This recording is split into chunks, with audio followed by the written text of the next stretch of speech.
Okay, so good afternoon and good morning, everyone, dear colleagues, dear participants.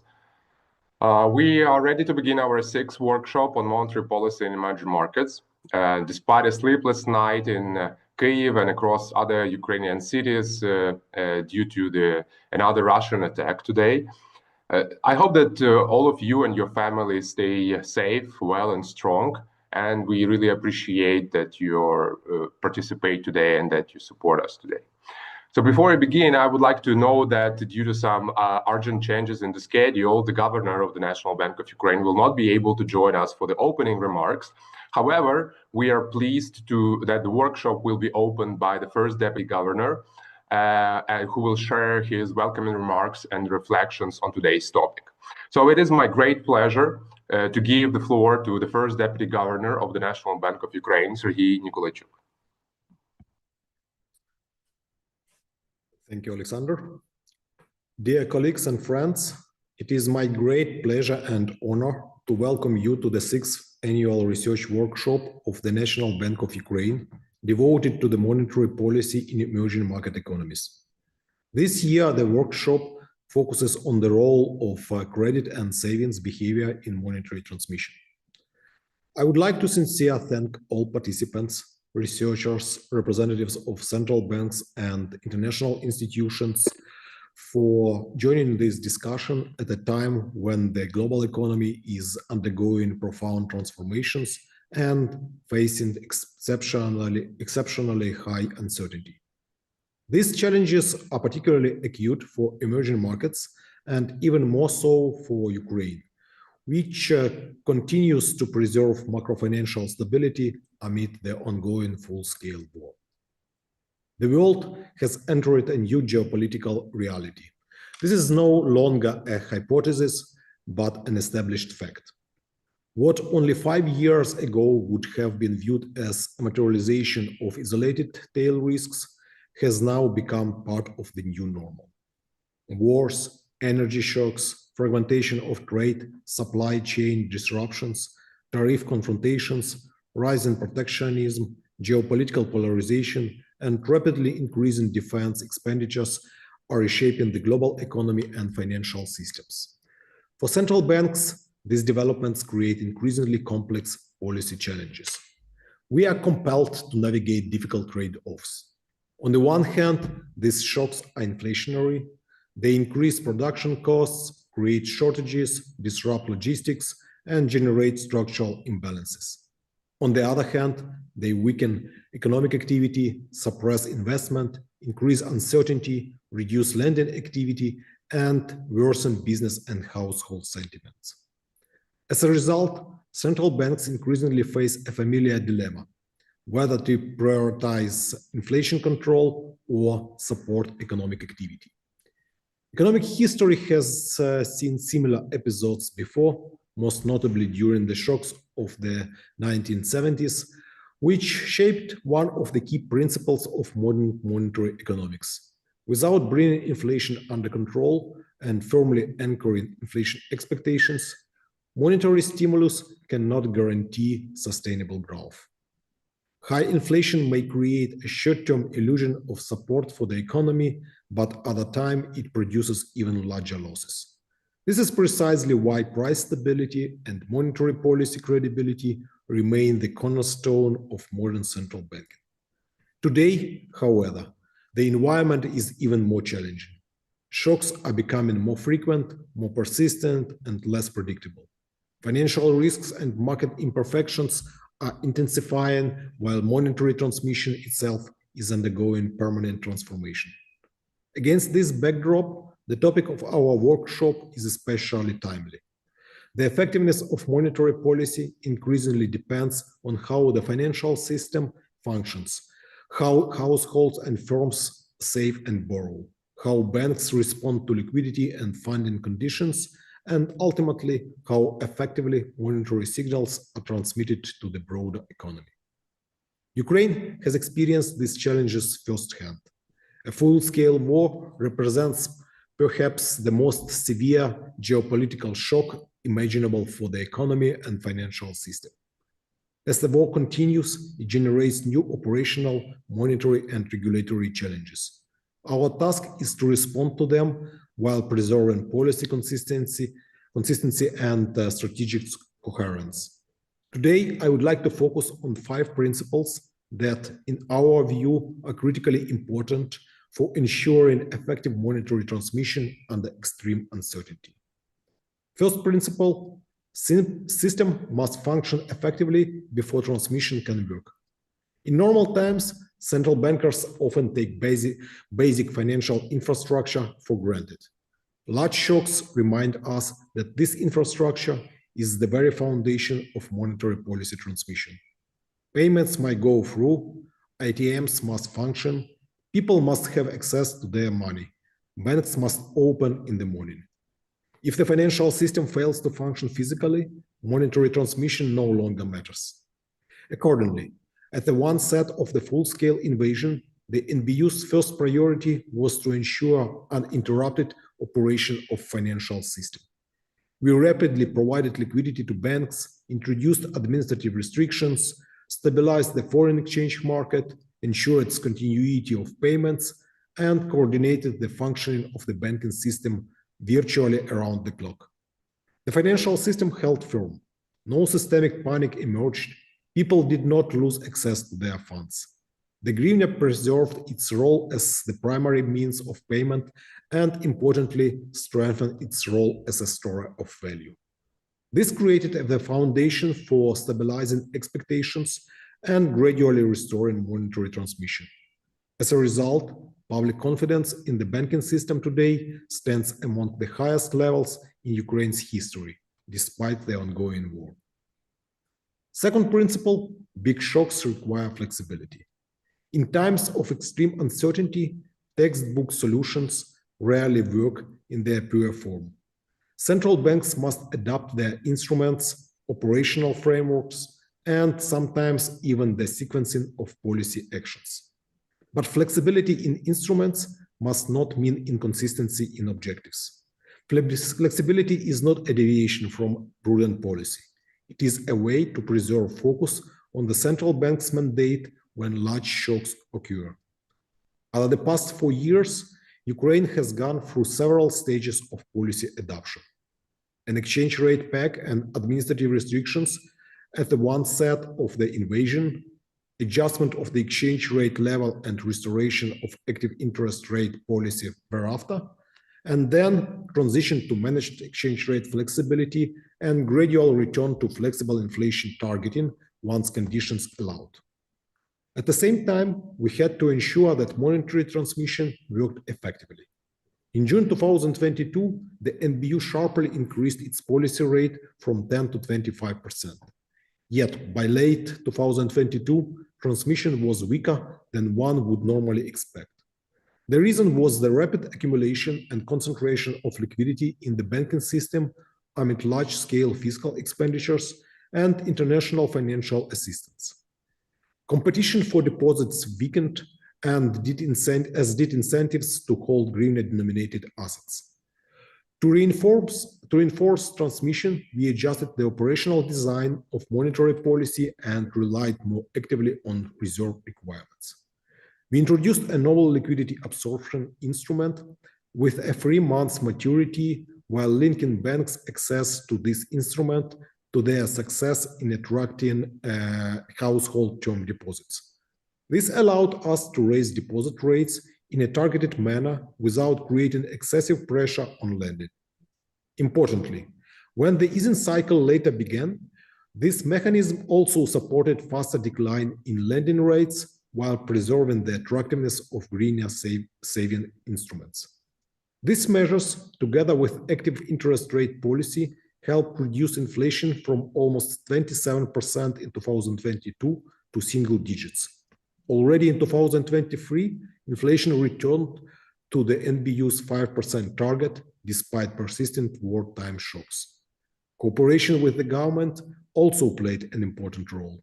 Together, we took measures to revive the domestic debt market. As a result, monetary financing of the budget was discontinued from the beginning of 2023. while government bonds increasingly became an attractive saving instrument. Our experience confirms that effective monetary policy today increasingly requires coordination between the central bank, the government, and the financial sector. Third principle, benchmarking and proper communication are must, especially in times of crisis. When a large shock hits, expectations management becomes an increasingly more important function than ever before. But it also gets considerably more difficult. Then the future is uncertain, economic agents become especially sensitive to signals. People have to understand not only what the central bank is doing now, but also ways it is leading the system. Right after the clear-cut shift in the monetary regime at the start of the war, the NBU declared its intention to eventually return to a full-fledged inflation targeting with a floating exchange rate. This was a fundamental signal.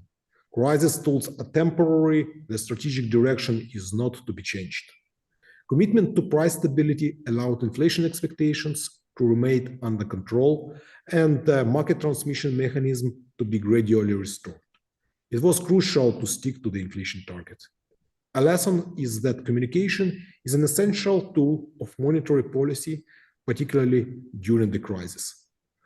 The voice of the central bank reads loud and clear, even in the midst of explosions. Fourth principle, a cutting-edge central bank operates not only with aggregates, but also with imperfections and irregularities. In the face of large shocks, the economy becomes much more heterogeneous. Different sectors, regions, household groups, and businesses respond to monetary policy in completely different ways. In Ukraine, we see this very clearly.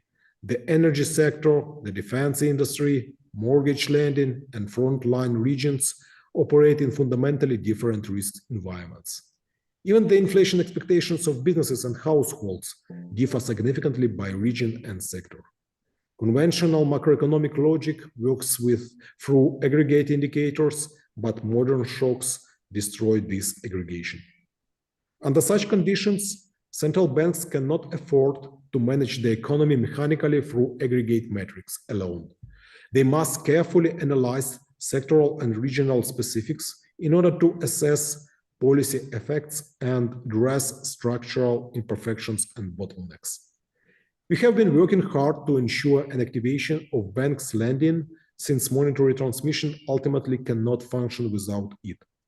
Our response has been to actively remove regulatory barriers, support financing for energy and defense sectors, and promote the development of mortgage lending, etc. The results we have achieved in recent years are quite remarkable, including by the standards of a wartime economy. Lending has been growing at double-digit rates for the third consecutive year, driven specifically by market-based lending outside state support programs. After a prolonged period of stagnation, the corporate loan penetration has also started to increase. Banks are returning to financing longer-term investment projects in energy, infrastructure, and industry. What is particularly important is that the share of non-performing loans remains near historic lows despite 4 years of full-scale war. This dynamic reflects the underlying resilience of the country's banking system rather than merely its ability to survive. At the same time, this is also the phase that requires particular attention. Experience shows that risks tend to accumulate quietly during periods of expansion and often materialize when everything appears to be under control. Therefore, our task is not only to support lending, but also to closely monitor the quality of its growth so that today's successes do not become the source of tomorrow's problems. Fifth principle, central banks must play the long game. During extreme shocks, policymakers naturally face pressure to prioritize short-term results. This is understandable when economies are under stress and businesses seek immediate support. Yet it is precisely at such moments that maintaining a strategic perspective becomes more important. The most dangerous macrofinancial imbalances usually accumulate gradually. Their effects often become visible only years later. Claudio Borio, who will deliver today's keynote lecture, has repeatedly emphasized this point in both his speeches and research. His work on financial cycles is perhaps more relevant today than ever before. After the initial wartime shock subsided and inflation started to decline rapidly, pressures to ease policy intensified. What helped us remain on a strategic course was a clear understanding that short-term solutions achieved at the expense of inflation ultimately undermine the foundations of sustainable recovery. Confidence in the national currency, price stability, and predictable conditions for investment and business activity. Inflationary risks remain elevated. Energy infrastructure continues to be destroyed. Logistics remain disrupted. Fiscal expenditures remain exceptionally high. This is why the NBU remains prepared to respond swiftly to renewed inflationary processes through sufficiently tight monetary policy, liquidity sterilization instruments, or other measures if necessary. We are playing the long game. This means that when needed, we are prepared to take difficult and sometimes unpopular decisions repeatedly.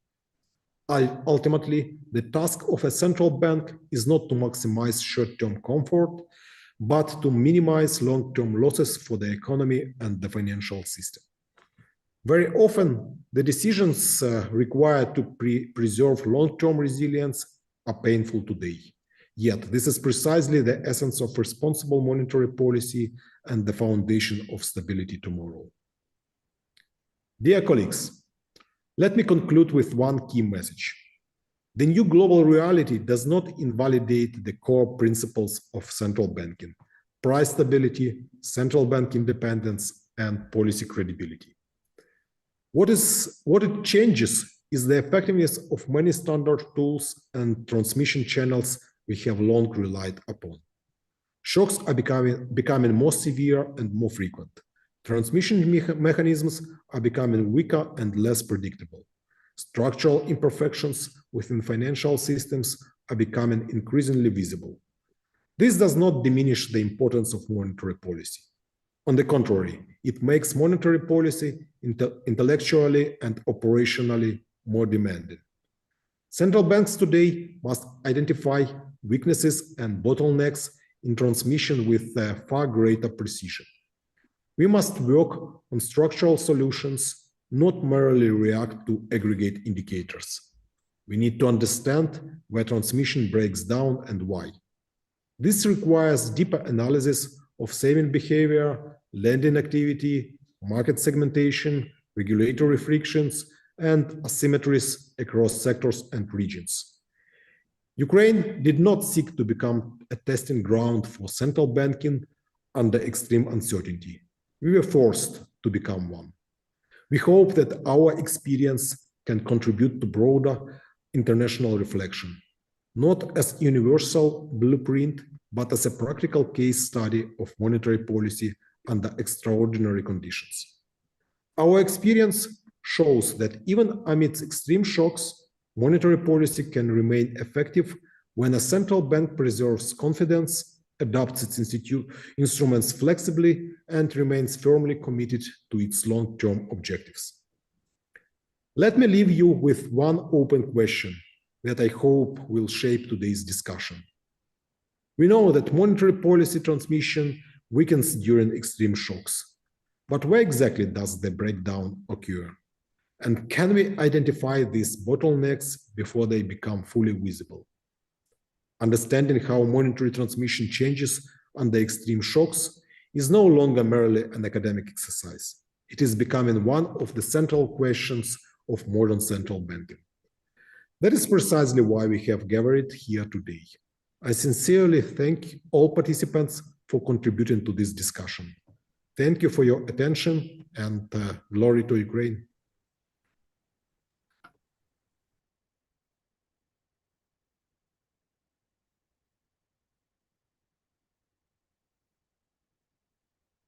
Maxim, sorry, we cannot hear you. Can you adjust your mic?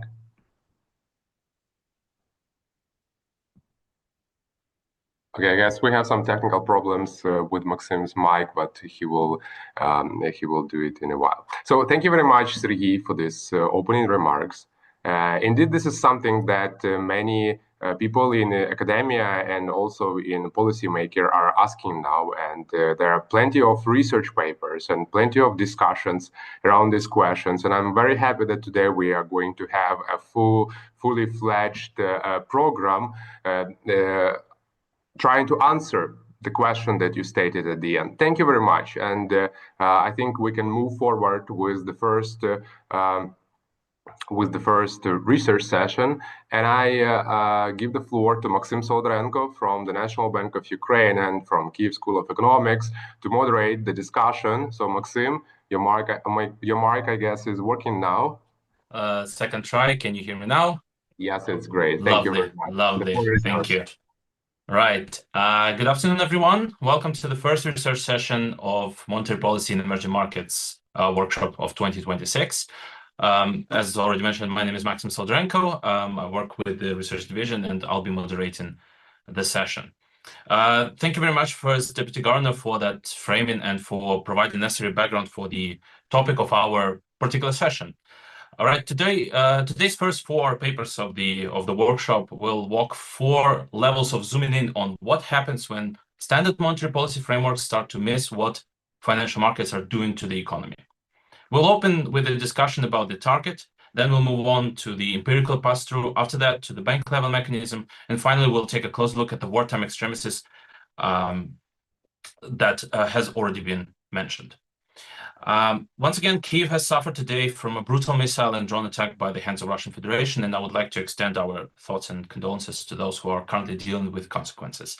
Let me also remind you, for those who are unable to join our Zoom session as attendees, we also have a stream of the workshop on National Bank of Ukraine's YouTube page, so join us there if you can. A quick word about the formatting. Each speaker has around 20 minutes for the talk and 5 to 7 minutes for questions. For audience questions, please use Q&A functionality in Zoom to drop your questions there, and I'll read them out loud to our presenters. Don't forget to state your name and affiliation before your question. By the way, session panelists can use the chat or to drop their questions there, or they can unmute themselves and ask their questions directly to the speaker. So let us start with the target. Our first presenter is Christopher Hyland from the University of Oxford, and his work brings the tail risk pricing into the monetary policy framework, specifically asking what the right policy stance is when financial markets are repricing the probability of disaster. A quick note, Christopher is also on the job market this autumn, so please reach out to him directly if your institution is hiring in macrofinance. Christopher, the floor is yours if you're ready. Hello. Christopher, we can hear you now. Lovely. Great. Can you see my screen as well? Yes. And you have 20 minutes for the presentation. Good luck. Perfect. Thank you. Thank you, everyone. My name is Chris. I'd like to thank the organizers for allowing me to present my work here today. So my paper here today is Monetary Policy in the Presence of Tail Risk. So to motivate and use a case study from my paper, I want to take your mind back to late 2007, 1 year before the Great Financial Crisis. So in that period of time, there's a series of oil shocks that led to inflation being quite high. Simultaneously, the output gap was close to zero in that period of time. As a result of these two forces, a standard Taylor rule in all its variants would have prescribed the Federal Reserve to keep interest rates constant at around over 500 basis points, as you can see here in the red line. However, though, in late 2007, you could see that the Fed deviated from this policy prescription in the dark blue line here. In fact, cutting 200 basis points towards the end of late 2007. And the reason for this to be the case is that if you read the FOMC's transcripts in that period of time, the Fed was stating that they were responding to financial market developments. In particular, financial markets were pricing in downside risk to future output. To see this more clearly, for example, if you take, for example, out of the money put options that investors were paying for insurance against crashes, you can see that the probability of crashes went from around 0 to 1% up to 10% in late 2007. You can also redo this figure with other measures of financial market pricing, for example, using the VIX as a measure of volatility or credit spreads. Again, the same picture holds that financial markets were pricing in downside risk to future output in late 2007. So now the question that this motivates my job market paper is that our standard policy prescriptions and our standard monetary models seems to miss these market-based signals of rising downside macroeconomic risk. And this is what my paper sets out to do and try and figure out how to incorporate downside macroeconomic risk in the canonical monetary models. So let me just take a stand on what tail risk will be defined as in this talk. So tail risk here will be markets pricing in the left tail of future aggregate growth of output. And so the thesis of this paper is going to be the following. As downside risk to output growth increases, this is going to cause precautionary savings, that is, consumption falls and savings rises. And as a result, this is going to cause interest rates, in particular, R star, the risk-adjusted neutral rate, to fall. And if policy doesn't track this fall in R star, it's going to be unintentionally tight. That is, policy can be restrictive in times of crises. So the roadmap for this talk, given the time constraint, is I'm going to give some evidence and show you a sketch of the framework for how does tail risk lower R star. I'm going to look at some empirical data on how can tail risk shocks affect the macroeconomy. And in fact, to review the results, they're going to be seen as contractionary demand shocks. And finally, I'm going to construct a new measure of R star that policymakers can use to target in incorporating financial market information. So to sort of summarize the key mechanism at play again in a bit more detail. So recall, R star is the policy rate that has to be set in order for the output gap to be 0 and for inflation to be on target. And then recall that from the standard canonical first-year models, such as the Ramsey model, that R star can be written as the growth rate of output, the first moment, plus the household discount rate, minus variance, the second moment of output growth.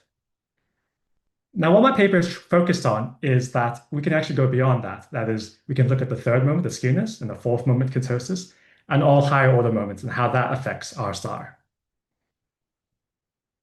And again, the mechanism of the paper is going to be that as tail risk goes up, these higher order moments rises, this is going to push down R star. And as a result, through precautionary savings, this causes consumption to fall, aggregate demand falls. Through sticky prices, this causes output to fall. And then through the new Keynesian Phillips curve, that's going to cause inflation to fall as well. And again, the central bank that fails to target this is going to cause policy to be restrictive in times of these crises. So to preview the results for this paper, you might be wondering, okay, how important are these higher order moments?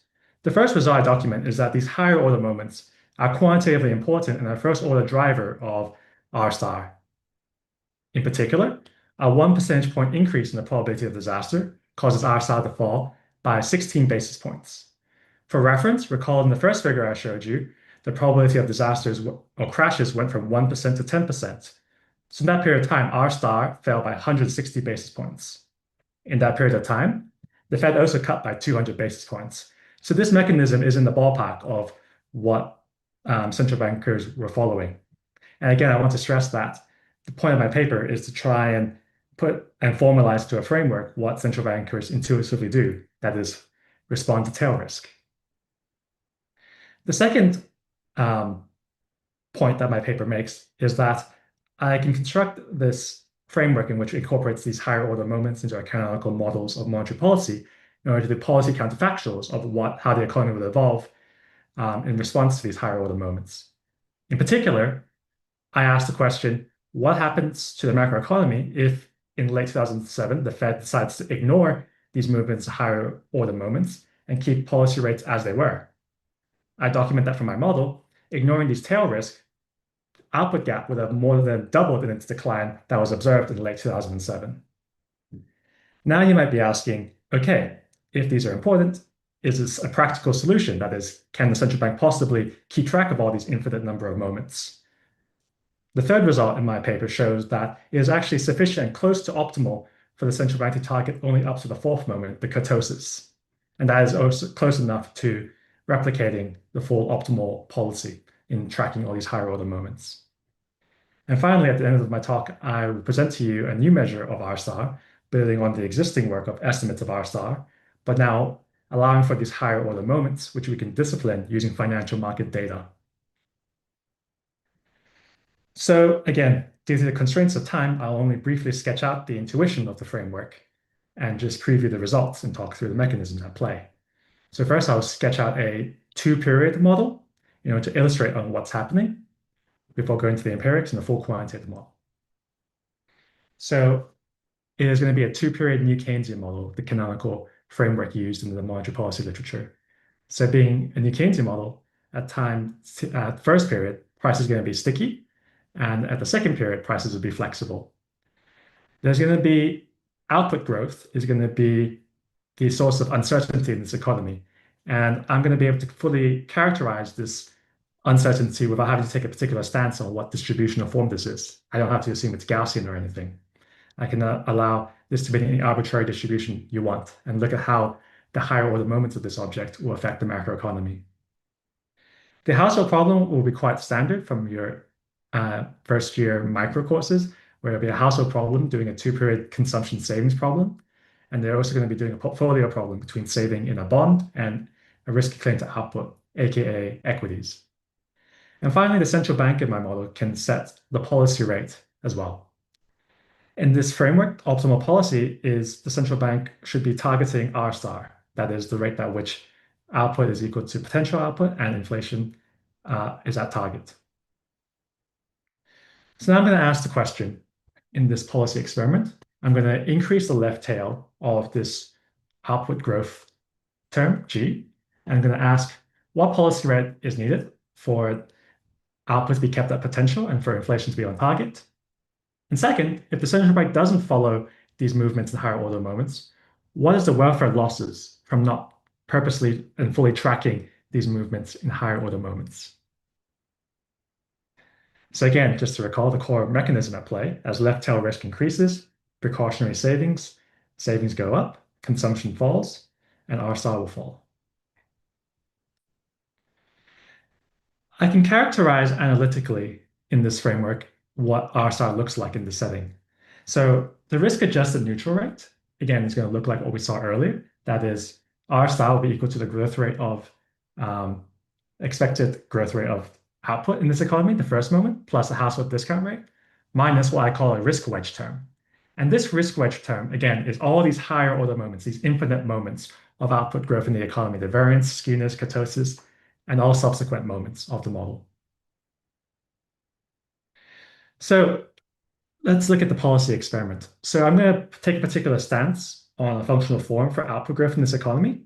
It's going to follow a disaster risk setting. In particular, output growth will be normally distributed, as you can see on the figure on the left here. But there's going to be a small probability, 1%, 3%, 5%, that there's going to be a big shock that's going to cause output to fall dramatically to the left here. And then I'm going to do this for different size shocks. So the figure on the right here now is going to look at what happens in the economy as the probability of disaster increases. That's the x-axis from 0 to 5% for three different size shocks, 20%, 35%, and 50%. As you can see here, walking through the figures, risk premium goes up in the economy. So you can see it's around 6%, matching equity premium observed in the data. You can see that the VIX, the measure of volatility, goes up.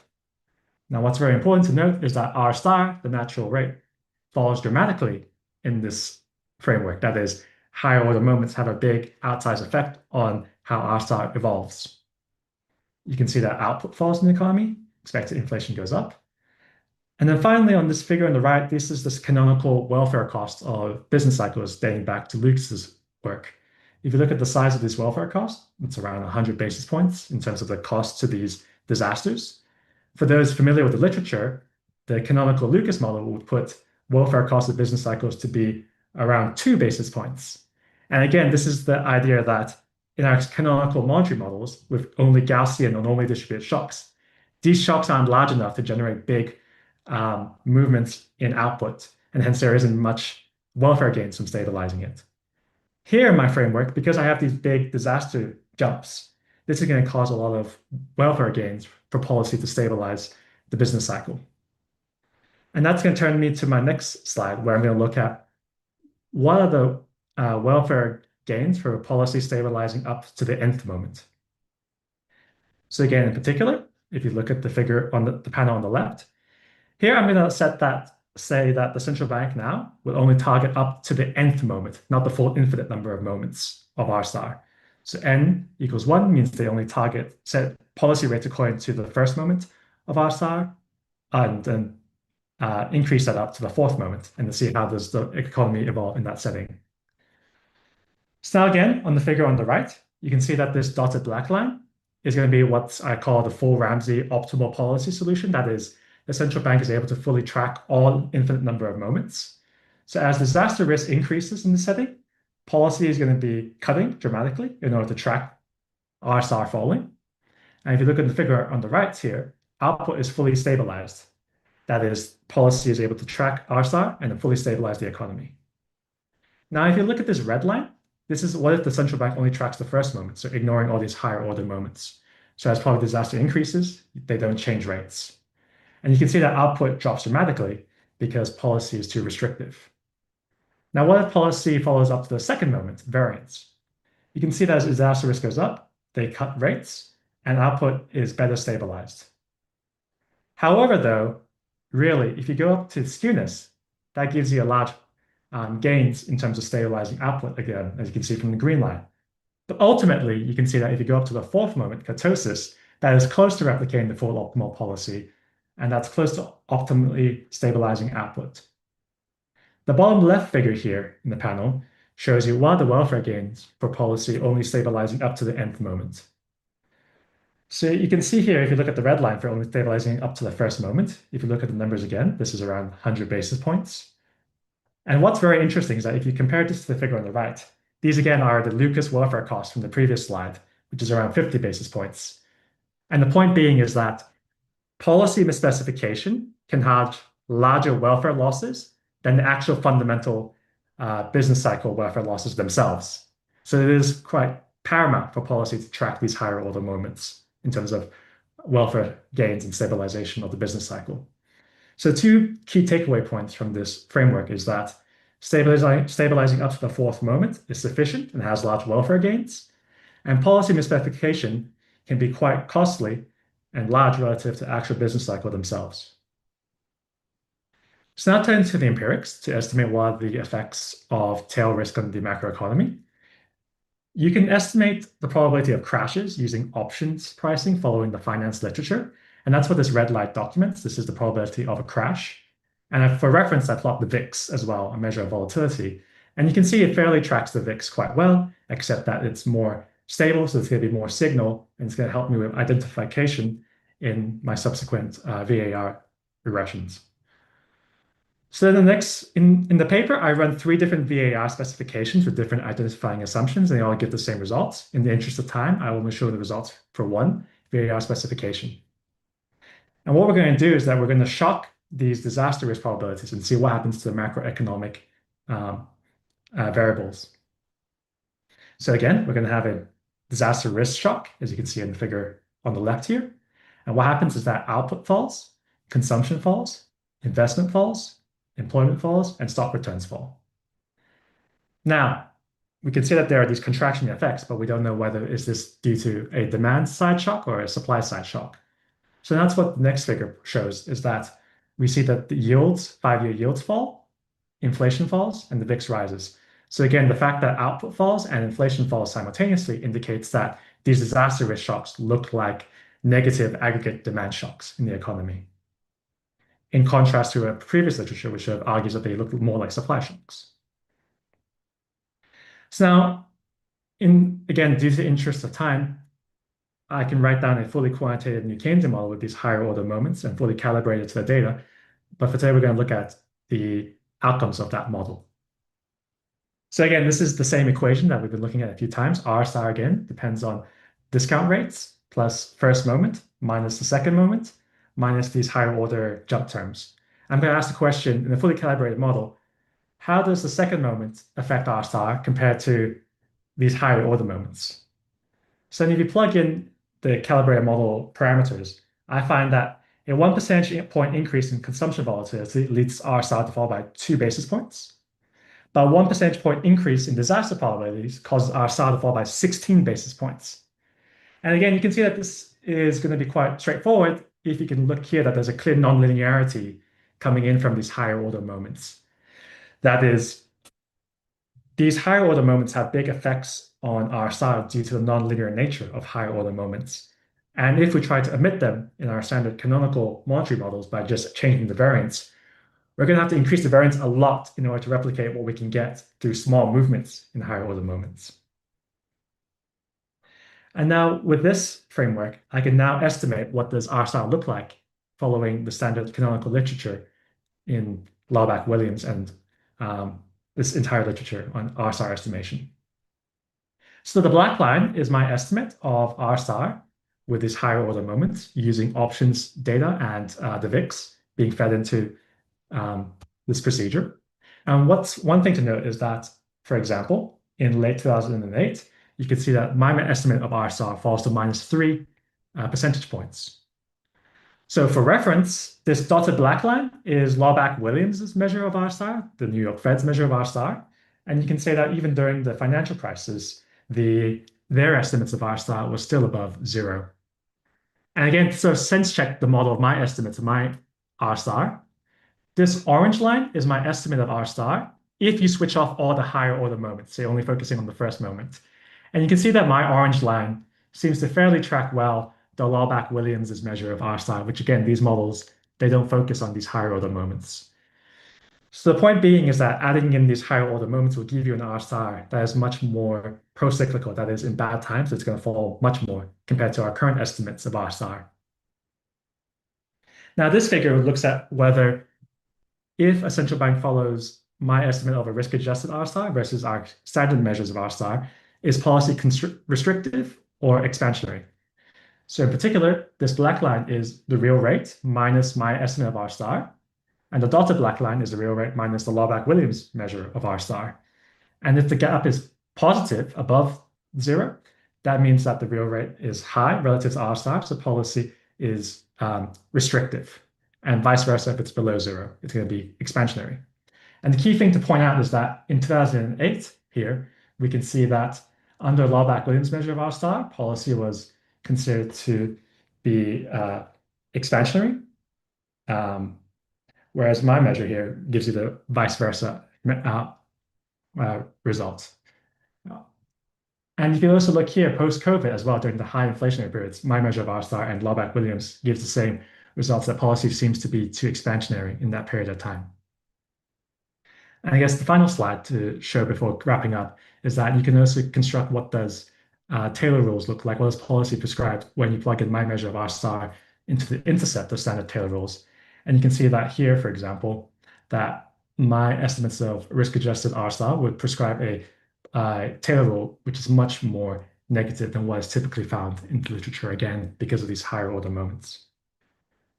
So I think in the interest of time to wrap up, I guess the key takeaways from my paper is that high order tail risk is a first order driver of R star. That is a 1 percentage point increase in probability of disasters causes R star to fall by 16 basis points. These magnitudes are quantitatively large, and there are huge welfare gains for the central bank to track these high order moments. I didn't have time to show this, but again, in policy counterfactuals, the output gap would have been double the size that was observed in the decline in late 2007 if the Fed didn't track these higher order moments in the economy. And finally, I also present a new measure of R star that takes into account these higher order moments. And with that, I'd like to thank you all for listening. I appreciate any feedback and comments. Thank you. Thank you. Thank you very much, Christoph. Quite an interesting approach here. Let me start with the first question, and then we'll give some time for our audience to actually come up with theirs. So, Christopher, your model states that historically speaking, the Fed should have eased even harder than they actually did during the great financial crisis and during COVID. And what was surprising to me that they should have eased harder. Once again, according to the model, they should have eased even harder, even after accounting for QE. That's a quite a strong claim. How sure are you that it's not just an overshooting of the model because rate cuts just stop being effective at the zero lower bound? Like, what are your thoughts about it? No, thank you very much. So first of all, I think I'd like to stress that in the case study I gave at the very beginning, this was late 2007, so before the onset of QE and the recession in late 2008. And so I was focused on that period in particular. And again, I find that the Fed did seem to respond to these higher order moments. My model sort of suggested they should have cut even more and sort of incorporate that financial markets were pricing in these higher order moments and downside risk probably materializing in the economy. So in that aspect, I think the Fed did ease in response to these higher order moments, and they could have done more. Now, in terms of the question on QE, I think that right now my framework doesn't speak to that. It's only looking at conventional monetary policy, but I would love to do my future research agenda to allow for unconventional monetary policy. But currently, I don't speak to that. So that is something that I'm still actively hoping to work on in the future. Thank you for that. Yeah, fair, absolutely fair. We have another question. So, I mean, as you've already mentioned, the markets already priced the disaster in. So markets pricing might have already accounted for what they expect the Fed is going to react to, right? So if that is the case, then your measure of disaster probability is actually endogenous to policy, right? It's like, as far as I remember, you have estimated that the pass-through was around 40% pass-through. Like, it actually might be biased downward, right? So don't you think that the right omega, the in air quotes, is actually higher because markets already, they understate disaster on the assumption that the Fed will step in and thus mitigate the worst aspects of that disaster? Yes, that's a brilliant question. So, you're, I think, referring to the literature on there being a Fed put in financial markets, as markets may be pricing that in bad times that the Federal Reserve will step in to solve the worst of the crisis. I agree, and I think that is a limitation of my framework. So I think taking a step back in the literature, there are two ways to look at this. You can look at that the Fed affects risk premium in the economy, and how does the Fed react to risk premium moving in the economy? And my paper looks at the latter. So how does the Fed respond to risk premium moving around in the economy?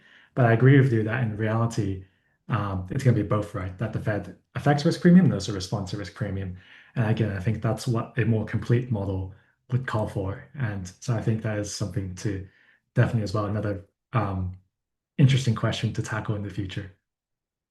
Yes, thank you. Thank you for that. It's just that I found it quite an interesting, because your measurement should already incorporate that, so it would have some consequences.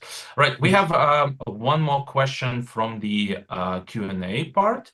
So Yulia Kimova is asking, how should the calculation of the neutral interest rate be adjusted to account for extreme war-driven tail risks, such as massive energy infrastructure destruction, as what we had here in Ukraine? That's a fantastic question.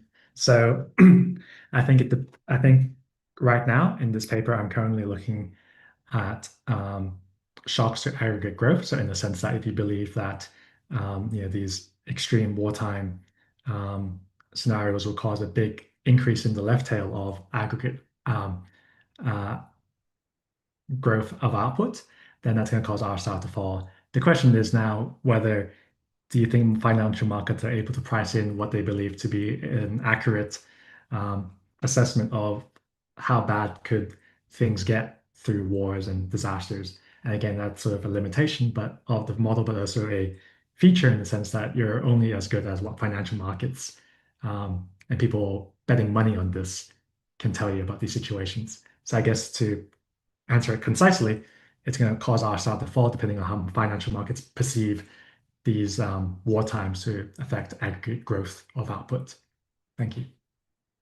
Right. Thank you very much, Christopher. I'm sure we'll come back to the questions of risk premia throughout this session again. So let's move on to our next presenter. So Christopher gave us the target, and the next level of our zooming in would be on the empirical pass-through, right? Like the question that we're going to be looking at is when you move the policy rate, why do lending rates respond so unevenly across jurisdictions? And our next presenter, Kārlis Vilerts from Latvijas Banka, will present the results on such question. He'll be presenting on behalf of a 12-author CHAMP network collaboration. Just a short, intro here that they've taken this question to Unaccredit at the scale of 7 million euro area corporate loans across all 19 countries, which is quite a massive data set. So I'm sure that we're all eager to hear such an interesting results.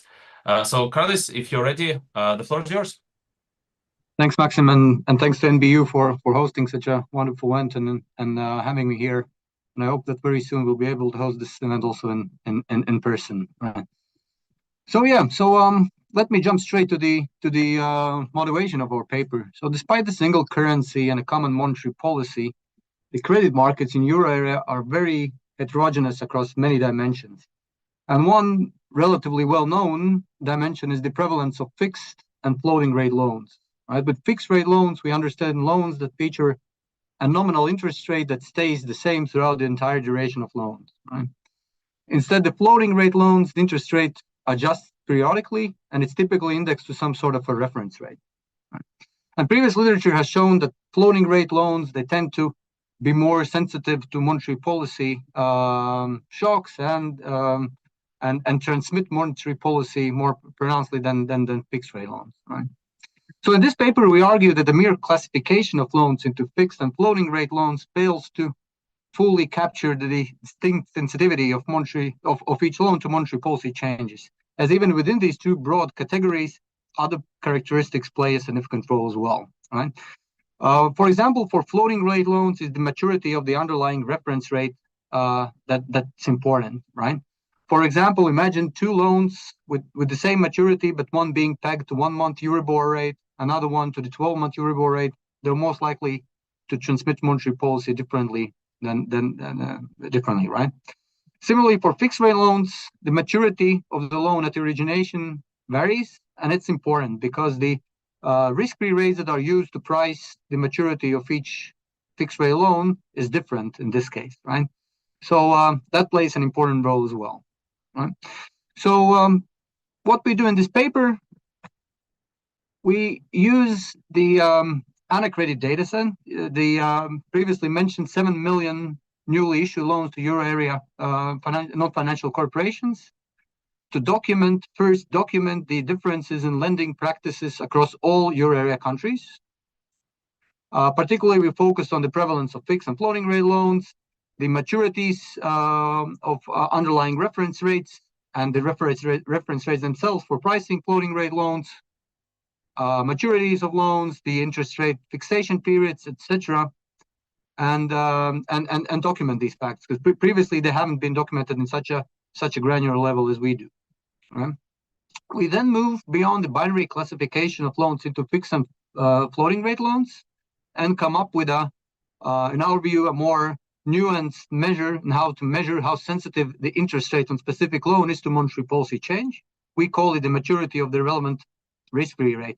In principle, what we do, we pinpoint the segment of the risk-free yield curve, which is relevant for each and every one of loans, right, at the time that the loan was issued. Right? And then, given this novel measure, we ask the following question: does the maturity of the relevant risk-free rate matter when it comes to assessing the strength of monetary policy pass-through to interest rate on new loans? For the sake of time, let me skip the relevant literature and jump straight to the data set. So our main data set is Unaccredit.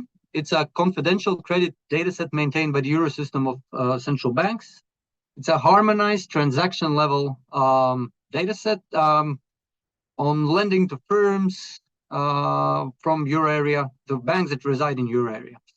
The data is available at a monthly frequency, we'd limit our sample period from January 2022 to December 23 to capture the post-pandemic period of monetary policy tightening. Right? Then we limit our sample to the three most popular types of credit to non-financial corporations, ensure harmonization of what sort of loans are included across all of the euro area countries. That means imposing several restrictions on the minimum loan amounts and so on, and exclude some loans such as syndicate loans or loans with multiple creditors where we don't know which bank actually is the one that sets the lending conditions. So the granularity of AnaCredit allows us to document sort of previously less known facts about lending practices in euro area. First, this figure displays the composition of newly issued loans to non-financial corporations segmented by rate type. So we have fixed, variable, and mixed rate loans. We treat the variable and mixed rate loans as floating rate loans. And what you can see already in this chart, that the prevalence of each rate type varies significantly across countries. For example, in Baltic countries, Finland, Cyprus, floating rate loans dominate, right, making up for roughly 90% of all loans. And fixed rate loans are very uncommon in these countries. Conversely, fixed rate loans comprise of nearly 2/3 of newly issued loans to non-financial corporations in countries such as Germany, Netherlands, Belgium, and so on. In other countries, the balance of rate types applied to loans to non-financial corporations is a bit more balanced. However, even within these two broad categories, notable variation exists. For example, for floating rate loans, the variation stems from the maturity of the reference rate that are used for setting the interest rates on these loans. And so this chart depicts the structure of new lending to new floating rate lending to non-financial corporations, broken down by the maturity of the underlying reference rate. Right? So you can see, for example, that in Cyprus and Estonia, roughly the same share of loans, so more than 3/4 of loans are issued with floating rate loans. However, the underlying maturity structure of the reference rate varies quite a bit. In Cyprus, roughly 1/3 of these loans are pegged to interest rates, with maturities of 1 month or less. Right? Whereas in Estonia, it's mostly 6-month Euribor that matters. Right? So although both countries would be classified as similarly floating rate countries, the risk-free rates that are used for pricing these loans have different maturities. In turn, for fixed rate loans, well, by definition, the interest rate fixation period is set to the duration of the loan itself, right? So there, what matters is the maturity of the loan at its origination. And there we see a significant variation as well. So let me take France and Italy as an example, right? In both of these countries, fixed rate loans account for more than half of newly issued loans to non-financial corporations, but the maturity structure is very much different. In Italy, most of the fixed rate loans actually have maturities of 1 year or less. So they tend to be rolled over when they expire. So they behave in a very similar way to floating rate loans. Whereas in France, fixed rate loans tend to have maturities of 5 years, sometimes even about 10 years. So if we think of this classical binary distinction between fixed and floating rate loans, France and Italy would in standard cases count as a fixed rate countries, right? But we see that the maturity structure for these fixed rate loans is very much different. So in short, a simple distinction between fixed and floating rate loans, it overlooks sort of significant variation in the reference rates that are used for pricing loans, right? And given that monetary policy impacts risk-free rates differently depending on their maturity, right? A binary classification might not fully capture how sensitive interest rates on specific loans are to monetary policy shocks, right? So to address this, we develop a loan level measure of interest rates exposure that's based on the maturity of the relevant risk-free rates for each loan. So what do we do, right? We take interest rate on all the 7 million loans that we have at our disposal, and we break it down into two components. The relevant risk-free rate at the date of issuance, and the corresponding premium. So that's everything above the risk-free alternative for a bank that issues the specific loan. So how do we determine what is this risk-free rate? Right. For fixed rate loans, it's simply equal to the OIS rate, so risk-free rate, with the same maturity as the loan maturity at the day of issuance. So say for 5-year fixed rate loan, it would be 5-year OIS rate at this specific day. For floating rate loan, in turn, it corresponds to the OIS rate that matches the underlying reference rate's maturity. Right? Say if it's a 5-year floating rate loan that's pegged to 3-month Euribor, then it would be a 3-month risk-free rate, right? Because the floating rate loan, I mean, it's readjusted every 3 months and pegged to 3-month Euribor. Right? So in essence, you can have a 5-year loan. One is fixed rate, one is floating rate, and you have two completely different risk-free rates that matter for these two loans. Right? And then the premium is just everything above the relevant risk-free rate for each and every loan. So why this matters? Let me illustrate. No, before that, let me show actually how the maturity of the relevant risk-free rate looks across the countries. So you see there's quite a dispersion there. You have countries such as Latvia, Ireland, Italy, Finland, where the relevant risk-free rates have maturity of 6 months up to 1 year. And then you have countries like Netherlands, France, and Malta, where the risk-free rates that are relevant for loans exceed, or the maturities of these risk-free rates exceed 5 years, and in some cases even 6 years, right? So why this matters? It's because the risk-free rates respond to monetary policy differently across the maturity spectrum. So this chart shows you two OIS curves, so a proxy for risk-free rates in euro area, right? So you have two charts, one before and one after monetary policy tightening in the post-pandemic cycle, right? So what we can see here, that the risk-free rates of 6-month maturities, 9-month maturities, 1-year maturities increased by roughly 400 basis points across this period, right? And that means that the corresponding risk-free rates that matter for loan pricing in Latvia and Slovenia, they increased by the same amount. In turn, risk-free rates with longer maturities, such as 5-year, 6-year, 7-year maturities, they increase much less so, right? And that means also this pressure on the lending rates in countries such as Netherlands, right, which is the most extreme example in the case of euro area, was much smaller, actually 2 times smaller than for countries that have that price their loans based on risk-free rates with very short maturities, right? So based on this observation, we move on to the first empirical part, and this is actually the only empirical exercise I'm going to show today due to the sake of time. We do also a bit more specific and nuanced assessment of monetary policy transmission. This is simple before and after analysis, right? So what do we do here?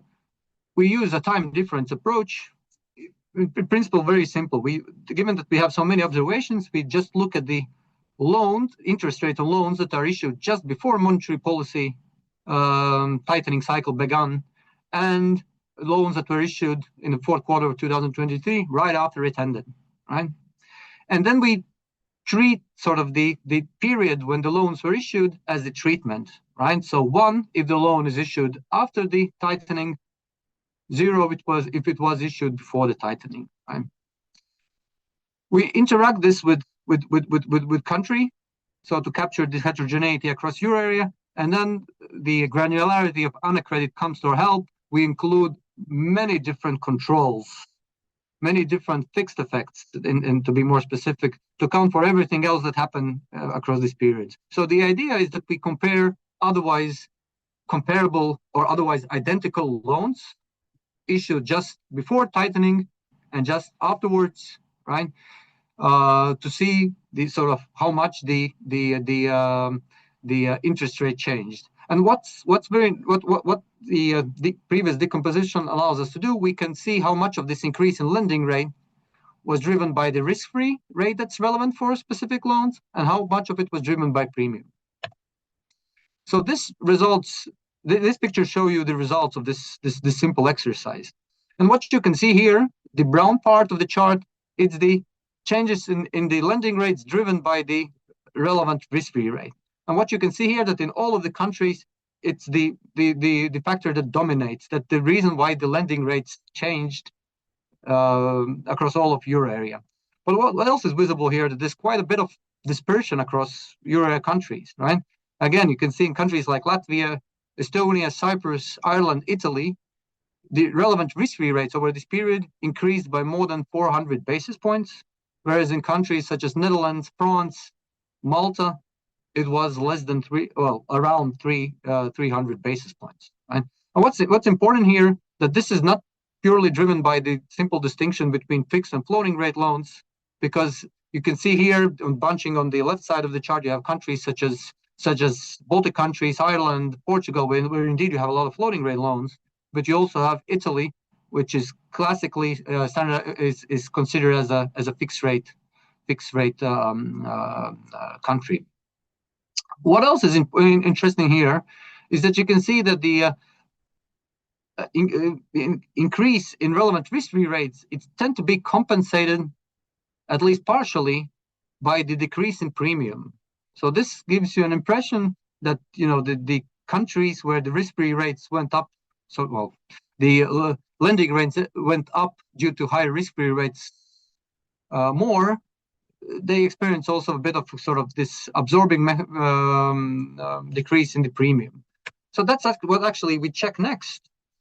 We drop the country-specific dummies, and we look at the euro area level whether the increase in total rates, and then also, I mean, across the also relevant risk-free rates and premium, whether they depend on specific loan characteristics, and more importantly, whether this change in lending rates was different for loans with different relevant risk-free rates, right?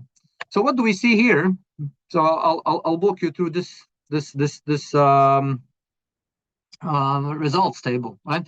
So the total rate, we see that it increased for all types of loans, but most particularly for loans that are pegged to short-term risk-free rates, right?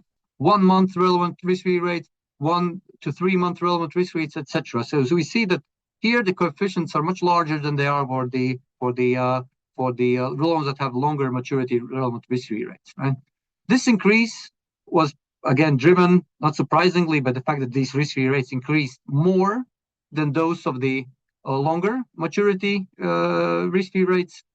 But what's interesting here, we see that this increase was partially offset by the fact that premium for these loans that experience the highest pressure from the risk-free rates was, you know, the premium went down more than it did for the longer for the loans that are pegged to longer term risk-free rates. So we did various robustness checks to see whether these results are driven by our choice of after period, different specifications and so on. That was not true, right? I mean, these results are very robust. I mean, there is an argument that these results could be driven by bank-specific factors that can vary over time. For example, banks that issue new loans that are tied to short maturity risk-free rates, they were also likely to experience more substantial increase in net interest income, right? And this additional income could have allowed them to reduce premium, either to gain market share or say shield their customers from higher interest rate, right? So to test whether these results, this cushioning effect of premium is driven by bank level time varying effects, we include bank time fixed effects. So very absorbing fixed effects into our regression. And what do we see here is that the results remain generally the same. So that means that even within banks, right, banks shielded the loans that that have more pressure from their sort of from the risk-free rates of monetary policy by lowering more the premium side of it. So the difference is, what this means is that the differences in how the lending rates look like actually was smaller than it would have been implied if loans automatically adjust to the changes in risk-free rates. Right? Yeah. So let me conclude here and say that I mean, one of the contributions of this paper is that we document previously less explored heterogeneity in lending practices across Euro countries, right? And show that it matters for how lending rates respond to changes in monetary policy. Second, we go beyond the binary classification of loans into floating and fixed rate loans, and propose a way how to identify more specific segments of risk-free yield curve that matters for pricing loans, right? And then we show that indeed, you know, the monetary policy pass through risk-free rates to loans. It's there, it's strong, but it's not purely mechanical, as it's partially compensated by the part of the lending rate that it's at bank's discretion, if I may, right? So yeah, I guess I'll stop there. Thanks. Thank you very much, Carlos. You're right on time. So let me start with a question of my own. So given your framework is right, we might conclude that the countries whose loan portfolios are typically short matured, they should see a stronger pass-through, right, compared to the Euro area aggregate. In other words, the emerging markets should see this stronger pass-through. So I was wondering what specific country-level features in emerging market settings would extend or modify this mechanism? Like, is there anything specific about emerging markets that would change your mechanism, or maybe it will work as intended? Yeah, so it's not maturity itself; it's the interest rate exposure of the loan book, right? If it's very short, then it at least in our case we show that it exacerbates the transmission to interest rates on new loans, right? That's just a small part of the important, but just one part of the monetary policy transmission, right? That's indeed true. The question, I mean, it's a good question in a sense, and it's something that we're looking into right now, is why do some countries issue, and banks, right, issue loans that are very sensitive to short-term interest rates, and why others not? And there, I mean, it looks like it's institutional development, right? So, I mean, you have to issue fixed rate loans. You have to have a way how to attract fixed rate funding, right? And there, if you look at how it happens, mostly it's through securitization markets, right? Markets that have history with mortgage-backed securities, with other asset-backed securities. They are, you know, in these markets, credit institutions, they're able to finance themselves, you know, with fixed rates. I mean, this is not necessarily true for emerging markets, or let's say financially less developed economies, right? I mean, as is the case also in the Baltic countries.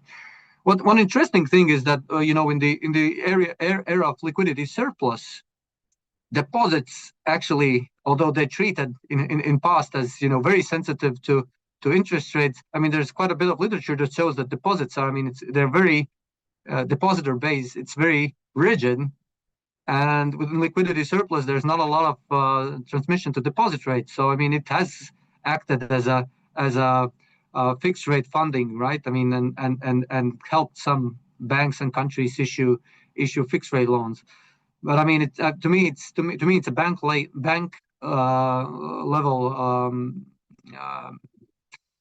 thing, you know, that happens, you know, with how you finance yourself, and then what sort of interest rate exposure you can have on your loan book. Okay. We actually have a follow-up sort of question from the audience. So this one comes from Yuri Havriluk.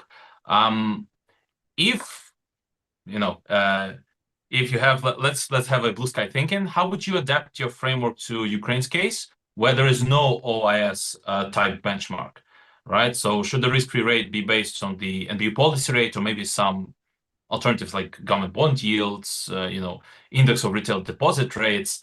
And the second question connected to that would be, how can we separate monetary policy pass-through from systemic risk premia?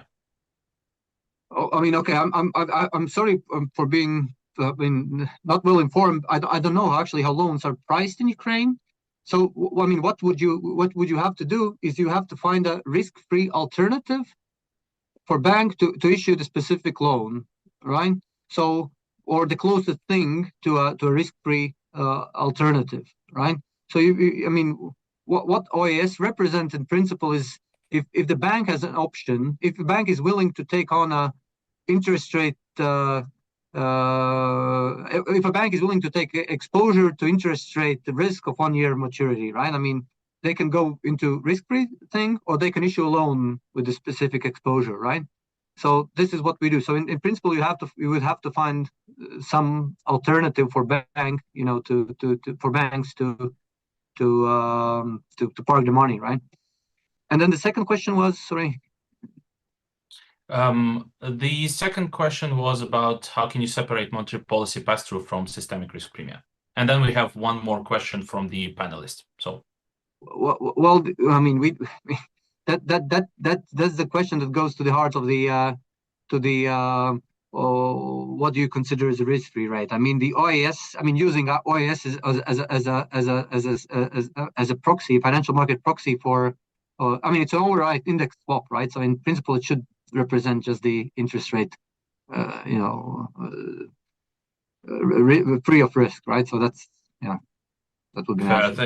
Thank you. We have one more question. So, Rafet Gurkanyak, please feel free to ask your question now. Thank you.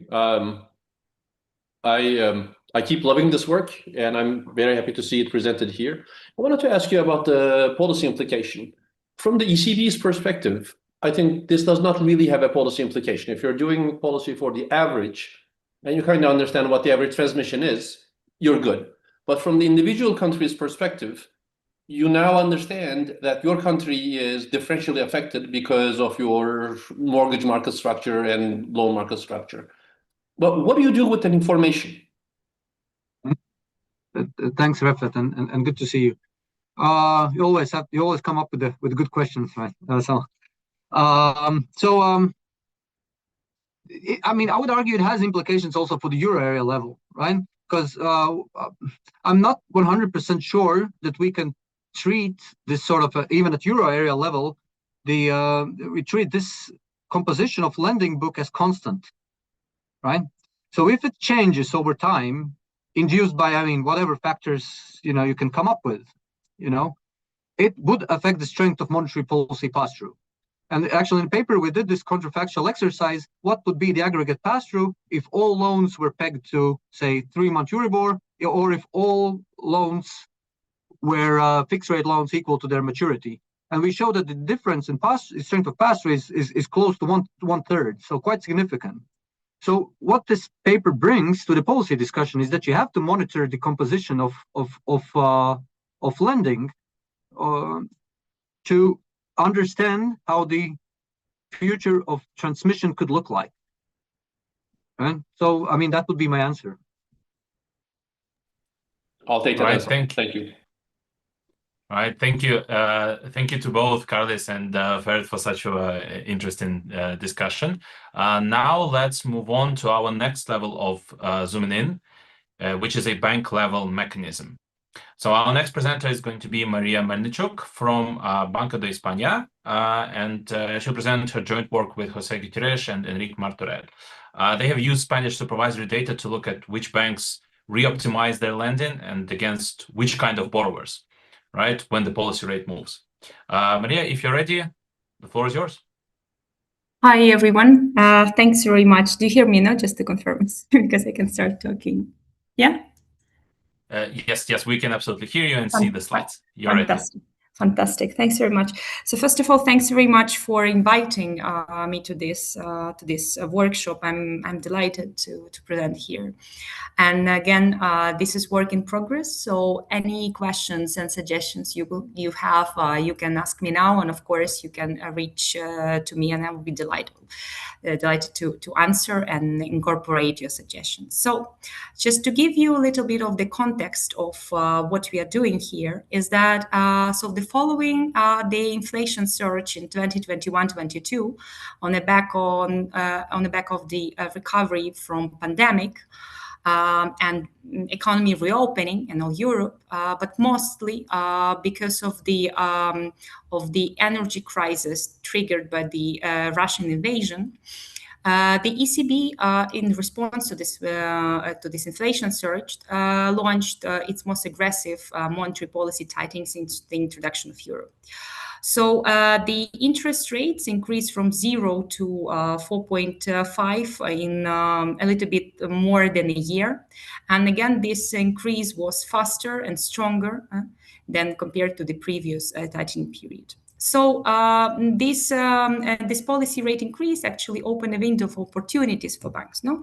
Because following this zero lower bound, where they have compressed margins and constantly searching for yield, now they can boost their profitability based on the traditional, basically difference, no, in between the lending and deposit rates, and for us as researchers, has opened also different monetary transmission channels to investigate. No, so that actually gives us also an opportunity to study other transmission channels. In particular, as I mentioned, the interesting part is this, and actually what the Carlis mentioned is this stagnant, no, transmission of monetary policy into the deposits. No? So we have, again, the red is the monetary policy, then we have the time deposit in the dark black, and then in light gray we have check-in deposits.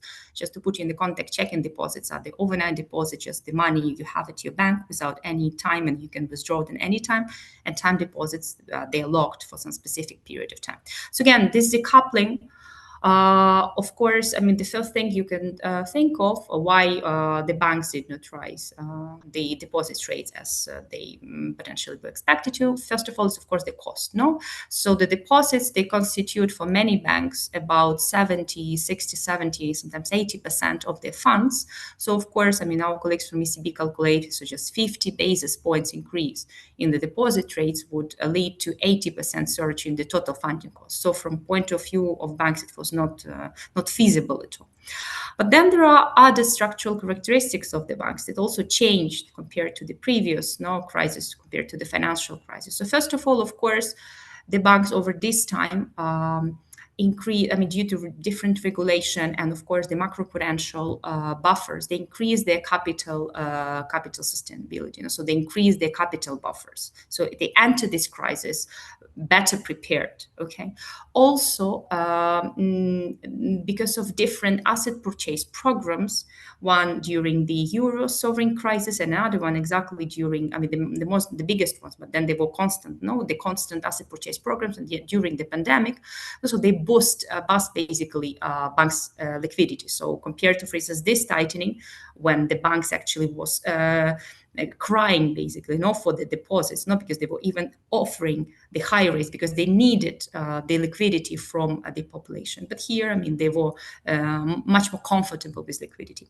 And finally, and again, this is the focus of our study here, is that the bank consolidation also increased during this period. So the mergers, acquisitions happened, lots of them happened during this period. I mean, I'm talking about the Spanish banking system.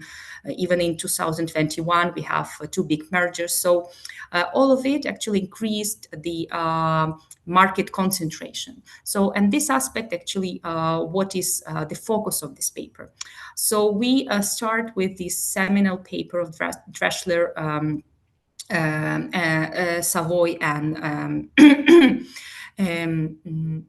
on the effect of what they call the deposit channel. Okay, so then what is the deposit channel? Explained. Okay, the idea here is very simple. In concentrated markets, as you see, I mean, banks do not pass through the the rate hikes, okay? And then, so basically, when the rates start to increase, they just do not pass the rates to the deposit rates. Okay, and once this gap, this spread starts to become wider, the depositors, of course, they learn about the outside option opportunities, and they start to basically deposit growth start to decrease. And actually at the peak of the tightening cycle, we observe the outflow of deposits. Okay, so these rents as extra rents that the banks gain due to this difference, they boost basically their franchise value of their banks, but they also slow down this deposit growth and actually contract them. So preserving these rents actually makes these banks more risk averse. Okay, so then what we expect banks to do here is, on one hand, reduce lending, because they now have less funds to lend. And again, as I said, the deposits are, for a majority of them, the very big chunk of their funding. And again, because of these high rates, it's not so easy to substitute the deposit decreases with the market funding, because the market wouldn't lend you much less than the policy rate, and they can do this kind of game only with the deposits. So of course they cannot substitute this drop, and they have to lend less. And the question here is that since they lend less, towards whom they lend less? So whether they start to de-risk their portfolios, where they lend to safer borrowers, okay? And then what is the outcomes for that? And especially, again, it's not a secret that I'm working in financial stability department. So of course, from us, that was the main question. So whether kind of from financial stability perspective, whether the banks are not taking more risk in that case. So our contribution here is a brief summary. So what we are doing, we are looking at the how the deposit market power shapes the transmission to lending volumes, loan pricing, and the bank's risk-taking behavior. So our contribution here is threefold. So first, we validate the deposit channel in Spain during this recent tightening. It's not only because we have this nice, beautiful regional data that we really wanted to explore, but also because most of the research of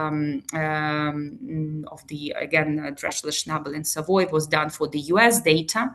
And again, the markets, the European market and the US market are very different. And again, the regulations are also very different. So for us, it was of interest actually to check, to validate it with our data.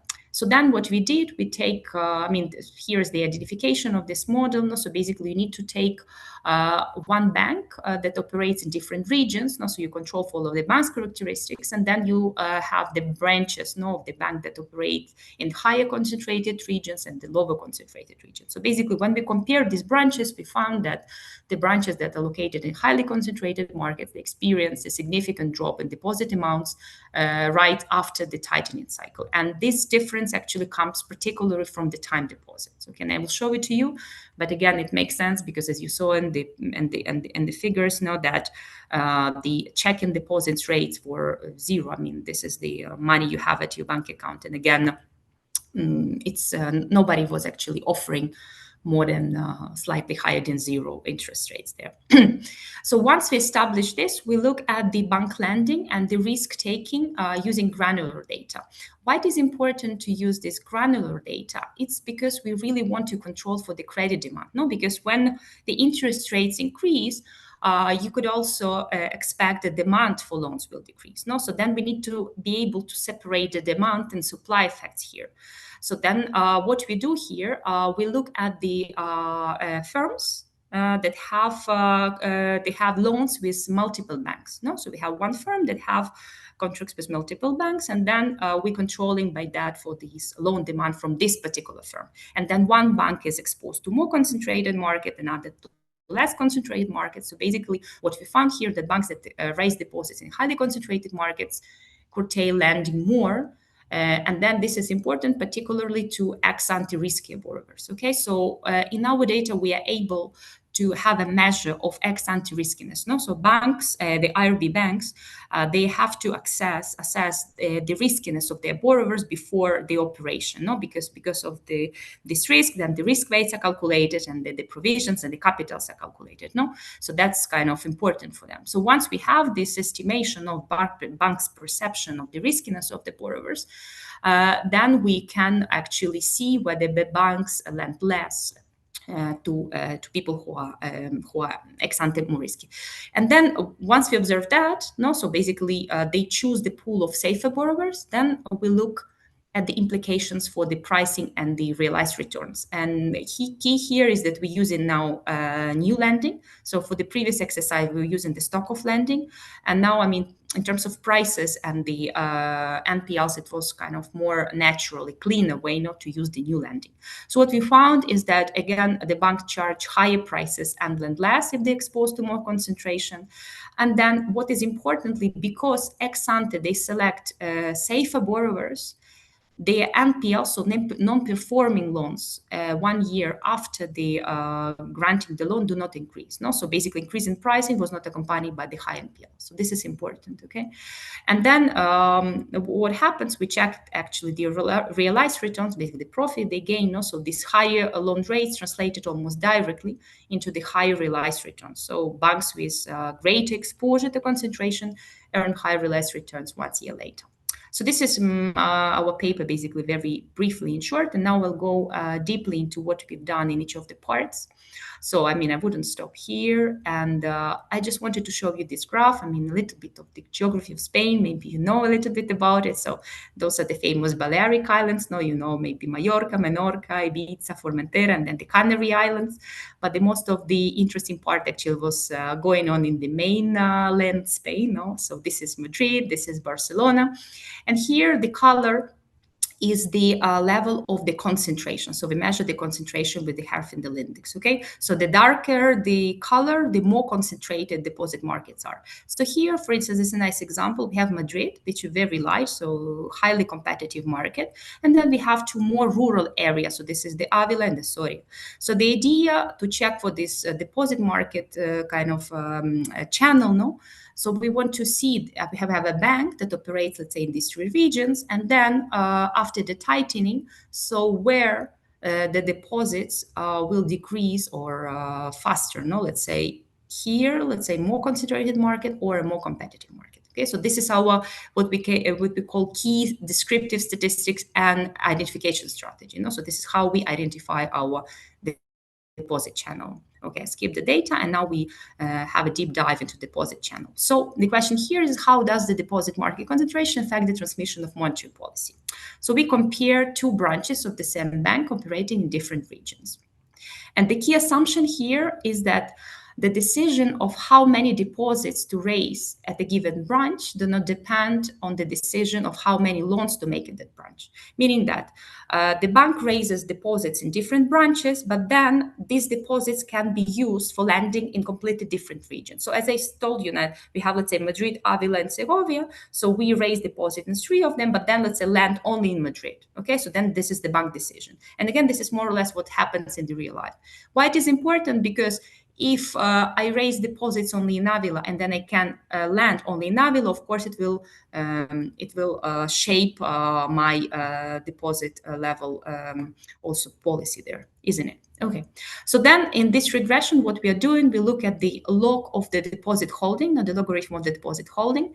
We have our dummy variable for the post period, and then we have our measure of the market concentration. Okay, so this is at the province level, no, at exactly the level I showed you. Okay, and then our coefficient of interest is this beta, which says that differential deposit grows across branches of the same bank located in areas with different levels of market concentration. And then, of course, we control for the branch fixed effects, and then we control for bank and time fixed effects. Okay, so just to make sure that we are capturing everything. So here are the results. Okay, so here are the results for all the deposits, and here are separately for checking and for the time deposits. So in terms of all deposits, what we do observe is that in the after period, okay, 1 standard deviation increase in the province measure of concentration. So in the higher concentration region, no, the banks observe a reduction in deposits by 0.5% compared to the branch of the same bank that operates in the average kind of concentration province. Okay, so we observed this drop of the deposit stock by like almost 0.5%. Okay, and then this difference comes entirely from the time deposits. Okay, because I mean that for the ones actually were remunerated, because as we said, the checking deposit were almost zero. And again, this is kind of the weighted average, not because between these two, but again, the share of the checking deposit historically has been much higher, no, because of the again zero lower bound period, no, when actually there was zero rate on any deposits. So of course, the people were not happy to lock for any time deposit for this minimal return. So I mean, the situation now is changing now. So the share of time deposit increased. So then kind of this effect would be even higher, no, if you go back. Okay, so once we establish this, let's look what happens with lending. Okay, let's have a look at the lending volumes. And again, I repeat our key assumptions. So banks can raise deposit in one branch and then lend it at another. So now we have the firm level data. So the bank's lending depends on its exposure to concentration across all markets. So now we aggregate the previous province level concentration into bank level concentration. So basically, banks has different branches, and then this bank level exposure is the weighted average, across all the branches where it operated by the weight of the deposit each of the branch. Okay, so again, our coefficient of interest is theta, which is differential outcomes in these bank firm relationships of the same firm borrowing from multiple banks. Okay, so we have one firm borrowing from at least two banks.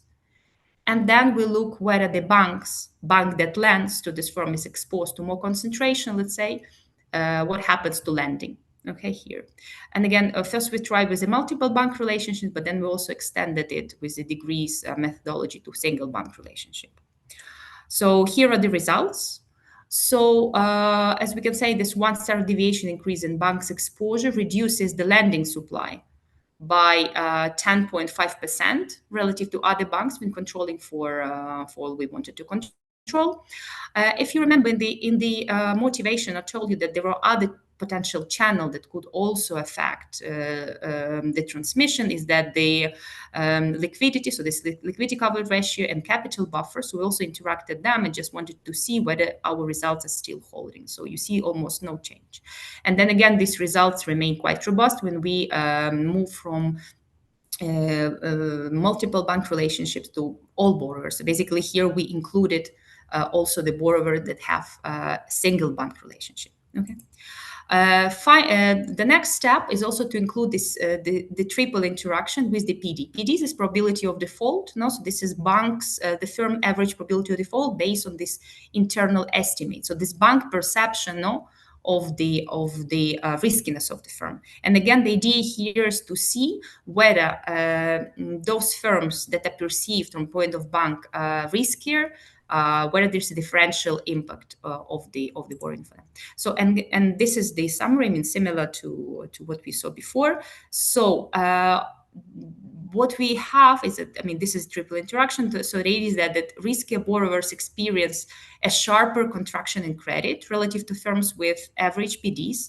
So interpretation is that the banks that operate in higher concentration, that raise deposit from higher concentration regions, they decrease their lending by 8.7% and by an additional 4% if borrowers' PD is higher than the average. Okay, so basically they curtail lending more to riskier borrowers. Okay, so they selecting safer borrowers when they decide to lend, because again they have now limited pool of funds. And finally, what we do with the new lending, we want to look at this price effect and now ex post risk taking. So now this regression would be at the loan level. Okay, so this is either the loan rate or the loan performance status, so NPL or no, so basically performing, not performing, 1 year after the origination. Okay, so and the key here that we are controlling for this municipality, industry size, and risk bin. So the idea is that we look at the loans that have been given in the same municipality, in the same industry, for same size firms, and these firms are also kind of in the same quantiles of the riskiness from the point of view of the bank, no? Because we have this loan loss provisions at the rate of the origination. Okay, so we kind of very neatly wanted to compare almost identical loans. I mean, similar. So basically what we compare two different contracts with similar perceived risks for banks that exposed to different level of concentration. Okay. And in addition, we also checked this ex post return on loans. So what is this? Is the interest rate gain if the loan is performing, and then if it's not performing, is the interest rate foregone and the provision rate 1 year after the origination. Okay. So here are kind of my last table, and I would say the main results, I mean, differential to the previous literature. So what we found here, that the banks that operate in the regions with a higher concentration by 1 standard deviation above the mean, no, they reduce lending to new loans by 5%. They also charge 20 basis points higher rates. Then in terms of non-performing, so we don't find the significant results here. So our conclusion here is that this increase in loans, because the idea is that we increase the rates of the loans, and then if there is some moral hazard, we might expect the jump in NPLs. But because, as you remember, ex ante, the banks were selecting safer borrowers, that it's not surprising we don't find anything here. So this increase in rates was not accompanied by the deterioration in credit quality, just 1 year after the origination. And finally, 1 year returns are almost matching the increase in the interest rate. So basically, these high loan rates translated almost directly into realized returns. Okay, so that's kind of the main conclusion of this paper. And yes, I'll just briefly conclude. So in a nutshell, what we are doing, we explicitly test for the deposit channel during the recent tightening. We also use loan level data, granular data, and this robust identification of the loan supply effects. So we were able to disentangle them from the demand effects. And also what we provide, and again, this is new to the literature, so we're providing evidence on ex ante and ex post risk-taking linked to deposit channel, because that was two kind of results that were underexplored in the literature. And again, kind of from the financial stability perspective, we are very happy with our results. But of course, from the welfare, potentially we are maybe have some losses. Okay, so that was it. Let me know if you have any questions. And thanks very much, and happy to receive any comments. All right, thank you very much, Maria. That was indeed a very, very interesting result. I think I would like to probably push on that last statement that you said, that in essence, yes, the results do seem very nice in terms of financial stability, but another way we can interpret this drop in new deposits is that it's just a real economy drag. So maybe you can reiterate a bit more specifically for, like in our case, for an emerging market, right? Central bank not only is worried about stability, but also whether small business, businesses have credit access. So would you say that this, franchise value channel is a net positive then? Or do you feel like there are some, unexplored points here?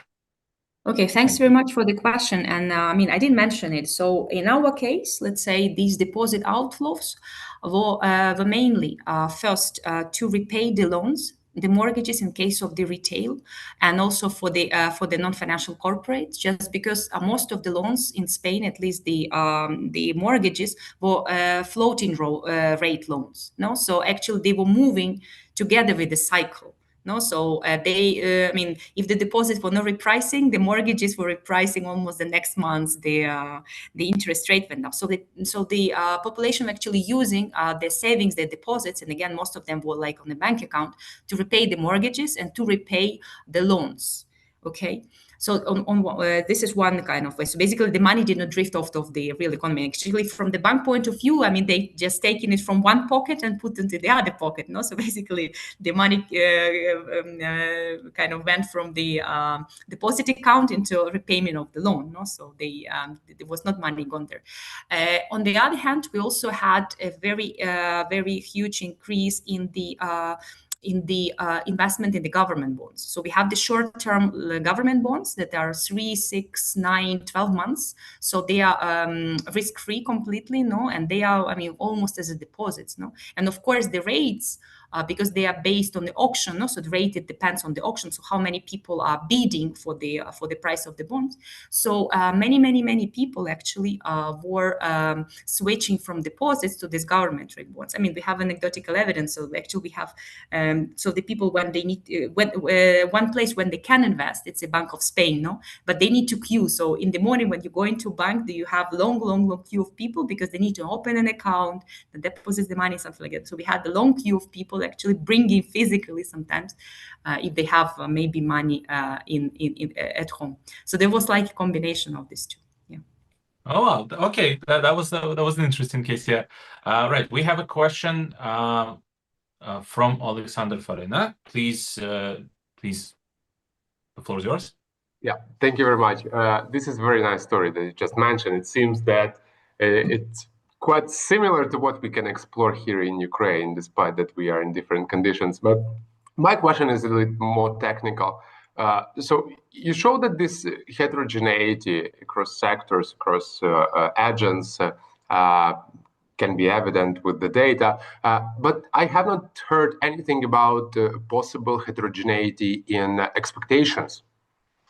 Right. So what we see now in Ukraine is that not only the difference between expectations, inflation expectations between businesses and firms, but also when we look deeper into some specific categories of households, they have extremely different expectations. So, and they extremely differently react to new hikes and new monetary policy kind of responses. So, is there any way that this can be a good explanation of why this heterogeneity occurs? Yeah, I mean, it's a very good point. I mean, but it's kind of think the setup is a little bit different, no? So there were no kind of any expectation of instability in the system. So there were, I mean, so basically deposits outflow was not as the dash for cash or something like that. No, it was like more that the depositors realized of the because the opportunity costs of their money at banks, they changed and they were learning from new possibilities. So that's why they were kind of just changing where their money sits. But it's, and actually the fact that I just explained that they were not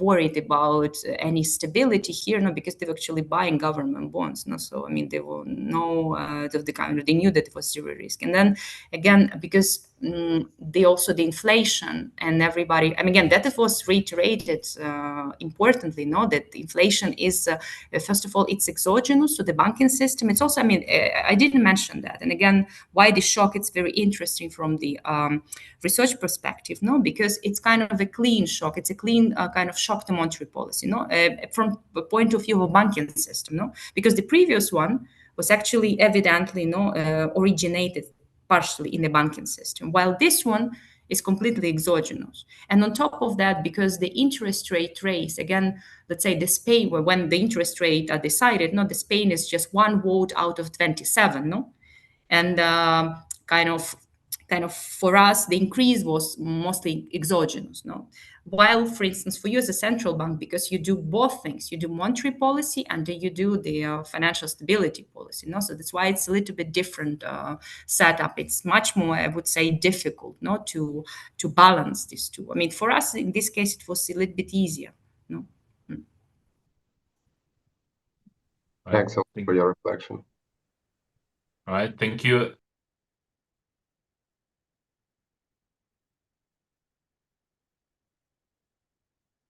Yes, thank you, Maria, for the comment. I think we're running out of a bit of questions. So let's move on to the last speaker for today. right? So we have walked through 3 different levels of zooming in, right? We looked at the target, we looked at the empirical pass-through, we looked at the bank level mechanism, but every single one of them has assumed a functioning yield curve and a normal time institutional setting, right?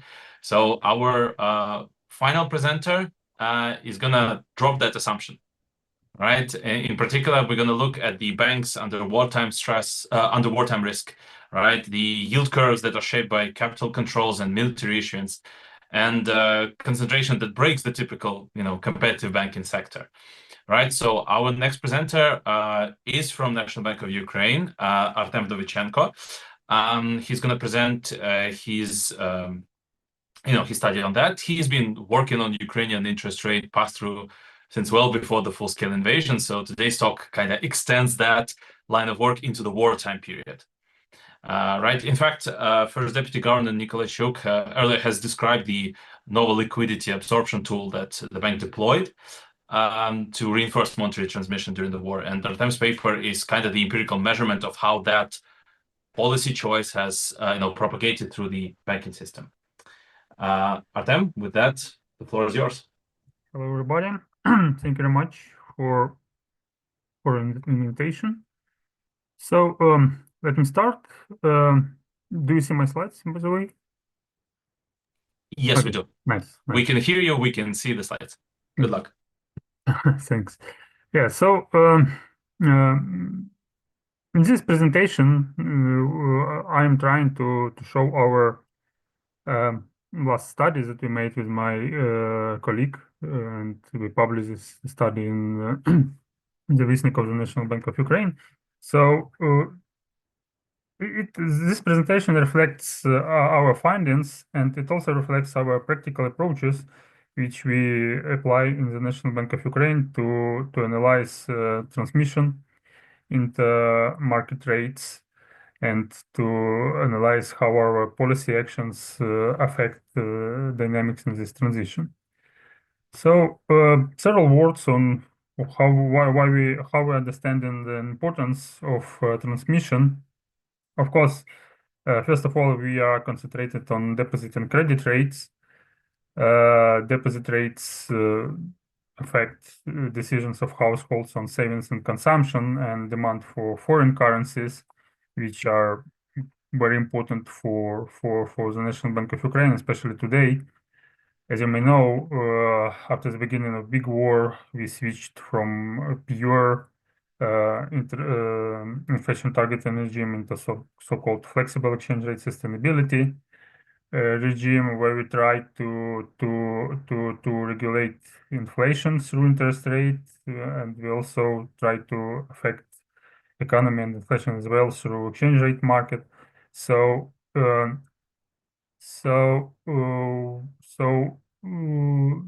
purpose to support attractiveness of savings in national currency is very important now for the National Bank of Ukraine, and understanding of transmission in savings rates is important as well. And credit rates, they impact consumer behavior and they impact business cycle. So these rates are also important for us. And we want to understand how strong is transmission in these rates as well. And we also understand that nonlinearity is also important for us, and we need some instruments to measure this nonlinearity and to understand how it changes in time. For example, if we take deposit rates again, if asymmetry, if we have some asymmetry in reactions of deposit rates with respect to increase or decrease of key policy rate, then we must be pretty careful, because if banks are more reactive to decreases in interest in key policy rate, then assets in national currency can lose the attractiveness pretty fast, and National Bank of Ukraine have to be careful with this. Okay, so what we do in this study, first of all, we start from estimation of interest rate transmission into deposit rates of households deposits and to credits to NFCs. And at first we make it in static setup, so we try to estimate some aggregate transmission strengths for some period of time. After that, we show that this transmission is asymmetric, and we have to consider this asymmetry in our policy decisions. And we also add some dynamics because we also want to know what is going on with time, how we move in terms of transmission strengths in different periods. So we have to track these things. And after that, we also switch to bank level. So we estimate time varying transmissions for banks, Ukrainian banks, and we try to understand which factors are driving these transmission strengths for credit and deposit rates. First of all, I would like to stop on some definitions and some moments which can be unclear through the presentation. So what we understand under transmission? We understand the strengths of adjusting credit and deposit rates in response to 1% changes in overnight interbank rate. So we do not measure direct transition from key policy rate to market rates. We assume that key policy rate is immediately affects overnight interbank rate, and after that, banks react to these changes. We also concentrate on so-called long-run transmission. I will say a little bit about how we estimate it, but in general, it's some kind of asymptotic value for rates response to interbank rate shock. And we also concentrate on two types of interest rates in this study. So first, when we speak about deposits, we mean interest rates for term deposits of households in national currency. And we also, and when we speak about credits, we mean interest rate for newly issued loans to NFCs. Why we concentrate only on these two rates is because they are most important for us now, and there are plenty of different rates on the market, and like it's hard to study all of them in one study, in one paper, in one research. So we chose these two most important rates for us. Okay, so it's a starting point how we define long-term transition and how we estimate it in a static form. We employ RDL models, which can be written in levels and in ECV form. And Y here is a rate of interest, credit interest rate or deposit interest rate, and X is a money market rate, overnight rate, which affects deposits and credits rates. So having these RDLs, we can easily derive theta, which is long-term impact of X on Y, and we defined it as a long-run transmission. And in this presentation and in our study, we mainly operate with this measurement of transmission. But having this dynamic equation RDL, we can have not only long-run values for transmission, we can also derive impulse response function, and having variance-covariance matrix for coefficients, we can derive confidence intervals. So it gives us some understanding on dynamics of transmission and some statistical significance of it. Applying this approach, we can estimate transmissions, long-run transmissions for deposit and credit rates for Ukraine for pretty long period. You can see the results, and you also can see that in long run, transmission strengths for deposit rates and credit rates are more or less the same. The only thing which is pretty different is that NFC loans, interest rates for NFC loans react much faster than deposit rates.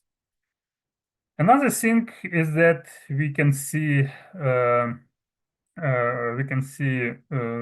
that transmission is not full. That's a usual story for studies.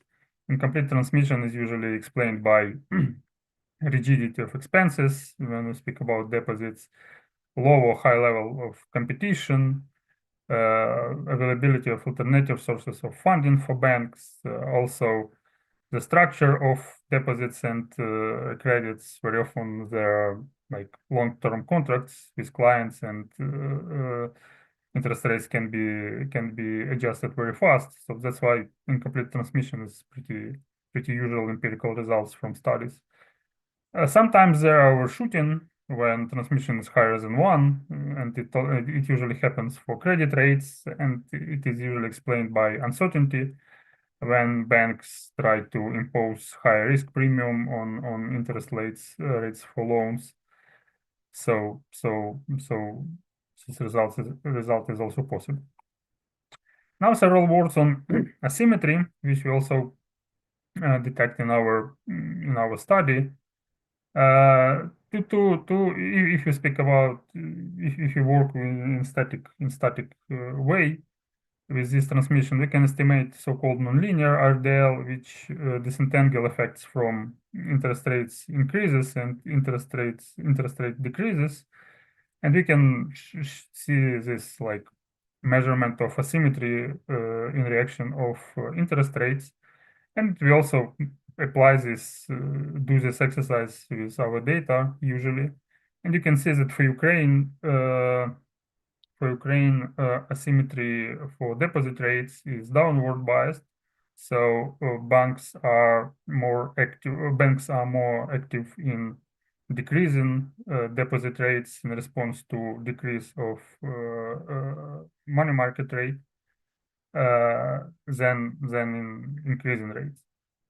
So we explain it by the willingness of banks to decrease the costs, but you also can see that there is some downward asymmetry for credit rates as well, which is not so intuitive as in the case of deposit rates, but we explained it by competition between banks for the clients, so they want to suggest more favorable terms to the clients when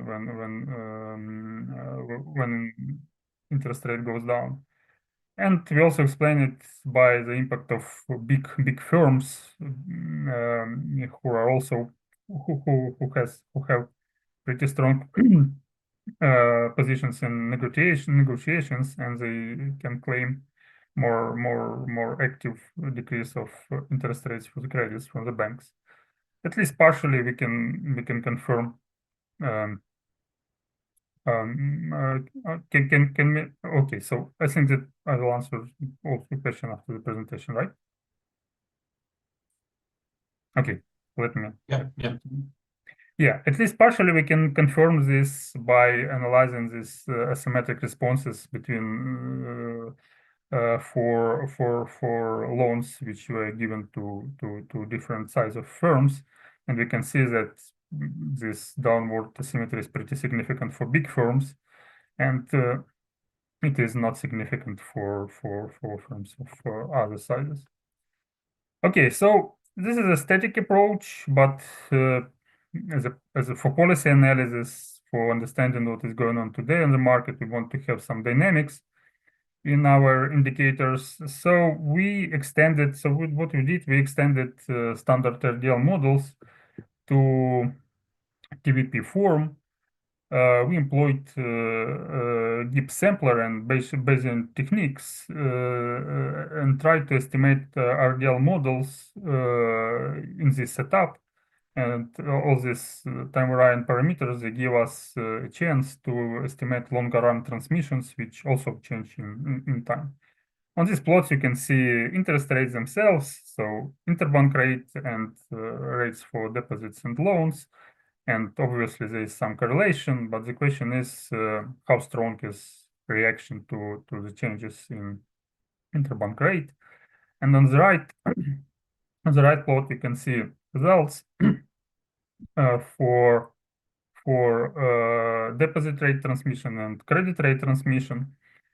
And we can see what is going on, what was going on in the period of big war start and in the year after this. So the story is the following. After 2019, we observed pretty high level of extra liquidity in banking system of Ukraine, and it decreases transmission into both credit and deposit rates. But after the beginning of big war, transmissions behaved pretty differently. Transmission into credit rates hiked, which makes sense because banks started to add more risk premium to their rates, while transmission into deposit rates was pretty low and pretty constant. We explained it. We also explained it by uncertainty because banks didn't know what to do. If they will increase the rates, like will be more responsive, they will have more costs for deposits. If they will reduce, or if they will be pretty passive, they can lose clients. So the transmission was pretty low. The bank decided not to move. But after that, in the beginning of 2023, National Bank of Ukraine introduced some measures to boost transmission into deposit rates.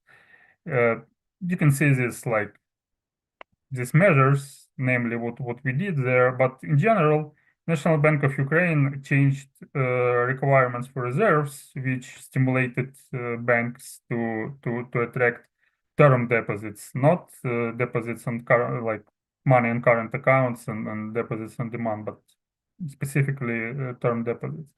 And National Bank of Ukraine also introduced so-called 3 months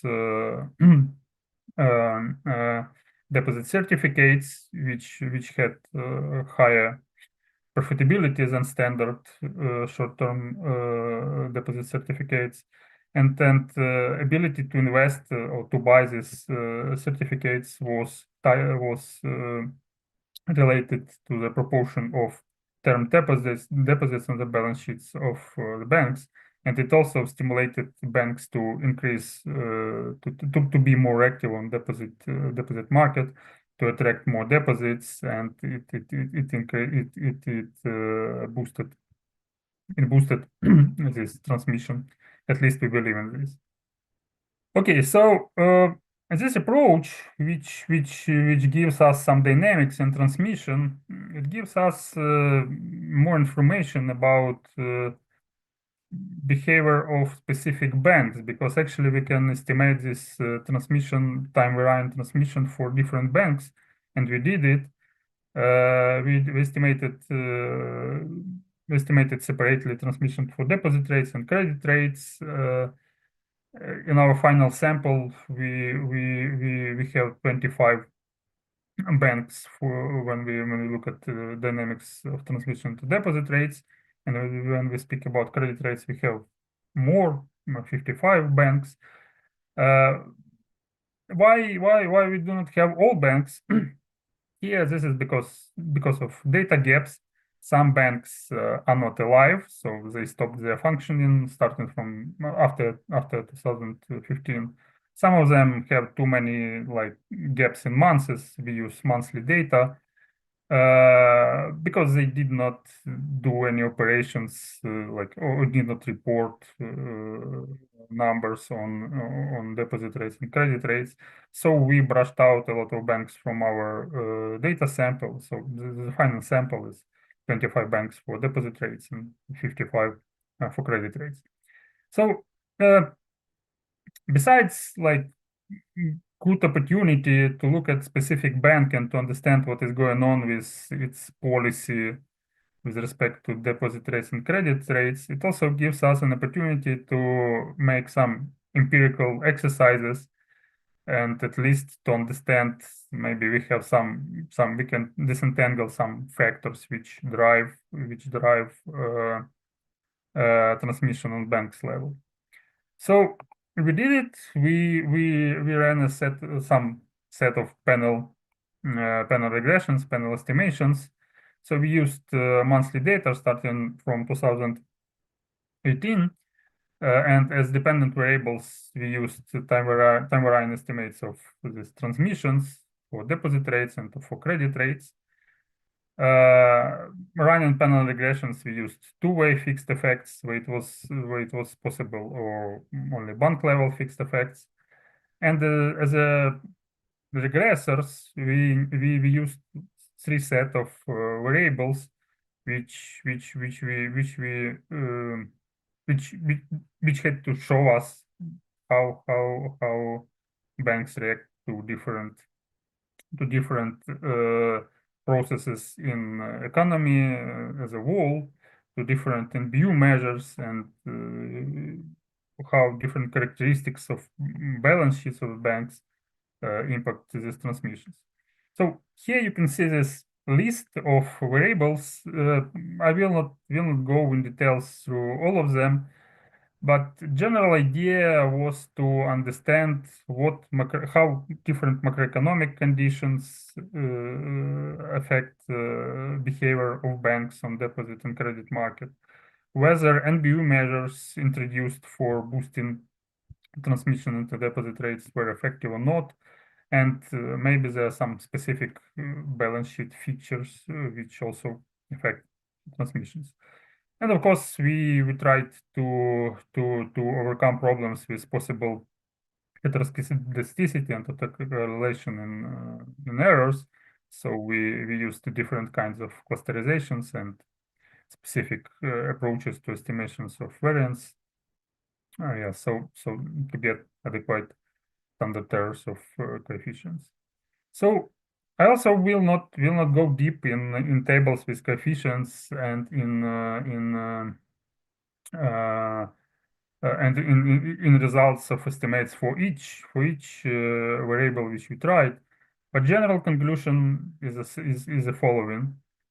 For macro level, high liquidity negatively affects transmission for both rates, which is standard result from the literature. Macroeconomic uncertainty also decreases transmission to deposit rates and increases transmission to credit rates. This is the picture. I think it's related to a picture which we saw at the beginning of the big war, when banks tried to add more premium to the rates, and the banks didn't know how to move the rates for deposits. Inflation effects are nonlinear because moderate inflation allows banks to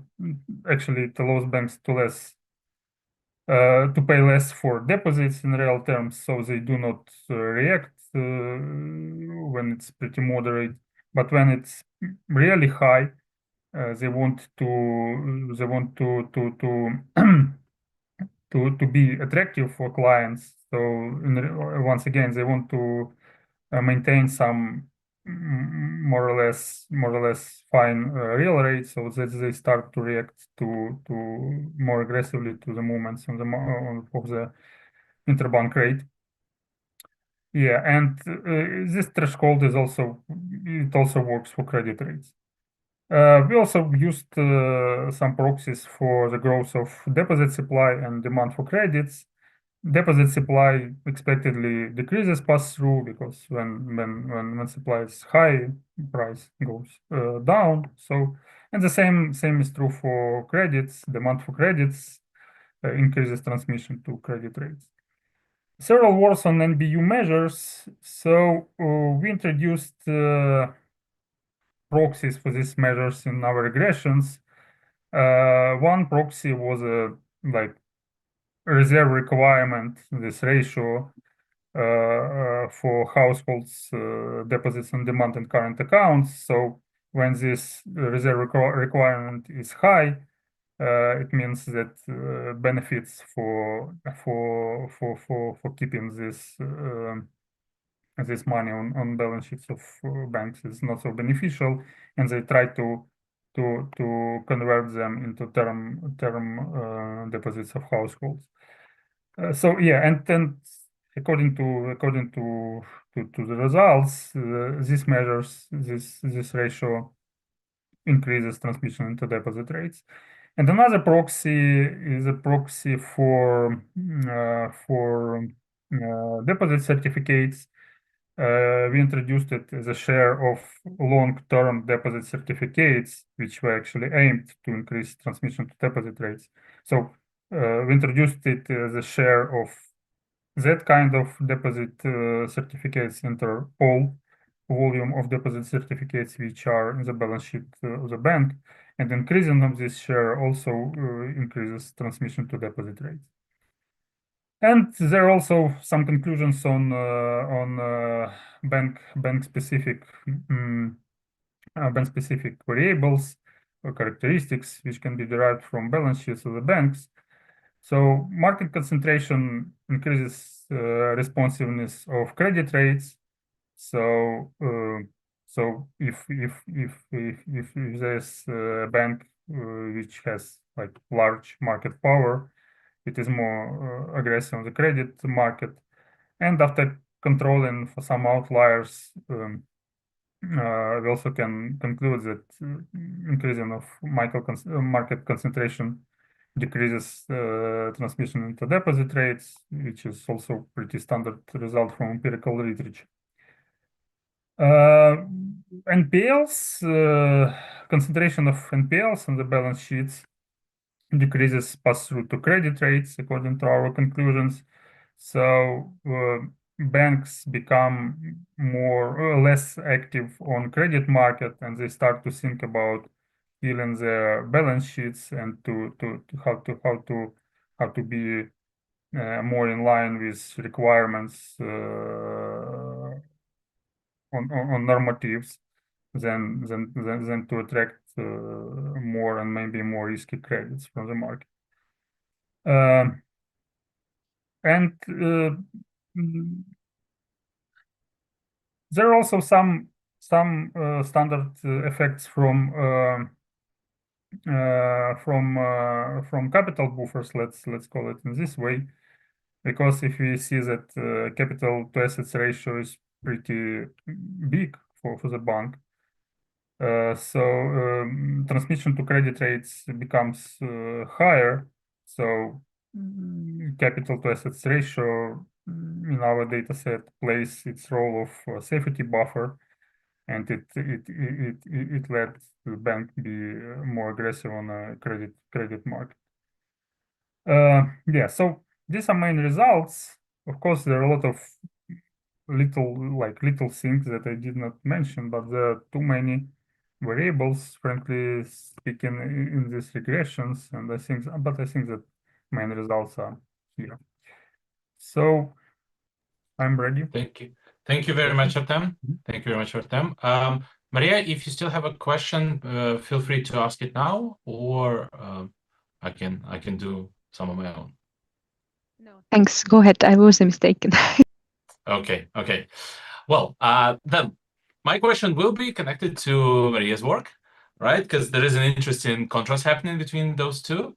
Like her framework would predict that concentrated state-owned banks, they slow down pass-through, right? But in Ukraine, like we have a state bank with nearly half the deposit market that shows the highest pass-through.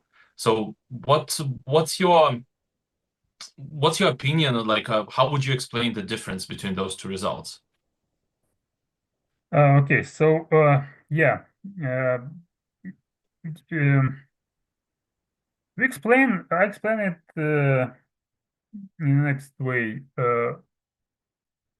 Indeed, big state-owned banks in Ukraine. Actually, this is one bank, so it's very aggressive. It's very aggressive on the deposit market. If you look at my first point on this slide, you can see that concentration of the market decreases transmission to deposit rates after controlling for outliers. So outlier is this big state-owned bank, which tries. I think it's kind of their policy to catch as much share of deposit market as they can. That's why they're so aggressive there, and transmission for them is pretty high indeed. Yes, so I think that I don't know. Our sample is pretty small comparing to Maria's sample, and I think that in our case, this outlier, which is very big in our banking system, it can change conclusions from econometrical estimates significantly, and in this case, this is what we see. I see. Yeah, fair. I mean, if it's just an outlier, so apparently it's not a but it's not anything specific to Ukraine. Big outlier, This is a problem. I mean, in terms of share of deposit market. That's true. Another small question that if I may, we have. You attribute the recovery in 2022, in the second half of 2022, to both specific national bank instrument. Specific instruments of NBU, right? But also we have seen the quite a high inflation of 23%. So how do you decompose sort of this policy channel contribution versus just the effect from the inflation? Like, is your panel regression able to separate those two? No, unfortunately, no. This is a very good question, because when we speak about policy actions, we start to speak about treatment effects, and to disentangle these treatment effects, we need control group and group which was treated. Unfortunately, we do not have these two separate groups in our banking system, because all banks were treated by policy decisions of the National Bank of Ukraine. So more maybe if we will be very fancy in data and in econometric techniques, we will be able to disentangle these effects. But for now, there are some. This conclusion can be challenged. I agree with you. Thank you. We also have one last question. Well, first of all, one small comment from Maria in the chat. She said that in her sample, all banks were commercial, right? So maybe it's not a fair comparison, like our state-owned versus the commercial banks. Maybe that's that's something to take into account.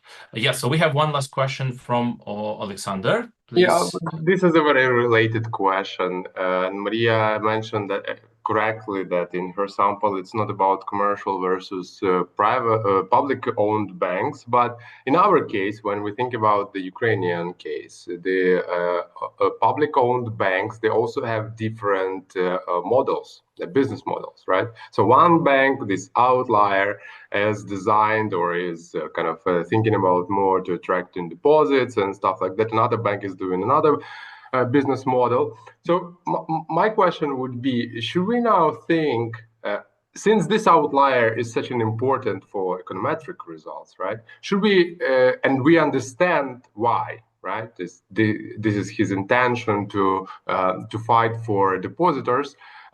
Should we now, from the monetary policy perspective, should we take into account the different business models of each of the banking system? Right, so some banks are working to attract depositors. Some banks working to attract some lending in some specific sector. Does it possibly can affect this aggregate monetary policy that we are working? Artem, just your impression, whether you see any possible extension of this work in this regard. Okay, so I think that our situation is pretty specific, because we have a very big bank which has pretty specific tactics on deposit market, and we have to consider this in our policy decisions. Another question is it normal situation or not? interesting. But anyway, I think that it only means it also means that making monetary policy decisions, we have to think not only about some aggregate transmission, but also to think about some specific tactics, politics of banks on the market, and we also have to communicate closer to our financial stability specialists who are more proficient in these things, and they know more about specifics of different banks. Right. Thank you very much, colleagues. Yes. So thank you, Artem. And thanks to all four of our speakers, Christopher, Carlis, Maria, and Artem. Before we close this session, let me actually try to draw some, unifying threads across it, right? Because even though we have 4 different papers, but the conversation across them is actually much interesting than, it's very interesting compared to just the individual ones. There are two threads that I'm seeing here. First is that every paper that we have looked at today, in its own way, it's an argument against treating the transmission mechanism as a fixed structural feature of an economy, right? Christopher's target moves with financial repricing. Carlos's pass-through varies by yield curve exposure of each loan portfolio, right? Maria's channel reshapes with deposit market structure, and Artem's coefficients shift with the inflation regime and respond to specific central bank instruments, right? So the transmission mechanism is endogenous, right? It's endogenous to policy choices and to financial structure. And the usual, textbook does not capture that. So that's why it was quite an interesting finding, interesting thread to see through them. And the second one that I wanted to highlight is that there is a real tension between Carlos and Maria's findings on the premium component of loan rates. In Carlos's case, banks smooth premium during tightening. In Maria's case, those banks that have concentrated deposit power, they extract rent through wider premium during tightening. And both could be true, right? Different bank types, different market structures, but the policy implications depend on which mechanism dominates in which jurisdiction, right? So for central banks that are watching this question for an emerging market economy, what's the test that would tell you which regime you're in, right? Either you're in the first world or the second one. I see it as an open question that is quite worth pursuing. With that, I'd like to thanks to all participants. We will have another panel starting in just 3 minutes, right, within this Zoom session. We're going to pick up directly where we left off. It's going to be a panel discussion of how different financial systems shape monetary transmission. And this panel discussion will be moderated by Katalin Ziliardi. So we have around a 2 to 3 minutes break. So, please use this break to drop any panel discussion questions in the chat while our panelists are still here. And I pass the word to Katalin. Thank you very much.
We start? Katalin, hello, can you hear me? I can hear you. Can you hear me? Yes, very well, very well. Very good, very good. Thank you so much. So, can we start? Yes, I think it's right time to start. Okay, very good, very good. So, hello everyone, and welcome to our panel discussion, One Policy, Different Outcomes, How Financial Systems Shape Monetary Transmission. I'm Katalin Szilágyi, I'm from OG Research, but I'm a former central banker myself from Hungary, and I'm very much honored to moderate this session. We have spent the morning looking at granular details of loan pricing and risk-taking channels of monetary policy. Now we are kind of shifting the focus to the financial structures and the behavior in the financial system that determine how the central bank signal reaches the real economy. While central banks often use similar tools, the results are rarely uniform. To help us decode why, we have a wonderful trio of experts who represent a perfect intersection of global policy, academic rigor, and frontline institutional experience. Let me present our panelists and their perspectives. To give us the frontline reality, our first speaker will be Volodymyr Lepushinsky, the Deputy Governor from the National Bank of Ukraine. Volodymyr leads the NBU's monetary stability vertical and brings here his unparalleled experience in maintaining institutional resilience and anchoring inflation under extreme stress in the financial system.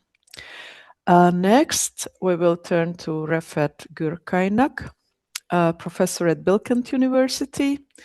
Refet is a widely acknowledged professor in monetary economics, specializing in questions very relevant to our topics, such as central bank credibility, risk premiums, public expectations, and how they shape real-world market responses to policy deliberations. His work often highlights how expectations, credibility, and the underlying macrofinancial framework interacts with policy deliberations. Refet will help us to understand the so-called short rate disconnect, the reality of how markets actually respond to policy shifts in emerging economies. To put all the pieces together and to bring in a global view, our final panelist is Benoît Maugeon, Head of Economic Analysis at BIS. His extensive career across BIS, the ECB, and the Banque de France makes him a perfect expert to map out how different national financial structures interact with the monetary transmission mechanism. And I expect him to help us understand how the global financial cycles interact with local financial structures to either accelerate or dampen the policy effects. As for the roadmap for today or the questions that we will be tackling, so I identified three broad topics that we plan to cover. First, on the structural drivers. So what are the specific features of a financial system? Is it liquidity, competition, the level of digitalization, whatever, that are currently the biggest game changers for transmission on the global scene? The second would be the emerging market specifics. So what features of emerging market economies makes them so vulnerable to this short rate disconnect that is less prevalent in advanced economies? And the third one is policy evolution. So how should central banks evolve their frameworks when the standard outcomes no longer or not necessarily align with their policy deliberations? Okay, so having said that, let me give the floor to our first panelist, Volodymyr. I would like to to start the discussion with your experience. We already had some insights from the keynote, from the opening remarks and from Artem's presentation in the previous session. But just to sum it up, in an environment as volatile as Ukraine's, what has been the most surprising way the financial system has altered your view on the monetary transmission mechanism? Or can you please sum up some measures you believe have managed to keep your monetary transmission mechanism afloat under such extreme stress? Thank you. Thank you, Katalin. I want to share my brief presentation on this issue. So it's just a few slides.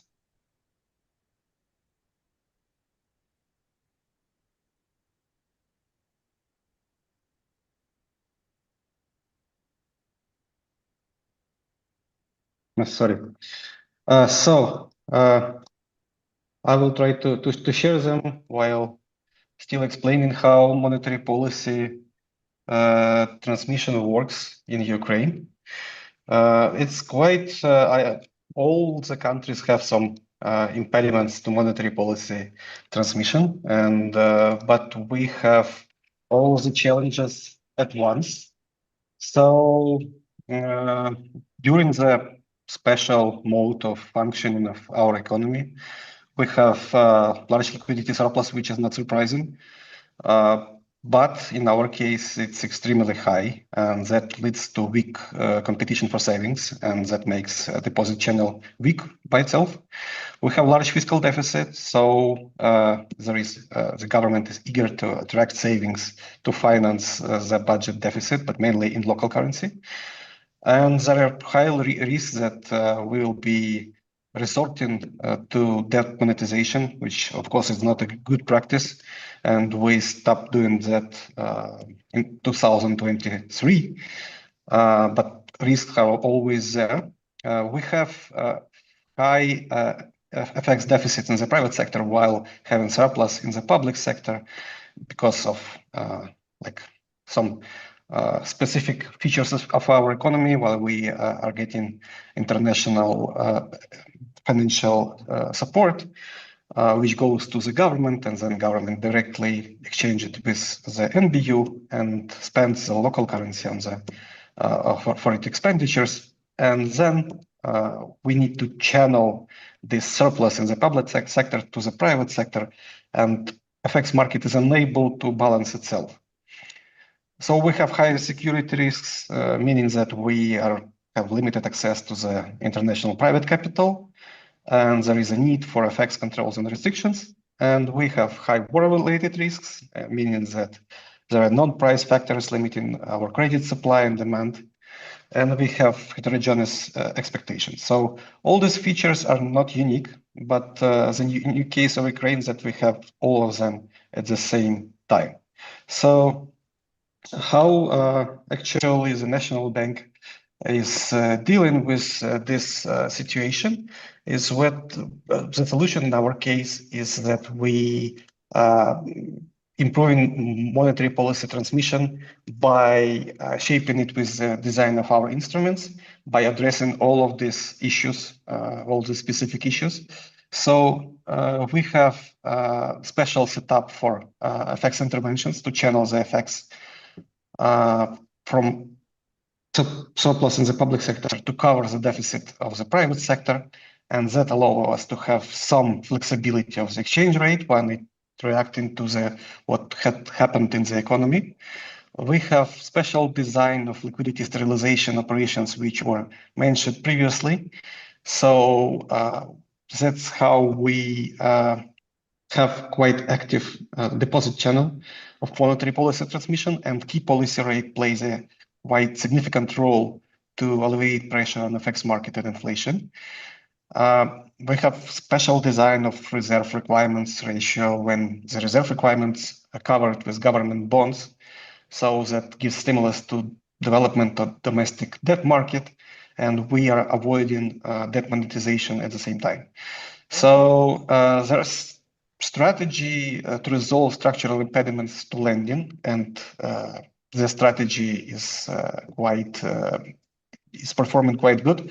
So we have active lending by banks, and we have creative way of relaxing capital controls to stimulate, like so-called stimulative liberalization, when we allow capital to get out when there is some investment into the domestic economy. So as a result, monetary policy transmission is functioning despite this unprecedented shock and stress and structural changes to the economy. So still, like, it's quite a creative way, and but we managed to address all these impediments to monetary transmission and still have some form of flexible inflation targeting while being with flexible exchange rate.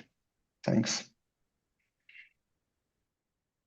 Thank you so much. It was very interesting, and it was really remarkable to hear how a central bank can effectively use all kinds of these creative, non-standard tools to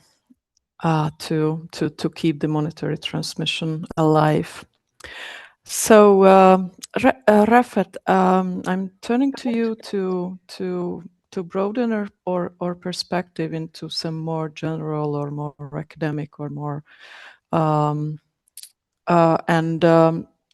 so what can be apart from the financial market structures themselves, what can be some causes of failing monetary transmission mechanism or this short rate disconnect in emerging market economies? What are the role of market expectations, the institutional credibility, risk premiums versus the financial market structure as such? That's a big question, and it's a very fundamental one. The primary thing to remember, I guess, or things two, are one, we do not ask this in the emerging markets specific case, but in your introductory remarks, you were talking about emerging economies.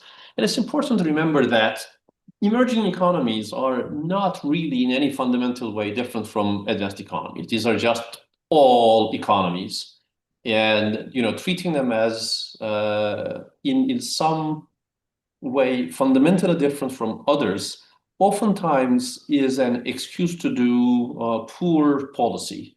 That it's clear what good policy is, you don't want to do it, and a very cheap fallback is to say, but those are policies designed for advanced economies, we are an emerging market, and therefore we should be absolved from expectations that such good policies will work here. Having said that, it's really important to remember that monetary policy and all policy are treatments. Think of these as medicine, and you really have to think of the treatment that's appropriate for the sickness that you're treating. The following is really lazy policy making and hurts every time. Last time when we had a problem, we did this, it worked. We have a problem again, we're going to do the same thing. Are you sure you have the same problem? That's oftentimes a big issue. That, from an experience that I know well, in the global financial crisis, Turkey did all kinds of expansionary policies. The central bank lowered interest rates, the government did expansionary policies. That was very well warranted because that was textbook fall in demand. So you were trying to make up for that, right? But once that episode was over, the government essentially said, this expansionary policy thing works great. It doesn't really create inflation. It leads to fast growth. Let's do more of this. There you have to say, wait, you had a problem of inadequate demand. You fixed that. Now your problem is a supply capacity, and the same demand management is not going to work. We ended up with huge inflation. Now, here too, one has to be cognizant of the underlying problem that one is treating.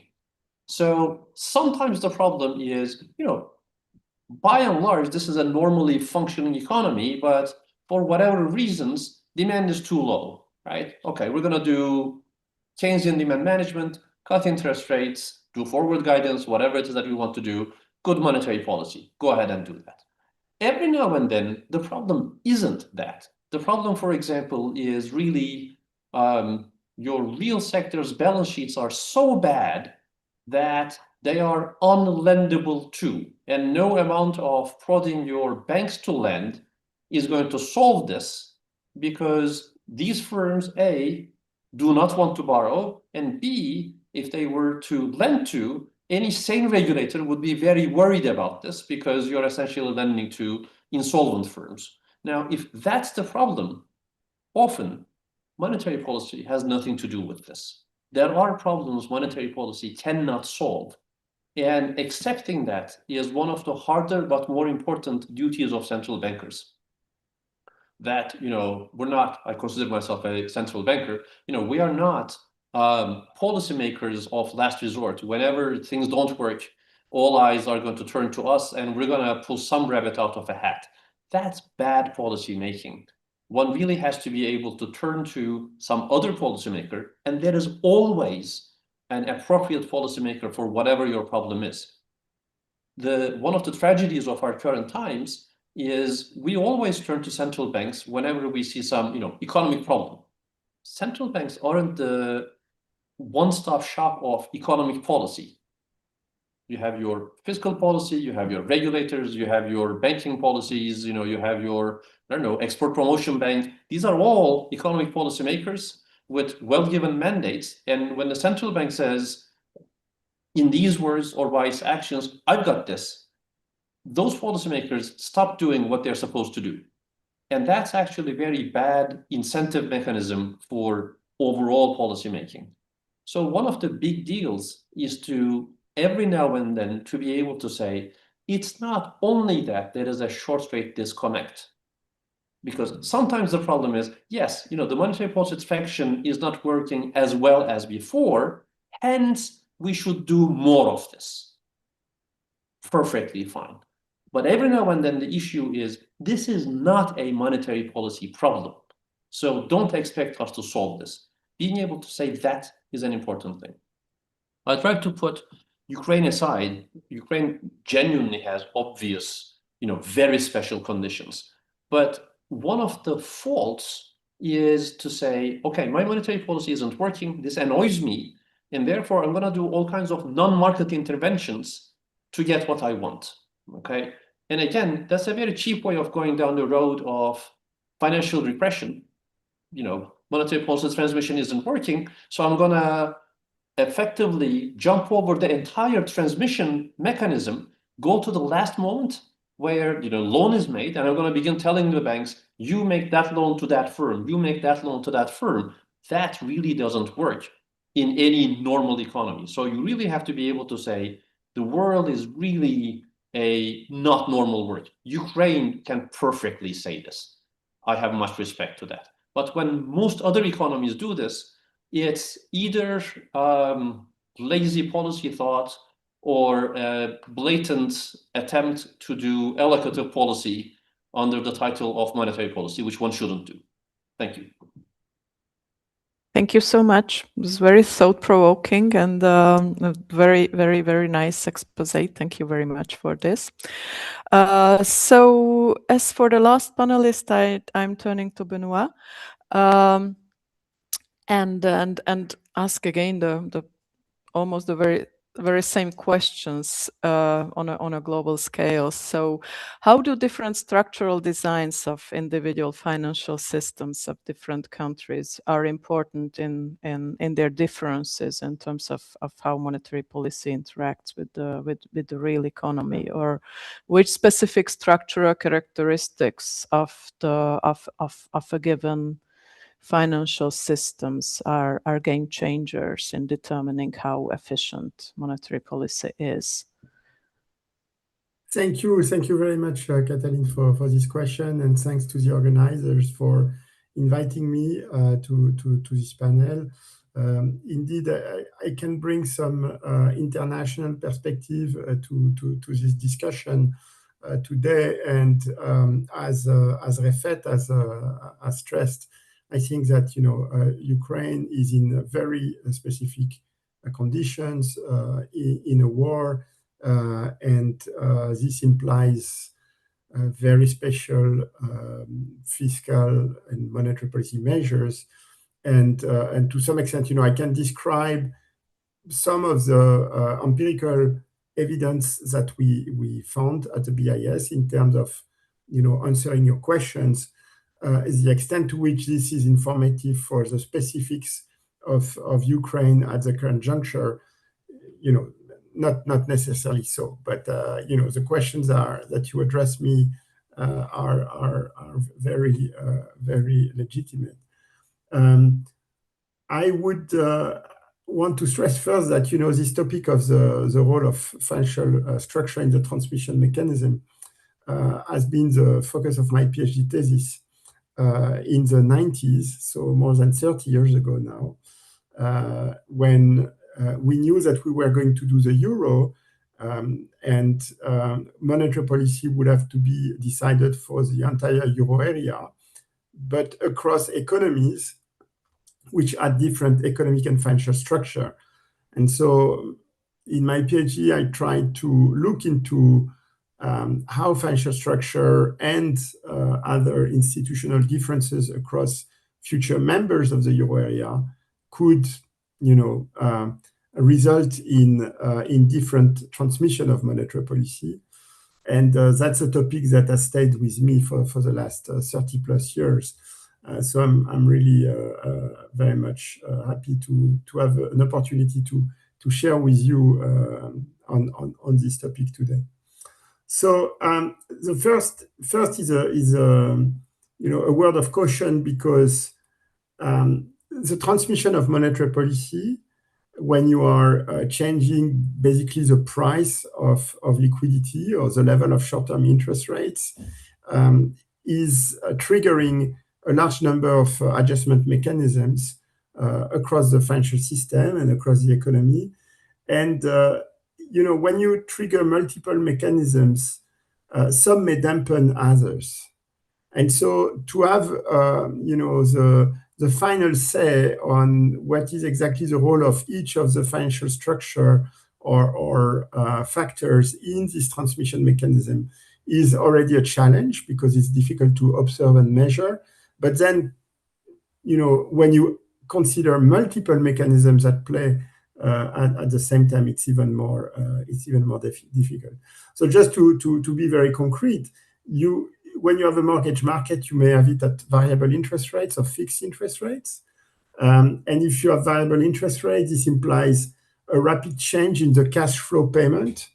For instance, if you raise interest rate in Australia, because the mortgages in Australia are at variable interest rates, you really have a large share of the household sector whose payment of interest to the bank will increase from one month to the next.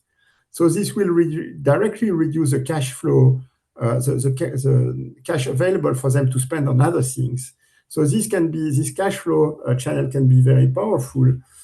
As this being said, in a country where mortgage markets are at fixed long-term interest rate, if your short-term interest rate is changing the long-term interest rate, you may have a lot of potential borrowers who would like to lock in this lower level of interest rates.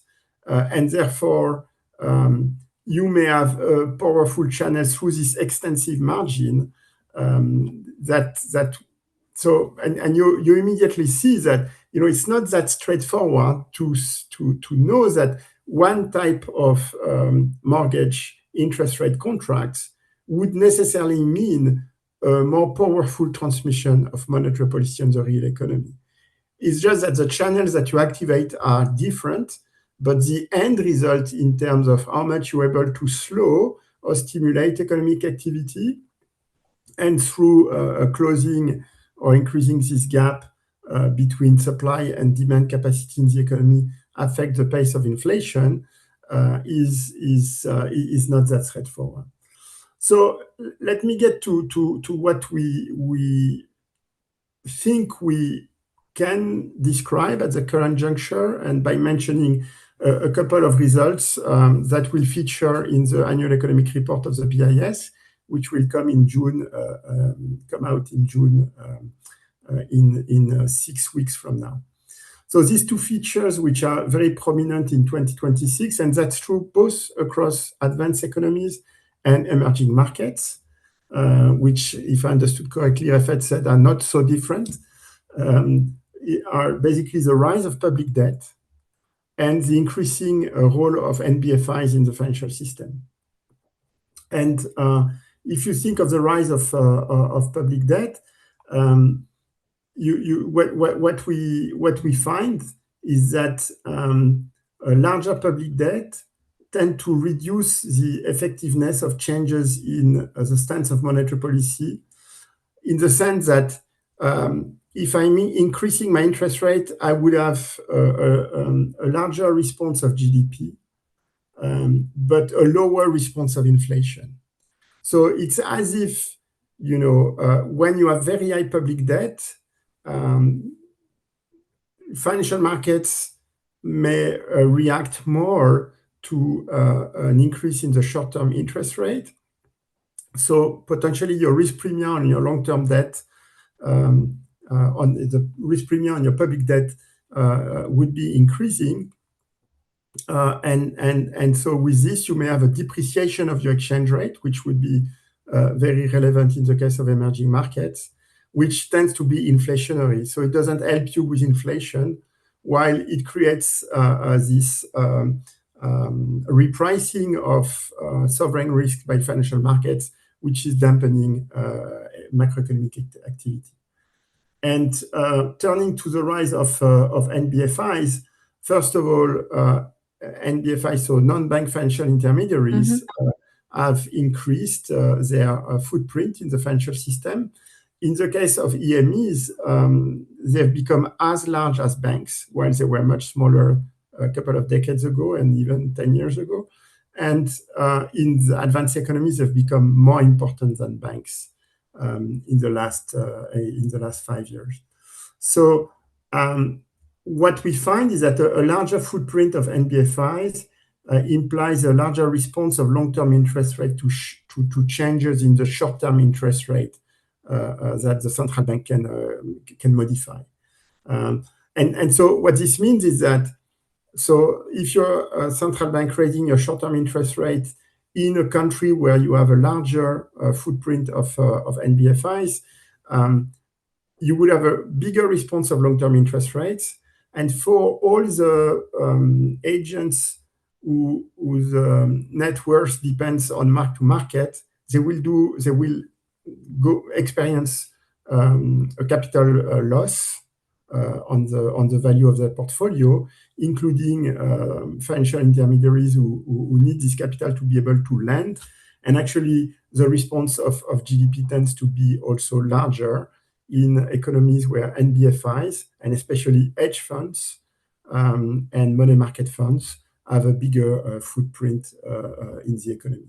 So this is basically the main result that we find, and I may come back to it if there are more questions. But at the current juncture, at this stage in the panel, let me conclude on these two empirical results that will feature in the annual economic report of the BIS at the end of June.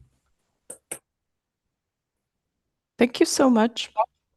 Thank you so much. Very interesting, and we are all looking forward to read your annual report. Just a little follow up on what you just said. So does it mean that if those features like the prevalence of non-bank financial institutions and public debt are so-called structure, so much interact or to a large extent interact with monetary policies, deliberations, or how they pass through to the economy? Does it mean that the optimal monetary policies should be different based on these structural features for different economies, or how much does monetary policy should take into account all these effects that have some effect on their transmission.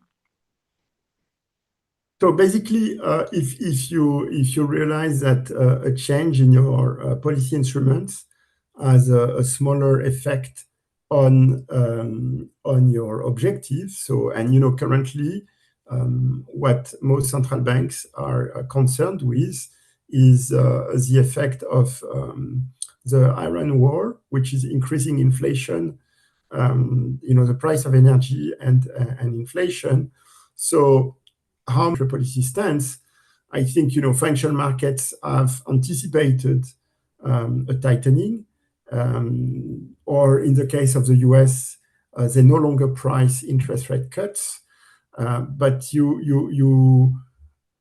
if you have good elements, empirical elements that convince you that the effect of your interest rate increase is small, then you need to increase your interest rate more to achieve the same objective of stabilizing inflation.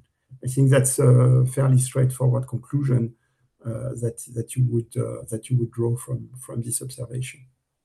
Mm-hmm. Sure.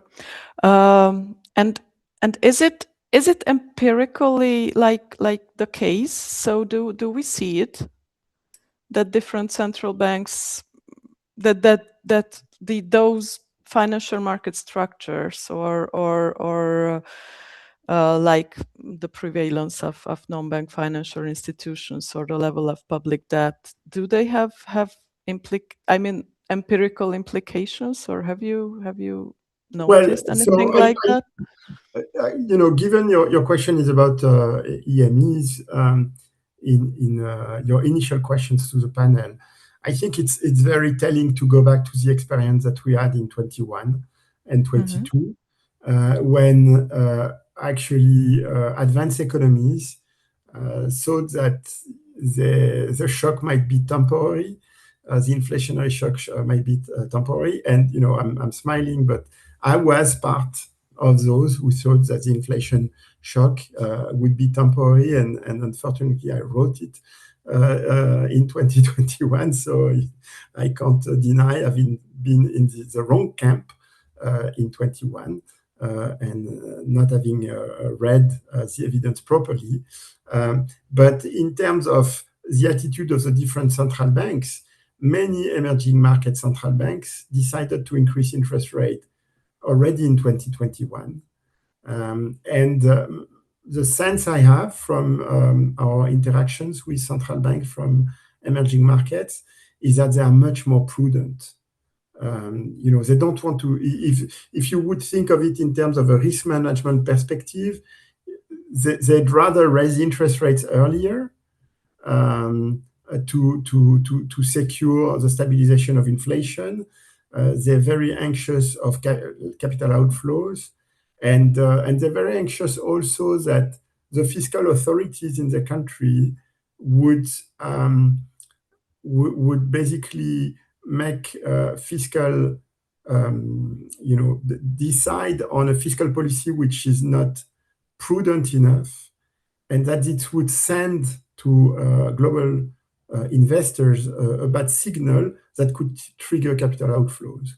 So emerging market central bank leaders, governors, that's something they're extremely aware of. And that's really very much on their radar. And as the experience showed in 2021, they raised interest rate early. And you can think of it as this risk management perspective that better err on the side of increasing interest rate early than too late, too early than too late.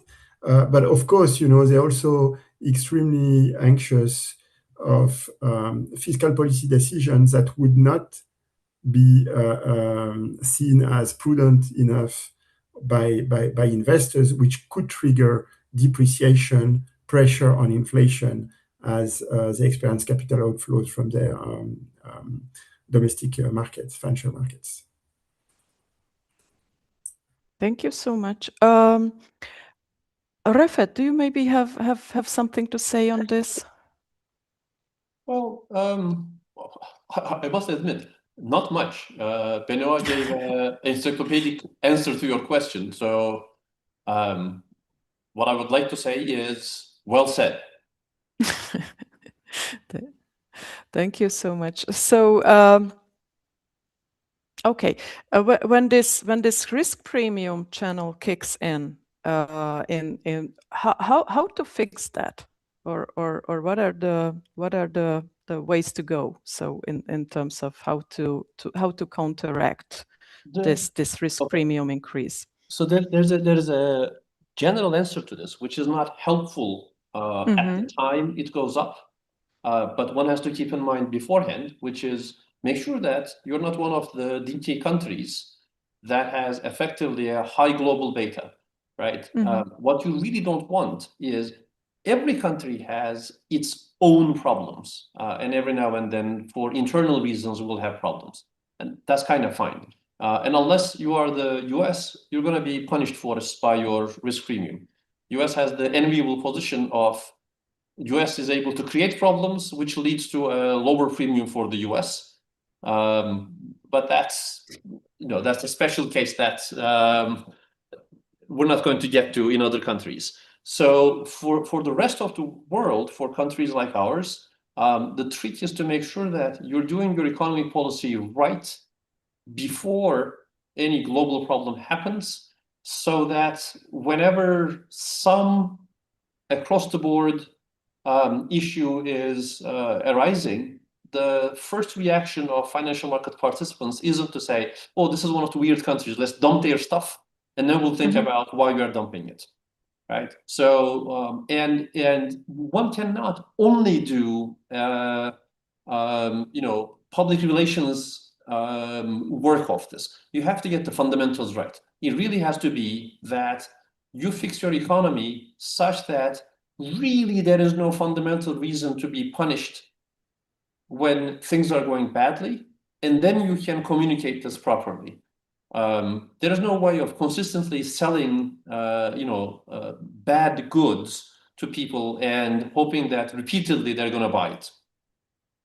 Having said that, one of the important issues here is having adequate reserves. This is exactly why countries have reserves, right? Because despite our best efforts and maybe everybody's best efforts, financial market participants have limited bandwidth, and this investing in categories actually happens. So they do things like, oh, one of these countries is doing weird stuff. Okay, I'm going to sell emerging markets. And you're like, I had nothing to do with this, but being right doesn't help you here. So what you can count on is this is not going to last forever. When you're having non-fundamental problems, if you're able to weather this for a while, the fundamental is going to kick in. But weathering that for a while requires having reserves. And that's when reserve management really becomes important.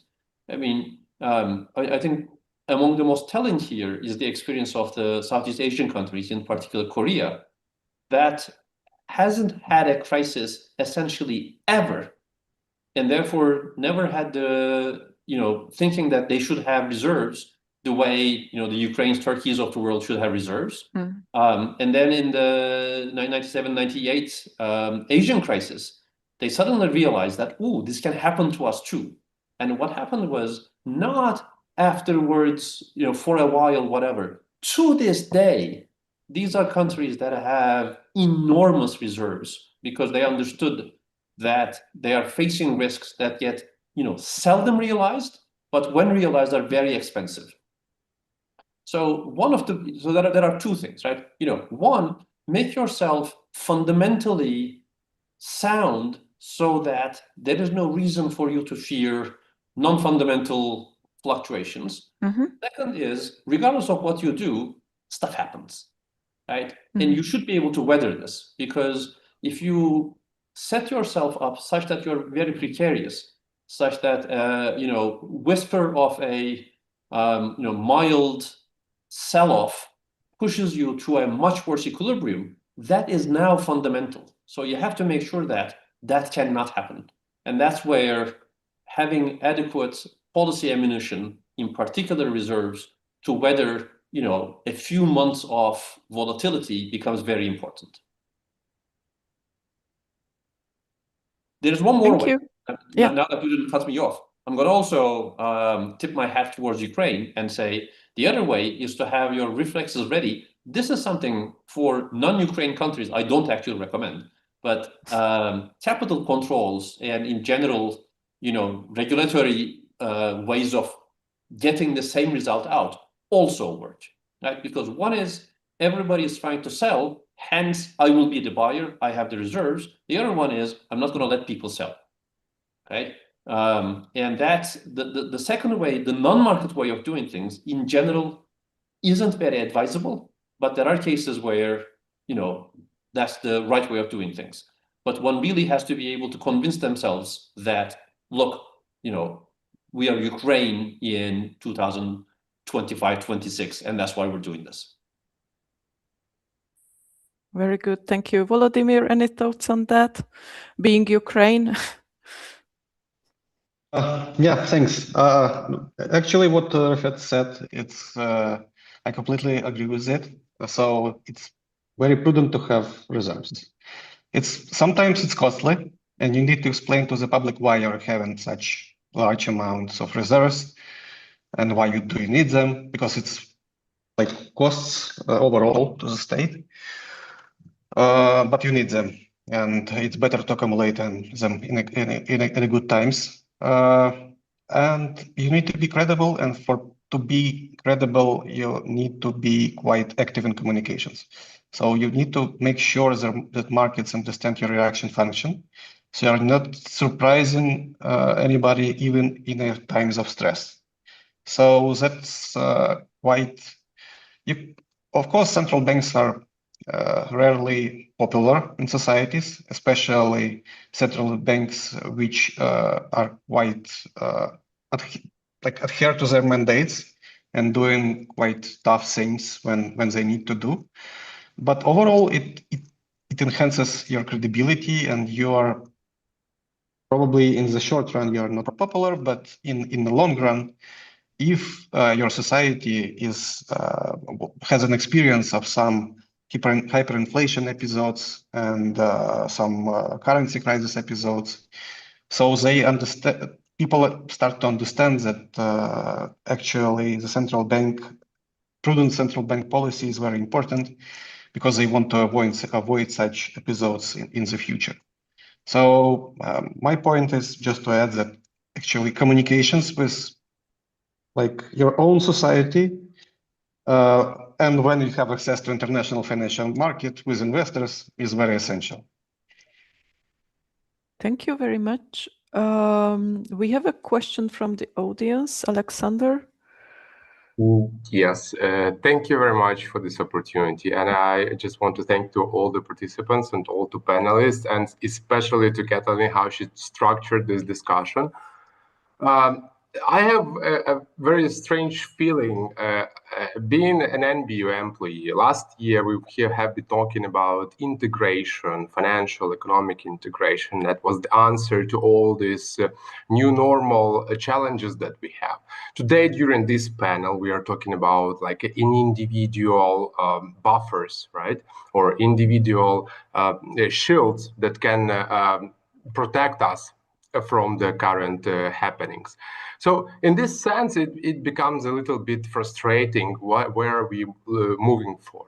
So are we going to kind of develop our own shields, own monetary policy, and all financial systems capable to withstand with all the global challenges? Or this is actually a part of a more broader aspect of a kind of a more regional or global integration and questions like that. So this question is more actually about the impact of large economies on a small economies, on emerging markets, the question that we have today at this workshop, right? So the US, the Fed, the ECB, their monetary policy, their political economy as well, affecting us on the everyday basis. And should we be a part of that program, or should we have these shields or these buffers to withstand that? Thank you very much. Well, it's true that Refet has mentioned reserves, but the way we would approach it, and with Claudio Borio giving a keynote after this panel, I suspect that he may be touching on this. What we are, I think it's good to have an encompassing approach, which we call the macro financial stability framework at the BIS. And so this includes reserve, but also macro-prudential policy, a sound monetary policy, and then a sound fiscal policy. So I think that Refet has a point to say that there are some global macroeconomic conditions where no one can hide. But if you have a balanced and comprehensive approach vis-à-vis various types of risks, including forex reserves, a good macro financial policy, and a sound monetary policy, you're likely, to use the language he has put forward, you're likely to have a lower beta vis-à-vis those global macroeconomic conditions than if you don't. So in a way, zero risk does not exist for no one. That's also true about macroeconomic policies when you are in a small open economy. But you're better off going there with buffers than without, to basically navigate these macroeconomic storms that you may encounter from time to time. Let me take a moment on this too, and note that this is a fundamentally important question that is posed to the wrong group of people. This is a political question. And you can ask exactly the same question about your military defense too, right? And in that sense, this really is no different.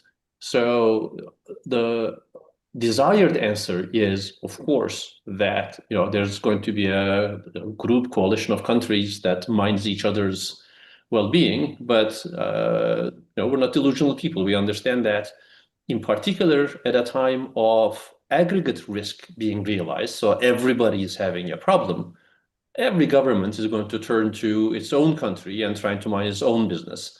And there's every reason to be able to mind your own business too. That's a very good point. Thanks. Thank you. Thank you. So we are approaching our time limit. Any other questions from the audience? Or if not, then let me thank all of you for your valuable comments, and let's have a short break before the keynote speech. Thank you very much. Thank you very much for this. Thank you. Thank you very much. Thank you. Bye bye. Bye.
Dear colleagues, good afternoon one more time. We are ready to go on.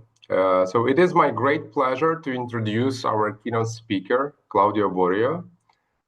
Claudio hardly needs an introduction to this audience. He has been one of the leading voices in shaping how central banks think about the interaction between monetary policy, financial systems, and macroeconomic stability. And throughout his work at the BIS, he has made a fundamental contribution to our understanding of financial cycles and the role of credit in the economy and the importance of looking beyond the traditional monetary frameworks.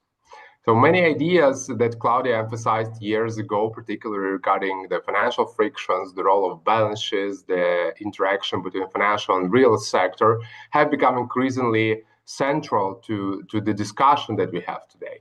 As the central banks continue to navigating the environment of hidden uncertainty and complex transmission mechanisms, these questions become more relevant than ever.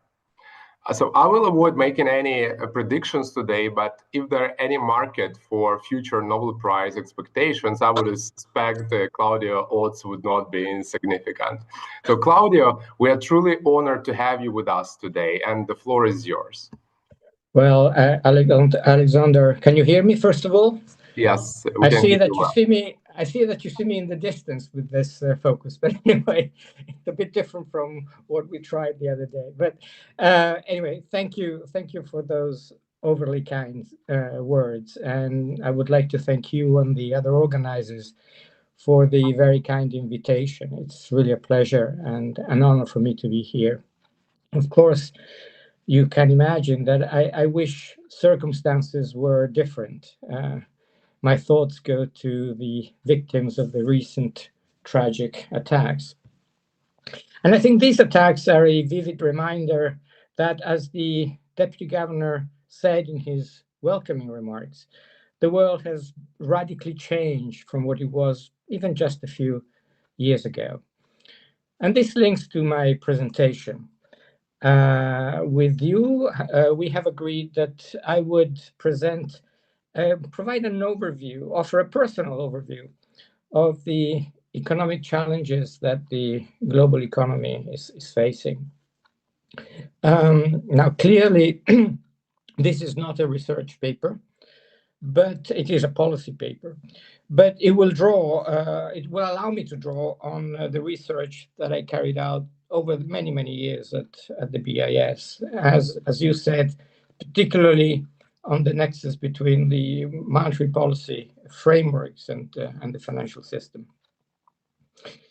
And I will also draw your attention to a set of issues that were not really at the heart of my research, but on which I worked partly, and going back to the words to what Benoît Maujean said, in the context of thinking about a broader macro-financial stability framework for policymakers. So the key point that I would like to get across is that from a macro-financial perspective, clouds are gathering on the horizon of the global economy. And these clouds reflect the convergence of two powerful forces. On the one hand, the upward phase of the financial cycle has lost momentum, or indeed the downward phase has started in quite a number of jurisdictions, particularly in advanced economies. And this means a higher material risk of financial instability in the years ahead. And the second force is the inexorable deterioration in public finances, which is undermining their sustainability. And this, to my mind, is the biggest, truly biggest medium to long-term risk to monetary, financial, and macroeconomic stability for the global economy. And all this is happening in a political and geopolitical context, which is complicating finding solutions to these challenges, and which is also giving rise to extraordinary exogenous shocks, to which I'm afraid we have to perhaps become more used to, which are the wars that we have seen in Ukraine and now also in Iran. The root cause, I think, of the failure to appreciate, or the reason why we have these challenges, quite apart from the geopolitical context, is what Padoa said in 2009 was the failure to take a long view, or to put it in the way that your deputy governor said at the beginning in his introductory remarks today, to play the long game.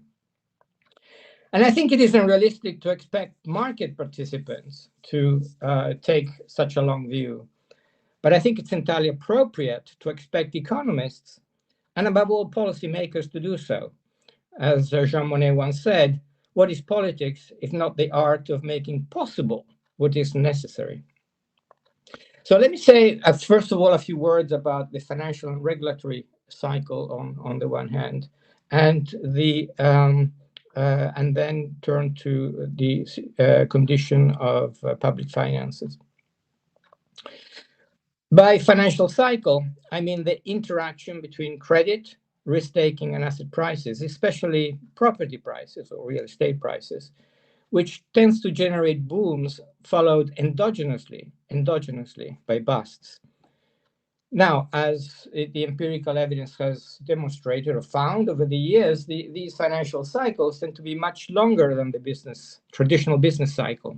And by traditional business cycle, I mean the way in which the business cycle is normally measured, the type of filters that we use to measure the business cycle. So when we're thinking of the financial cycle, we're thinking between 16 to 20 years. The business cycle, as traditionally measured, is of the length of about 8 to 10 years. But let me stress, the financial cycle, and I would say also the business cycle, I mean, their shape, their duration, their amplitude, depend very much on policy regimes. I'm thinking of the financial regime. Do we have a liberalized and a non-liberalized financial system? I'm thinking of the monetary policy regime, its attitude towards the buildup of financial imbalances, among other things. I'm thinking of fiscal policy. And I'm thinking of the real policy regime, such as how integrated the world economy is, how many barriers there are to trade. Now, the financial cycle that we have seen since, I would say, since financial liberalization in the early 1980s, has marked the timing of the most significant episodes of financial instability. Crises tend to occur a few years after the financial cycle peak, when asset prices collapse and credit slows down substantially or contracts. The most famous examples, I think, are those, at least in advanced economies, are those of the Nordic countries and Japan in the late 80s, early 90s, the great financial crisis of 2008 and 9.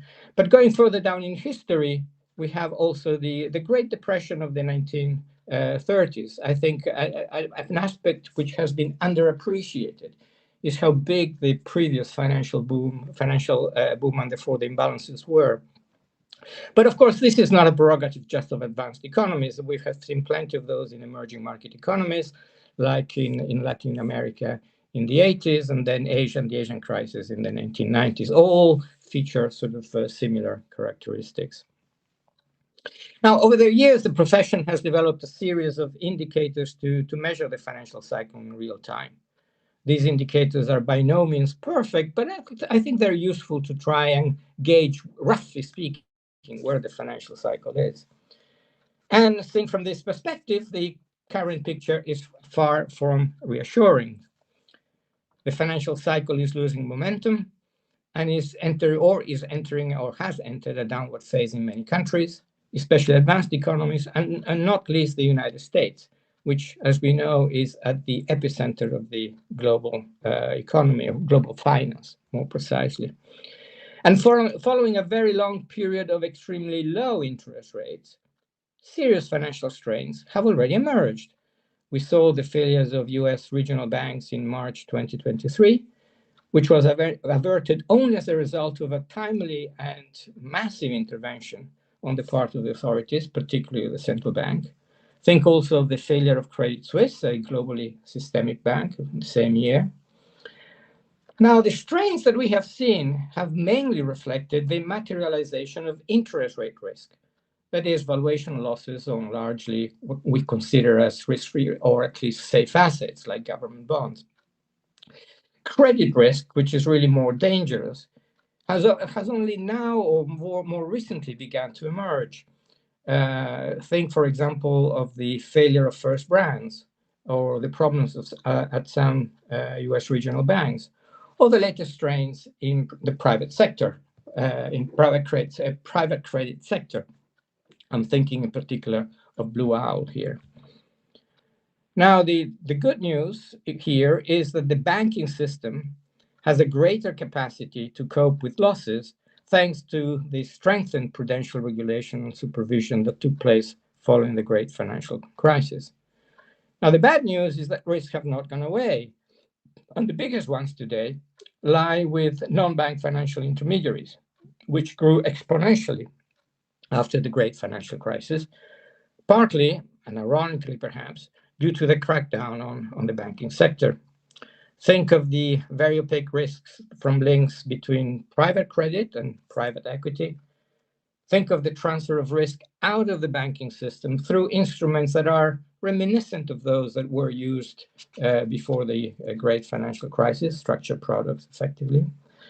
Above all, think of the link between the insurance sector on the one hand and private markets on the other, which at system-wide level means that less capital is backing more illiquid and risky assets.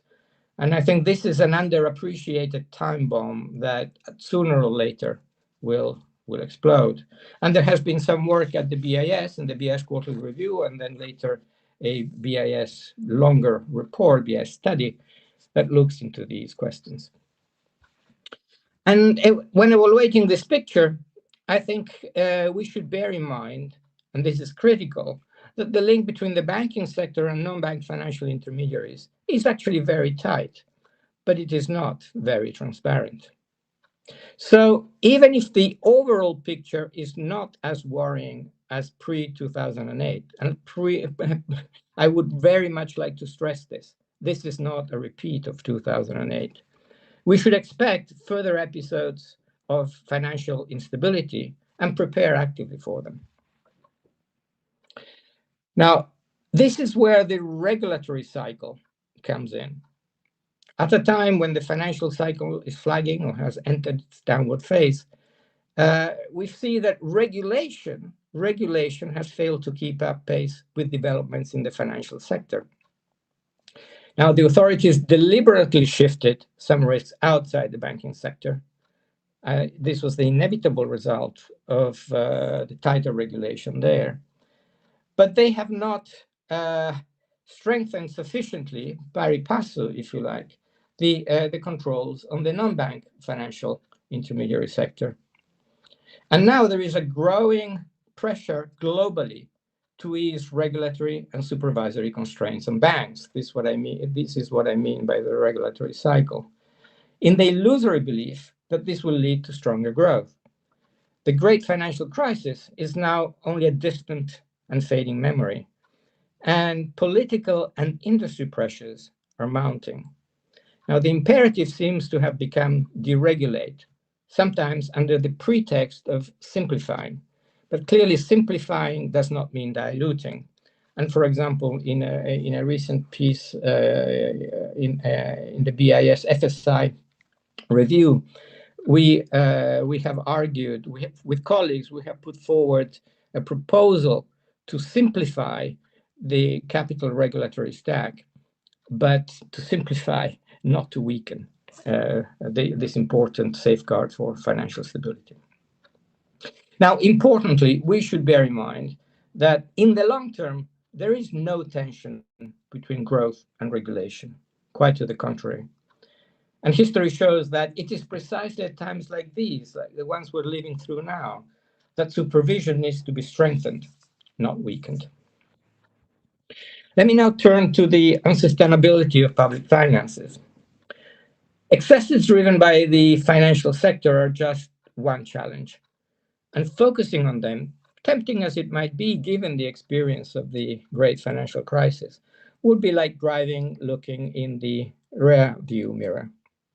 Looking forward, in fact, I think the risks from excesses in the public sector loom even larger.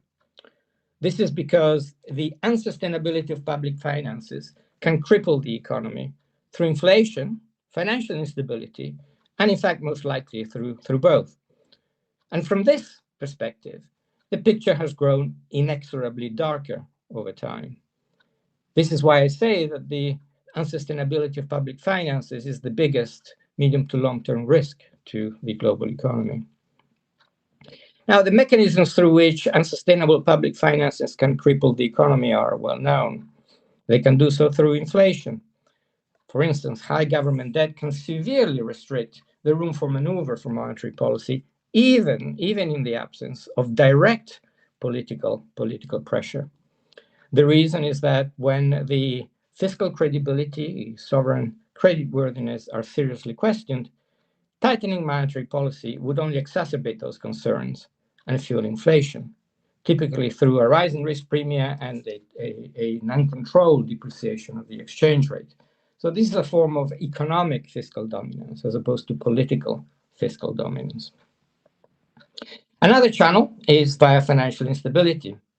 And here the mechanisms are both direct and indirect. The direct ones operate through the private sector exposure to losses on government debt. And think, for example, of the famous or infamous diabolic loop during the euro area crisis of 2011. The indirect ones reflect the fact that when financial instability breaks out, the soundness of public finances is the ultimate guarantee of the financial system's solvency. Central banks can act as lenders of last resort or market makers of last resort, but they cannot address insolvency, and only the government can. As a result, if market confidence in the state's solvency evaporates, the financial system loses its safety net. Indeed, we should bear in mind that monetary and fiscal policy are very much joined at the hip, a point which is sometimes forgotten, or at least not emphasized enough. Both operate through intertwined balance sheets, those of the central bank and the government. Their transmission mechanisms overlap substantially, primarily through their impact on financial conditions. Fundamentally, both guarantee the state's privileged access to resources, monetary policy via money creation, and fiscal policy via the power to tax. And they support each other. Monetary policy can prevent the technical, but let me stress, only the technical default of the state. And the power to tax is what ultimately supports the value of money. Now, if we look at the state of global debt and future trajectories of global debt, I think this global government debt here, the signs are alarming. After a steady increase since the 1980s around the world, debt to GDP ratios globally have reached historical peaks, similar to or higher than those that had prevailed in the immediate aftermath of World War II. And the outlook is far from reassuring. In the absence of consolidation, and given current primary balances, simple projections, these are simple mechanical projections, indicate that debt to GDP ratios are set to rise for many years in the long term, even if interest rates remain below growth rates. The increase is even more pronounced when aging populations and green transition and the high defense spending owing to geopolitical tensions are factored in. Moreover, if interest rates rise above growth rates again, the self-reinforcing dynamic would be much stronger for obvious reasons. In fact, the cost of servicing the debt is currently not far from historical lows, but it would exceed its historical peak if the interest rates were to return roughly to the levels that prevailed during the mid-1990s, which from a historical longer-term perspective were typically normal levels. Now, the IMF's recent more elaborate projections, given announced fiscal plans, are also quite worrying. And of course, we need to remember that these projections have historically proven to be far too rosy.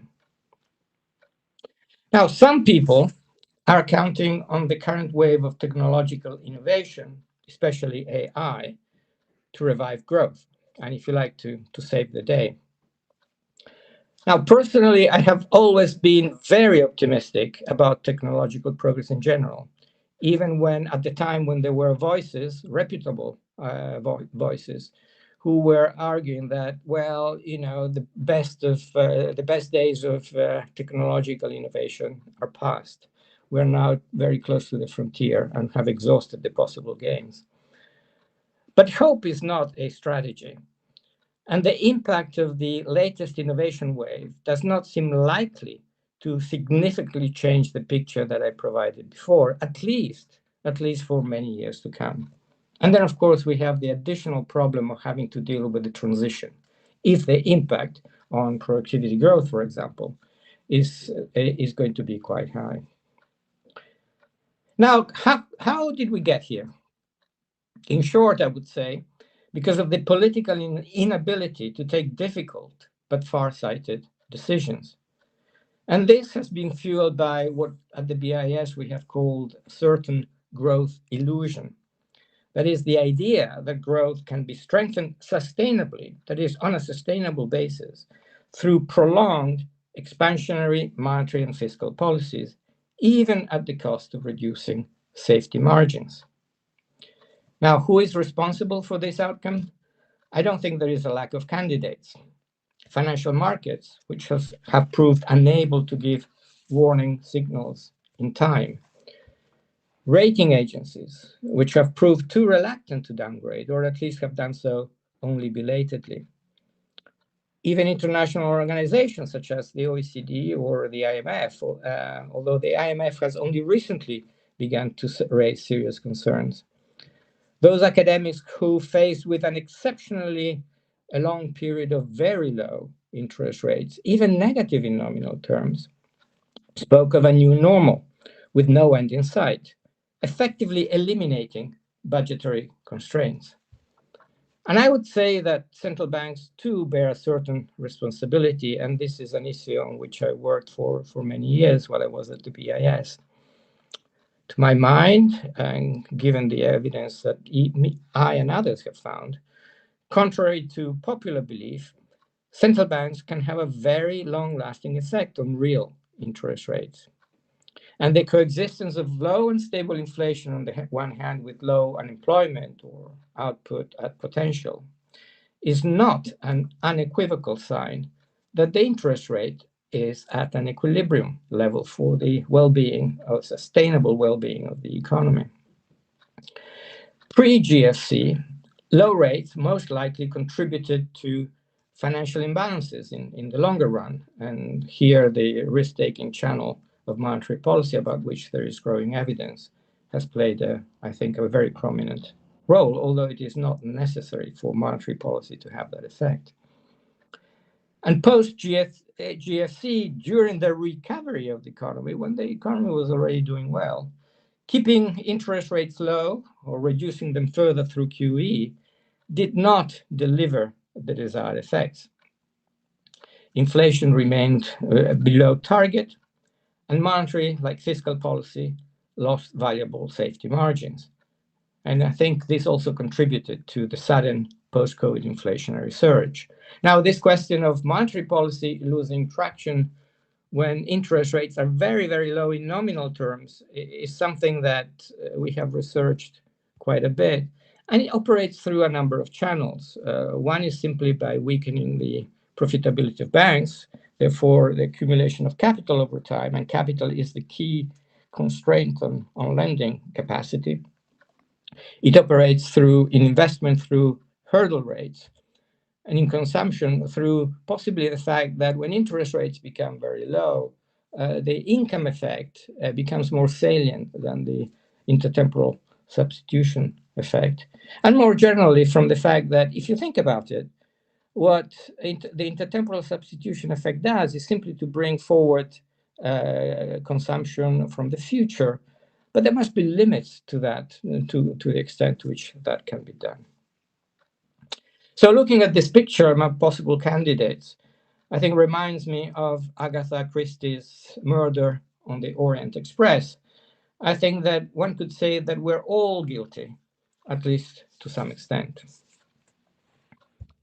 Now, so far I have talked about these two forces, the state of the financial and regulatory cycle on one hand, and the state and projections of government debt on the other, rather separately.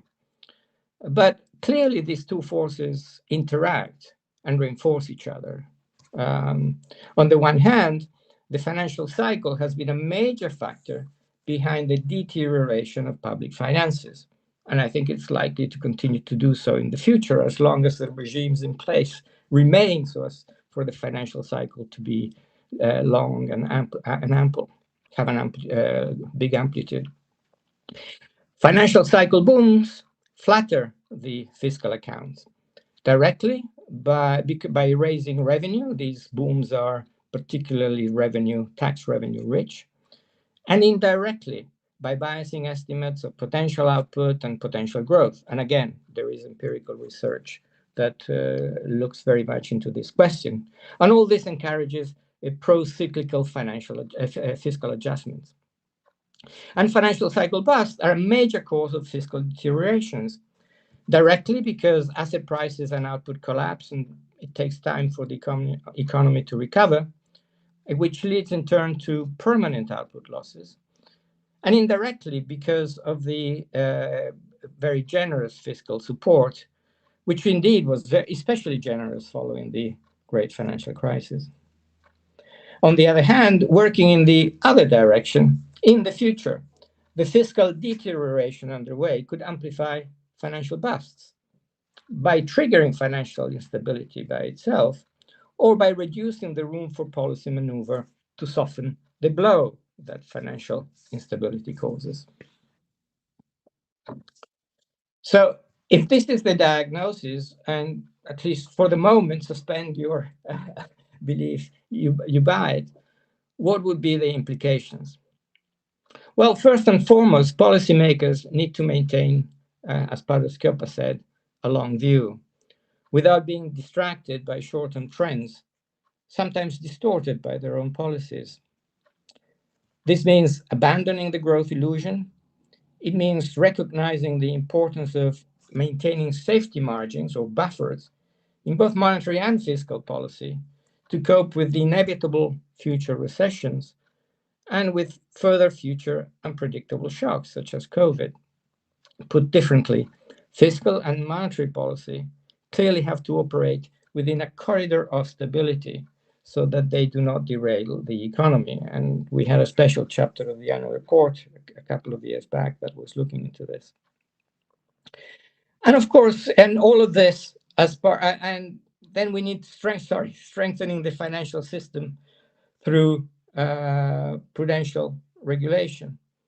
And all of this are the basic pillars of what at the BIS we call the macro-financial stability framework, in which monetary policy, fiscal policy, prudential policy, both micro and macro prudential, work together so as to form a consistent holistic whole.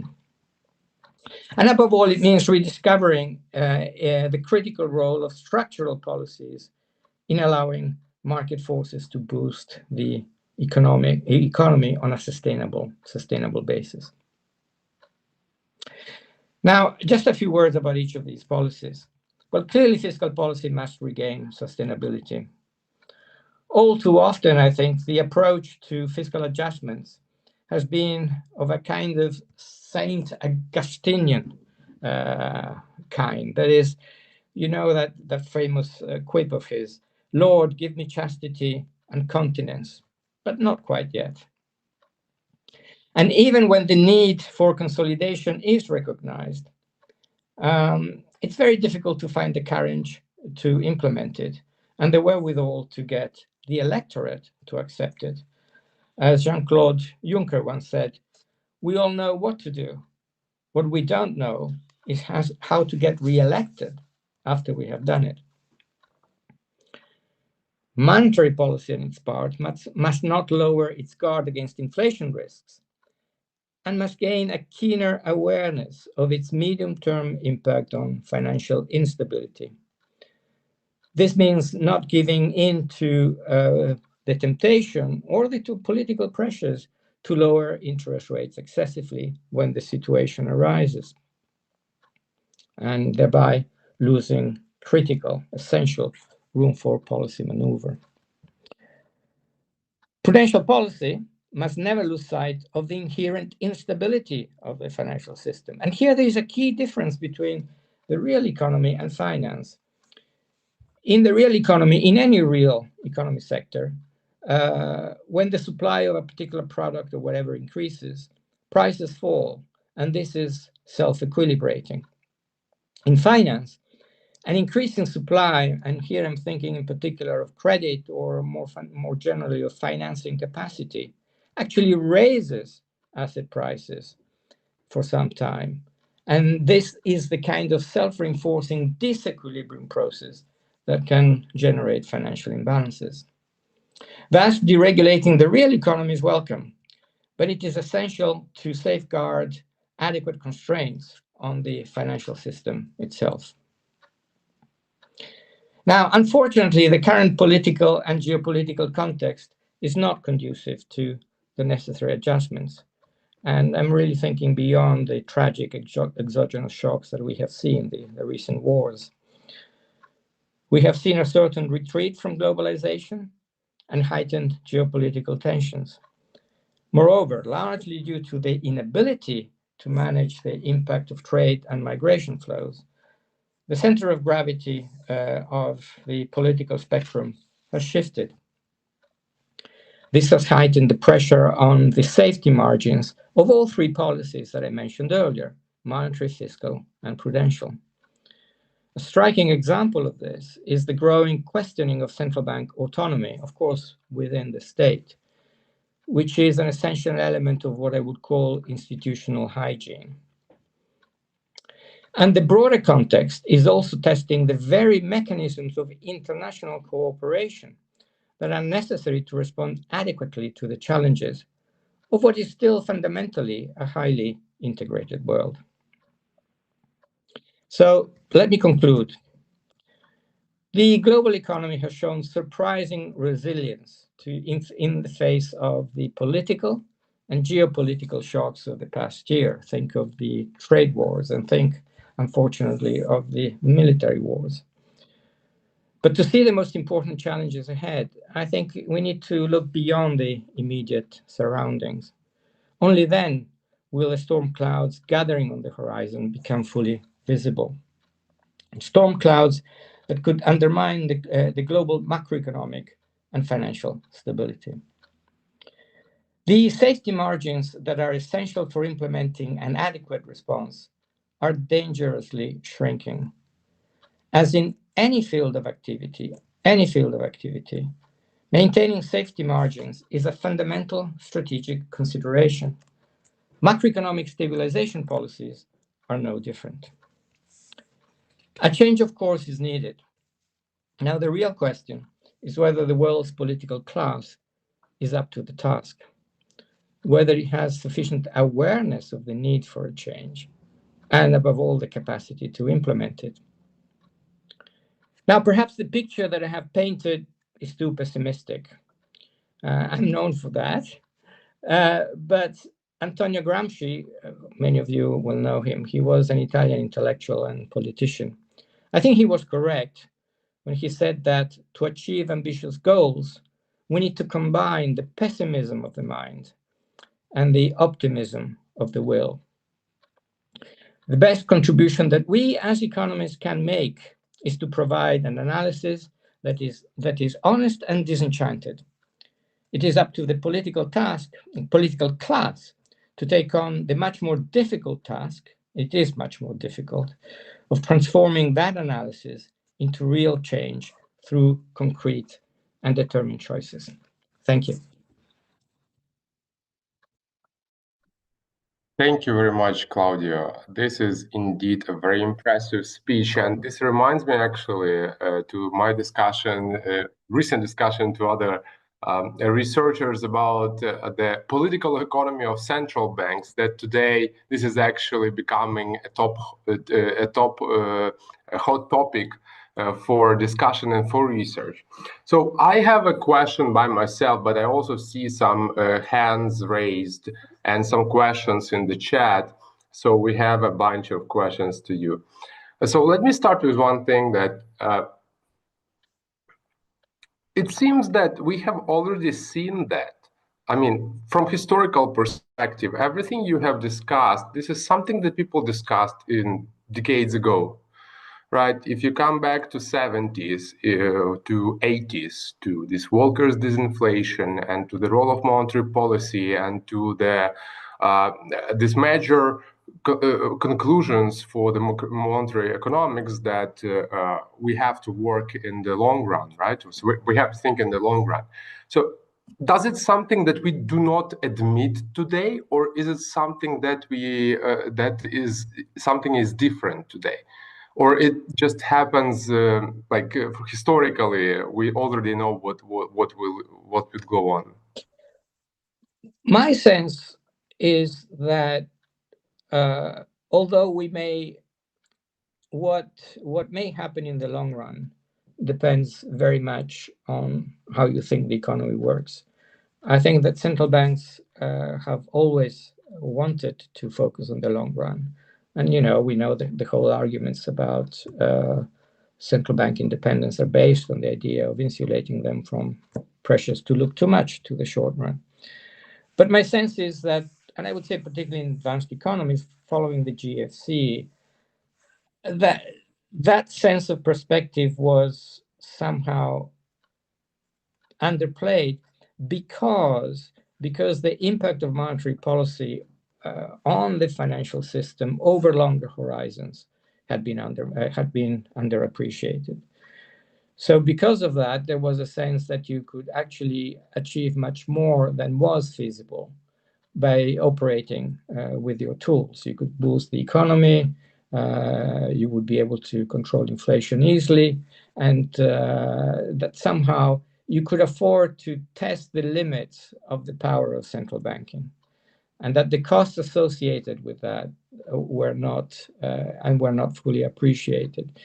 Before the great financial crisis, it was simply because this resulted in what I sometimes call the great illusion, and the idea that the economy was stable, everything was fine. You remember the great moderation stories, when in fact, underneath the surface, this big tsunami was slowly building up. And after the financial crisis, it was the sense that you could lower interest rates into negative territory, you could hugely increase central bank balance sheets without incurring into sort of significant limitations, assuming that the traction of monetary policy, for example, would remain. And I think that this is, so it's a mix of, it's not that central banks don't want to focus on the long run, but the fact that the financial system dynamics during the Great Moderation, as a result of liberalization, as a result of monetary policy, not paying any attention to credit or monetary aggregates, as a result of the integration of the real economy that was pushing inflation down across the world because of the China shock in particular, but not just the China shock. All of these factors were fundamentally changing the dynamics of the economy in a way that my sense is that they were not fully appreciated. People were still thinking very much with models, with analytical frameworks that they had used and that have proved successful to deal with an economy that was the one that you mentioned, the inflationary economy, the Volcker years and the like. But there were changes, fundamental changes in policy regimes that were changing the nature of the challenges ahead. And those changes were not sufficiently appreciated. Now, had perhaps central banks or people looked further back in history, I mean, the dynamics of the economy that we saw follow from the 1990s onwards were similar to the previous era of globalization that we had seen, where you had financial liberalization, when you had trade integration, and when you had a monetary policy regime. Actually, in those days, it was the gold standard that was somehow delivering reasonable price stability. If you look at the dynamics, they're very similar, and which is why I also mentioned the Great Depression. The Great Depression was an example of that. You had a huge boom in the United States, a credit boom in the United States, and a real estate boom as well that preceded it. Thank you very much. We have a question from Maxim. All right. Thank you, Professor Borio. That was quite a fascinating, lecture to hear. I wanted to ask a slightly, maybe it might be a bit too technical question, but I would like to hear your thoughts about it. Today at the research session, we have heard, basically 4 different examples of how each financial sector mechanism operates on different time scale, right? So my question is going to be about the horizon. Mm-hmm. So I remember that you've argued that the financial cycle, it operates in a longer horizon rather than the business cycle, right? And if monetary policy is miscalibrated, then it treats this as the same,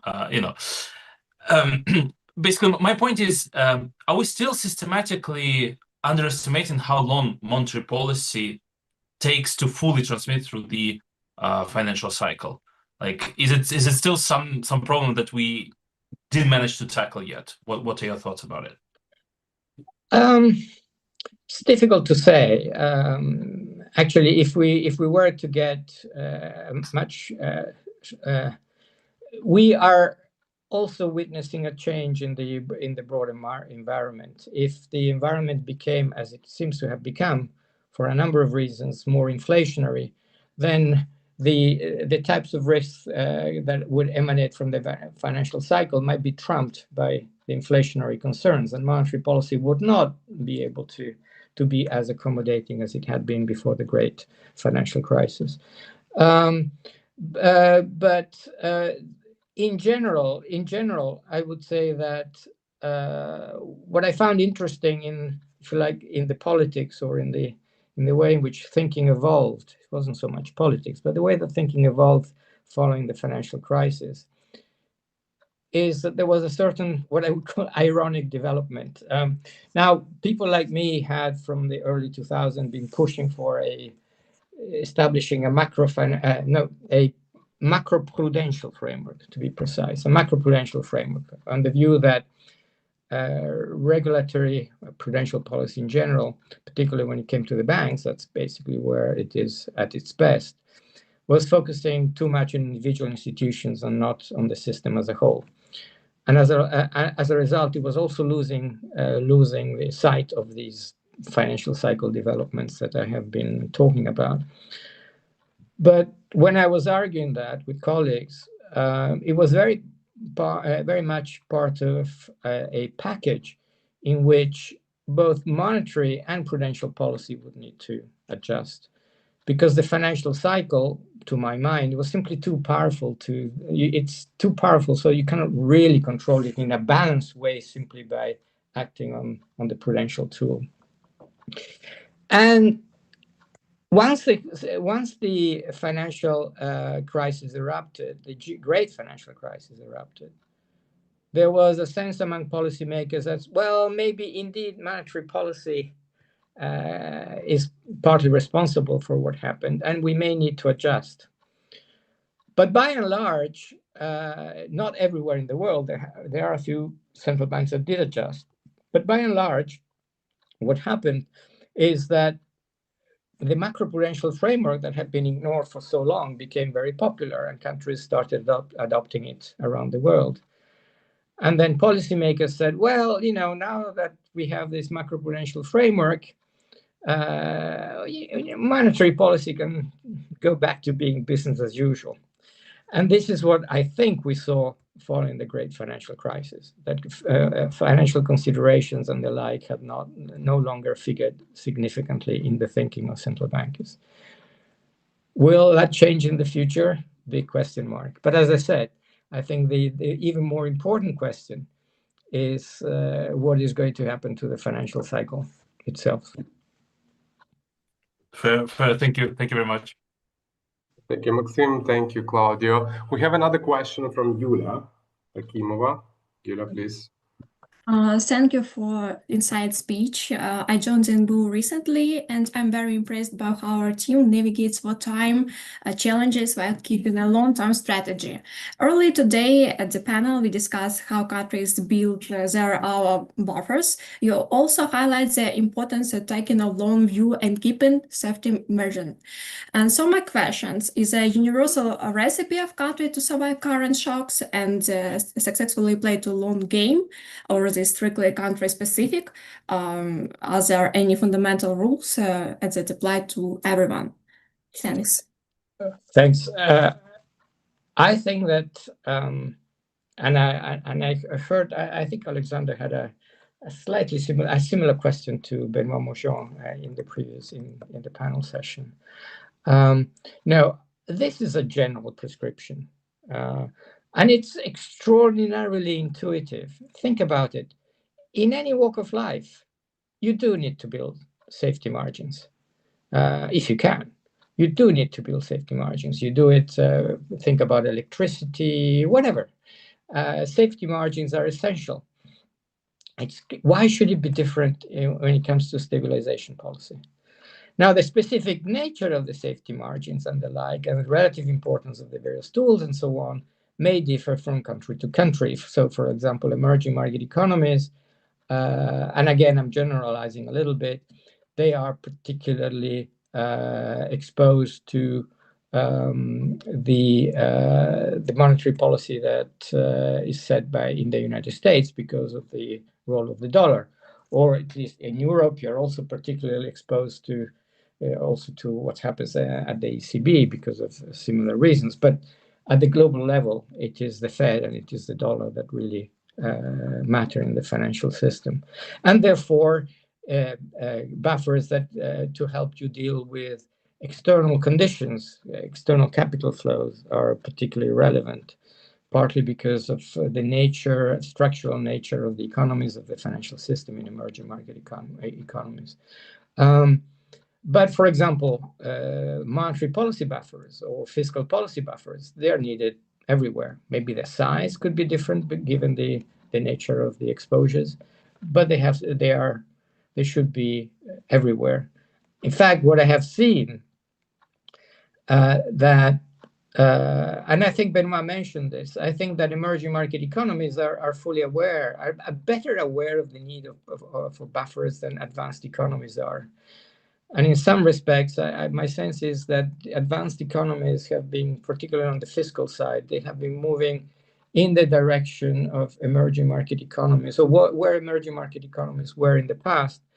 Whereas, although fiscal constraints have been relaxed in emerging market economies too, by and large, and I'm thinking of the more advanced ones, they have, for example, following the Asian crisis and the experience in Latin America, they have improved their frameworks in general.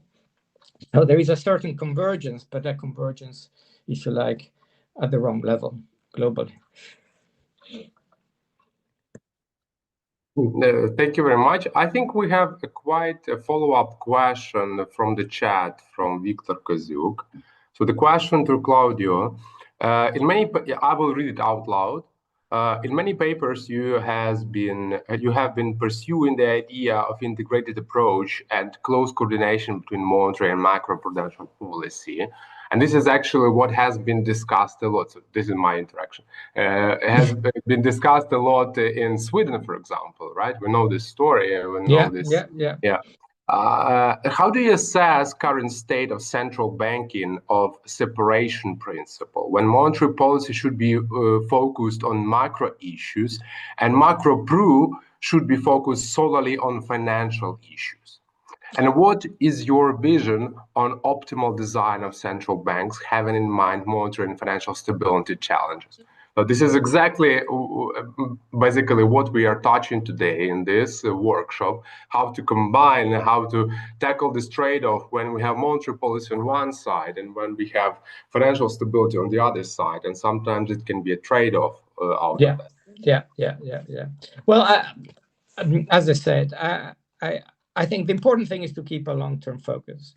So, and I think that because of also the nature of the tools themselves, how they can adjust it, they can be adjusted only very, very slowly with very, very, very long lags and so on. I think that macroprudential policy should focus on the objective of making sure that the financial system as a whole remains stable. My concern, if anything, is that in some cases I've seen in the policy discussions that there was a tendency to use macroprudential policy for short-term macroeconomic stabilization objectives. And I think that that tool is not designed for that. And we would end up having an excessively short focus also on macroprudential policy if that was the case. By contrast, I do think that for the reasons that I mentioned earlier, there has to be a role for monetary policy as well. At least a role that somehow integrates systematically financial stability, longer-term financial stability considerations in the design of policy, sort of shifting it at the margin in one direction or the other because of that. And as part of that framework, making sure that you retain sufficient safety margins, so that you have balance sheets of the central bank that can increase when the problem arises. You have interest rates that can be reduced if the problems arise. What I have seen in central banks for many, many years is a certain almost schizophrenia, and I'm exaggerating here to make the point, but you had those who were working on macroeconomic policy, that were producing the monetary policy advice, that had been trained in almost exclusively in dynamic stochastic general equilibrium models, where the underlying paradigm is one of shocks, propagation, and return to steady state. Whereas those who had been working in the financial stability area, they were thinking very much along the lines of endogenous cycle, and of course endogenous, the financial cycle being their key preoccupation. And somehow these two worlds could not communicate with each other. I think it is important, therefore, at the root, to have people sort of being exposed to these two different sides of the coin, to these two different worlds, so as to be able to at least synthesize them in some way in their heads, not just having the ultimate policymakers having to do that. And I think there has been progress in that direction, although I don't think that the progress has so far been sufficient. And over time, maybe we will be developing models that integrate more fully or more systematically these two sides, because after all, the economy is one. We are not dealing with two different economies, but we're only with one. Yeah, fair point. One last question, if you don't mind, and we can go for a very short break. And so this is the question from the Q&A chat from Kutban Kishore. I would read it out loud. So during the recent tightening cycle, commercial real estate risk was largely mitigated through endogenous adjustment. Exposed banks had direct incentives to tighten lending, build reserves, and recapitalize. So public concern reinforced that private incentive was already driving, and the mechanism seems absent for debt to GDP. The agents who would need to act don't internalize the cost, and rising concern about fiscal sustainability tends to be destabilizing rather than self-correcting through the term premium dynamics. So the question is, do you see any endogenous correction mechanism operating here? Actually, if I understood the question correctly, I don't see that big difference between the behavior of banks and the behavior of markets and the like. Banks retrench.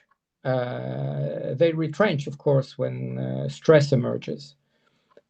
But that is, sure, in a sense, is stabilizing, but it is amplifying the financial cycle. And the behavior of banks, and we, as far back as I think it was 2000 or 2001 with colleagues, we wrote a long essay on the pro-cyclicality of the financial system. And banks are very pro-cyclical. And financial markets are very pro-cyclical. And I don't think that either of them endogenizes the kinds of risks and the consequences of their actions taken collectively for the economy. You cannot just look at what happens when stress emerges. You have to look at what happens during the build-up of that stress. And again, this goes back to the key point that I made in my presentation. Finance is very different from the real economy. It's very different from the real economy. You don't have effective self-equilibrating mechanisms at work. Of course, the economy will, at some point, quote unquote, equilibrate, but it might do so, it may have to do so in a very disruptive way. And the idea is to try and limit, you cannot avoid them, but you can try and limit these tendencies.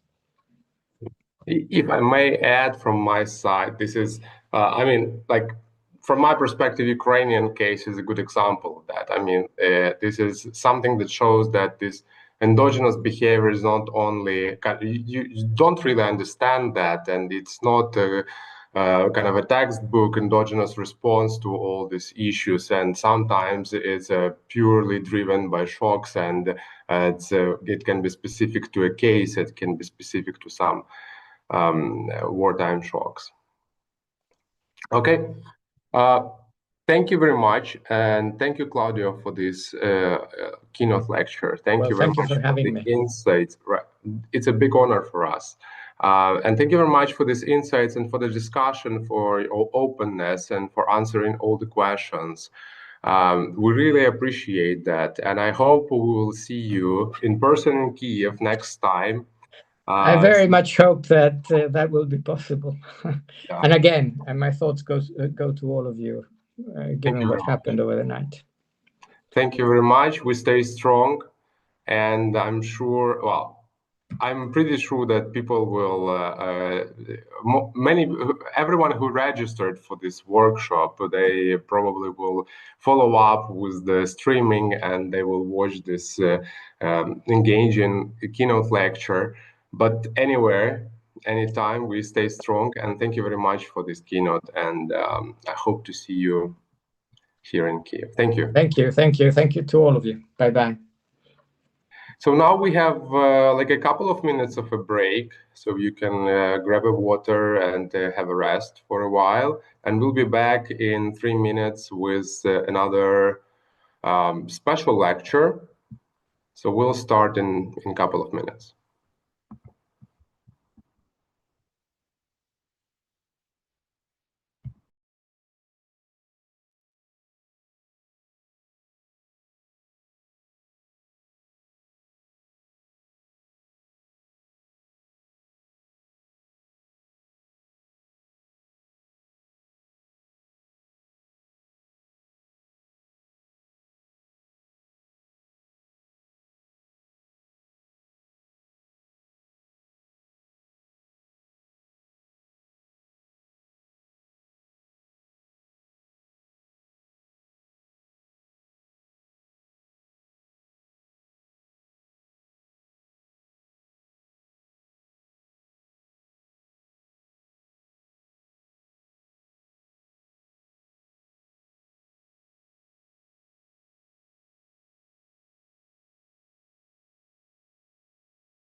All right, dear colleagues, we are ready to start the next part of the program.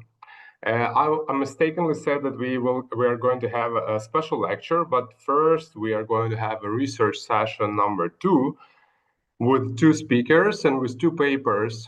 So we are going to start with Meng-Xu Wang from the International Monetary Fund with the paper on monetary policy transmission in Euro-ized countries, evidence from emerging Europe. The floor is yours.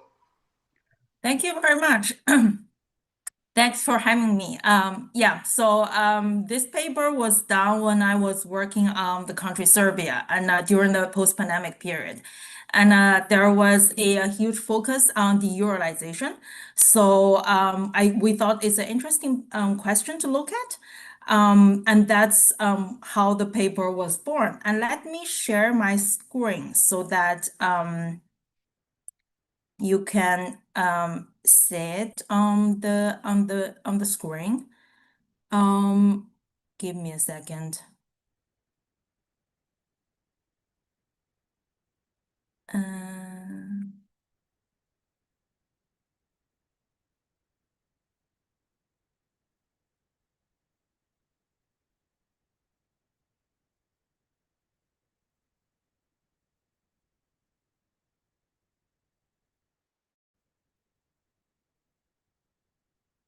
Can you see my screen? Not yet. Not yet. Yeah, maybe I have a problems with the internet, but I don't know. But I see that you have started sharing the screen and have to wait. Yeah, it might take a few minutes to come up. You can see it Now now? now it's okay. We can see. Great. Yeah. Okay, so let's get started. So in this paper, we ask a very practical question. So how much can the policy rate of a Euroized economy transmit to the household and firms? Because we know that for Euroized economy, a lot of its financial system and domestic sector is denominated in euro. Either it's deposit or loans. And we wanted to know how much does a policy rate increase or policy rate cut affect the euro borrowing or the euro deposit, and also on the other side affect the domestic borrowing and the domestic deposit, and what is its aggregate impact on inflation and also monetary policy and also output. So with that question, let me answer it in the following steps. So first, I will set out the question and the headline findings. And second, I will show you a few status facts on Euroization, including credit depth, exchange rate behavior, and other country-specific features. And third, I will give a very intuitive overview of the transmission mechanism. And finally, I will conclude with our results and some potential policy implications. So we start from 3 questions. First, does Euroization weaken monetary policy transmission? And second, if it does, through which channels? And third, how does this interact with other policy choices, especially the exchange rate regime? So this matters because central banks in emerging Europe often face a particularly difficult policy trade-offs. Because inflation may require a strong domestic response, but balance sheet risks and Euroization may also make exchange rate stabilization desirable. So the central bank is not only choosing a policy rate, it is also managing the credibility of the currency and indirectly the currency composition of the financial system. So I can't see your faces. If you have any question, just feel free to interrupt me so that we're clear on every step of these slides. So before getting into the evidence, let me give you a few findings of our paper. So here are the headline findings. First, the estimated impact of a 100 basis point monetary policy shock on GDP and inflation is smaller in more Eurozone economies. And the rough order of the magnitude, and you will see later in the results section, is that the effects are about twice as high in the non-Eurozone benchmark countries as in the most Eurozone economy in our sample. And regarding the channels, the exchange rate channel is weaker in more Eurozone economy. This is partly because Eurozation often comes with a strong incentive to stabilize exchange rate. So if the exchange rate does not move much, it cannot amplify the monetary policy much either. And the credit channel can also be impaired because firms may switch toward foreign currency loans when domestic rates rise relative to the euro rates. And that gives credit an escape route. And finally, the domestic currency interest rate channel seems to work reasonably well. So the good news is not everything is broken, but the less good news is the part that works may cover only a smaller share of the financial system due to Eurozation. And these findings build on a fairly rich literature. So let me briefly go through the existing literature. So the literature gives us 3 useful starting points. First, the monetary policy transmission in emerging markets is often weaker or more variable than in advanced economies, especially when inflation is high or credibility is still being built. And second, the exchange rate channel is often important in small open economies. This is not surprising because imports, energy prices, balance sheets, and expectations all react to exchange rate. And third, dollarization. There's a large literature on dollarization, especially for South Latin American countries. Dollarization or Eurozation can weaken transmission, but the evidence is not completely uniform. So some studies find a clear negative relationship, while others emphasize that monetary policy framework, credibility, and financial development, not surprisingly, may matter even more. So in Eurozone economy, the euro portion of the banking system often responds more to the ECB, and there's also stylized facts in the literature, than to the domestic central bank. And this is exactly the institutional feature that makes the question very interesting. So we see our contribution of this paper in 2 folds. The first one is that we compare several emerging Europe economies in a common framework and then look separately at exchange rate, credit, and the interest rate channel.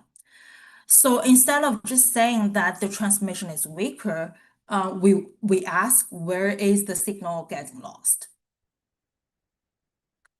With that in mind, let me show some stylized facts that help us frame the results. So this slide shows the degree of financial Eurozation for countries in our sample. And the circle for each country shows the latest available observation used in the paper.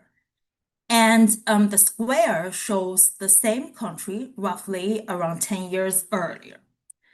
So the movement over time generally points toward de-Eurozation, which is encouraging. But still, the level remains pretty high in parts of the West Balkan countries, especially Serbia, Albania, and North Macedonia. So, so this slide tells us that countries differ substantially in how much of the financial system is exposed to domestic monetary policy versus Euro area monetary policy. Some financial systems are mostly taking instructions from the domestic central bank, while others are also seeing movements from the ECB. So Eurozation is one part of the story. And another part, which is closely related, is financial debt. So what we observe in more Eurozone economy is that domestic credit to the private sector is relatively low compared with our benchmark economies, Sweden and Norway, which are not in the Eurozone, but have relatively low level of Eurozation. And there also has not been much improvement over the past decades, or if not worse, in several countries. So following the credit to GDP ratio, we also see a negative relationship between cumulative inflation level and the level of private sector debt. So less access to credit from the private sector limits the effectiveness of monetary policy. And countries with lower private sector debt is associated with higher cumulative inflation. And that matters because monetary policy works partly by changing the price and availability of credit. So if the credit market is relatively small, the interest rate lever is shorter. And this is not specific to Eurozation, but it interacts with it.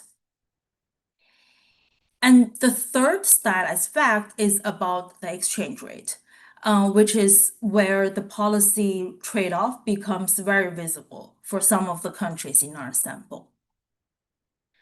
So this chart plots exchange rate volatility of domestic currency against euro. Heavily eurozed economies, including Albania, Serbia, and North Macedonia, tends to show lower exchange rate volatility against the euro, and also have more rigid exchange rate regime setup. So this is not a coincidence. When your balance sheet are heavily exposed to the euro, large exchange rate movements can be costly. And a depreciation can increase local currency burden of euro debt. So policymakers have good reasons to be cautious. But there is also a trade-off. So the exchange rate is powerful transmission channel in small open economies, as we discussed before. If this is deliberately stabilized, the channel becomes less available.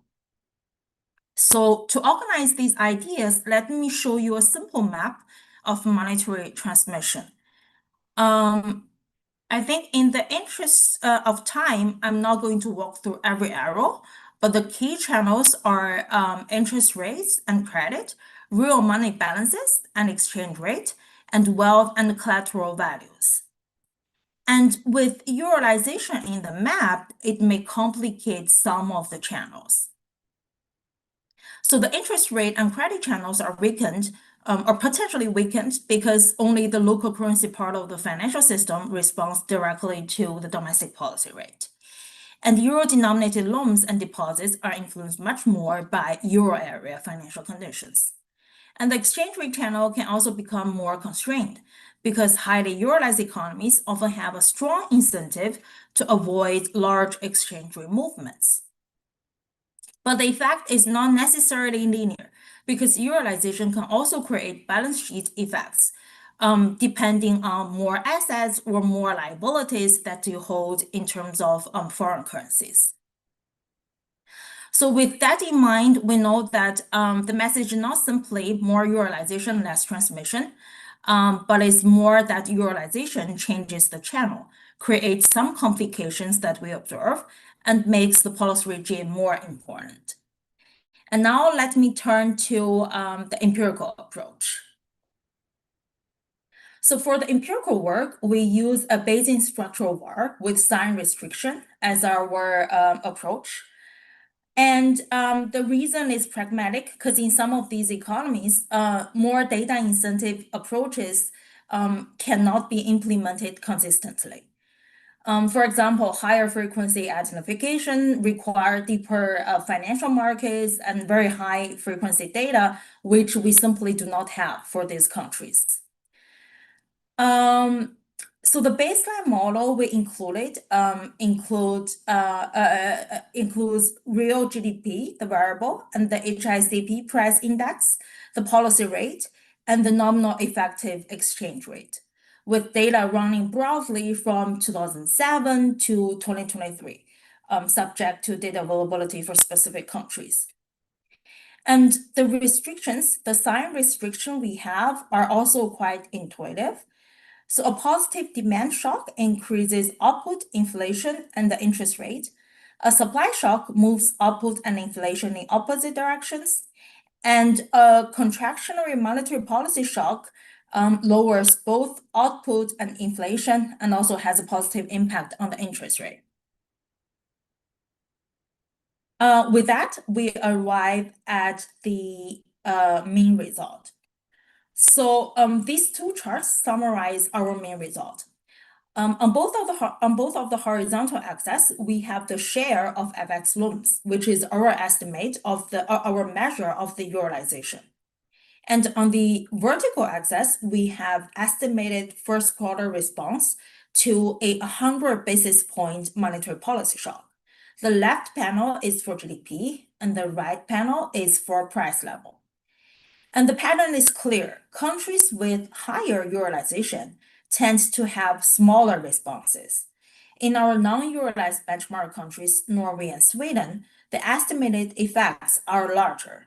And in Serbia, for example, one of the most utilized economies in the sample, the estimated effects are much smaller. There are some exceptions, including Albania and North Macedonia. And those exceptions is just a reminder for us to not oversell this mechanical relationship.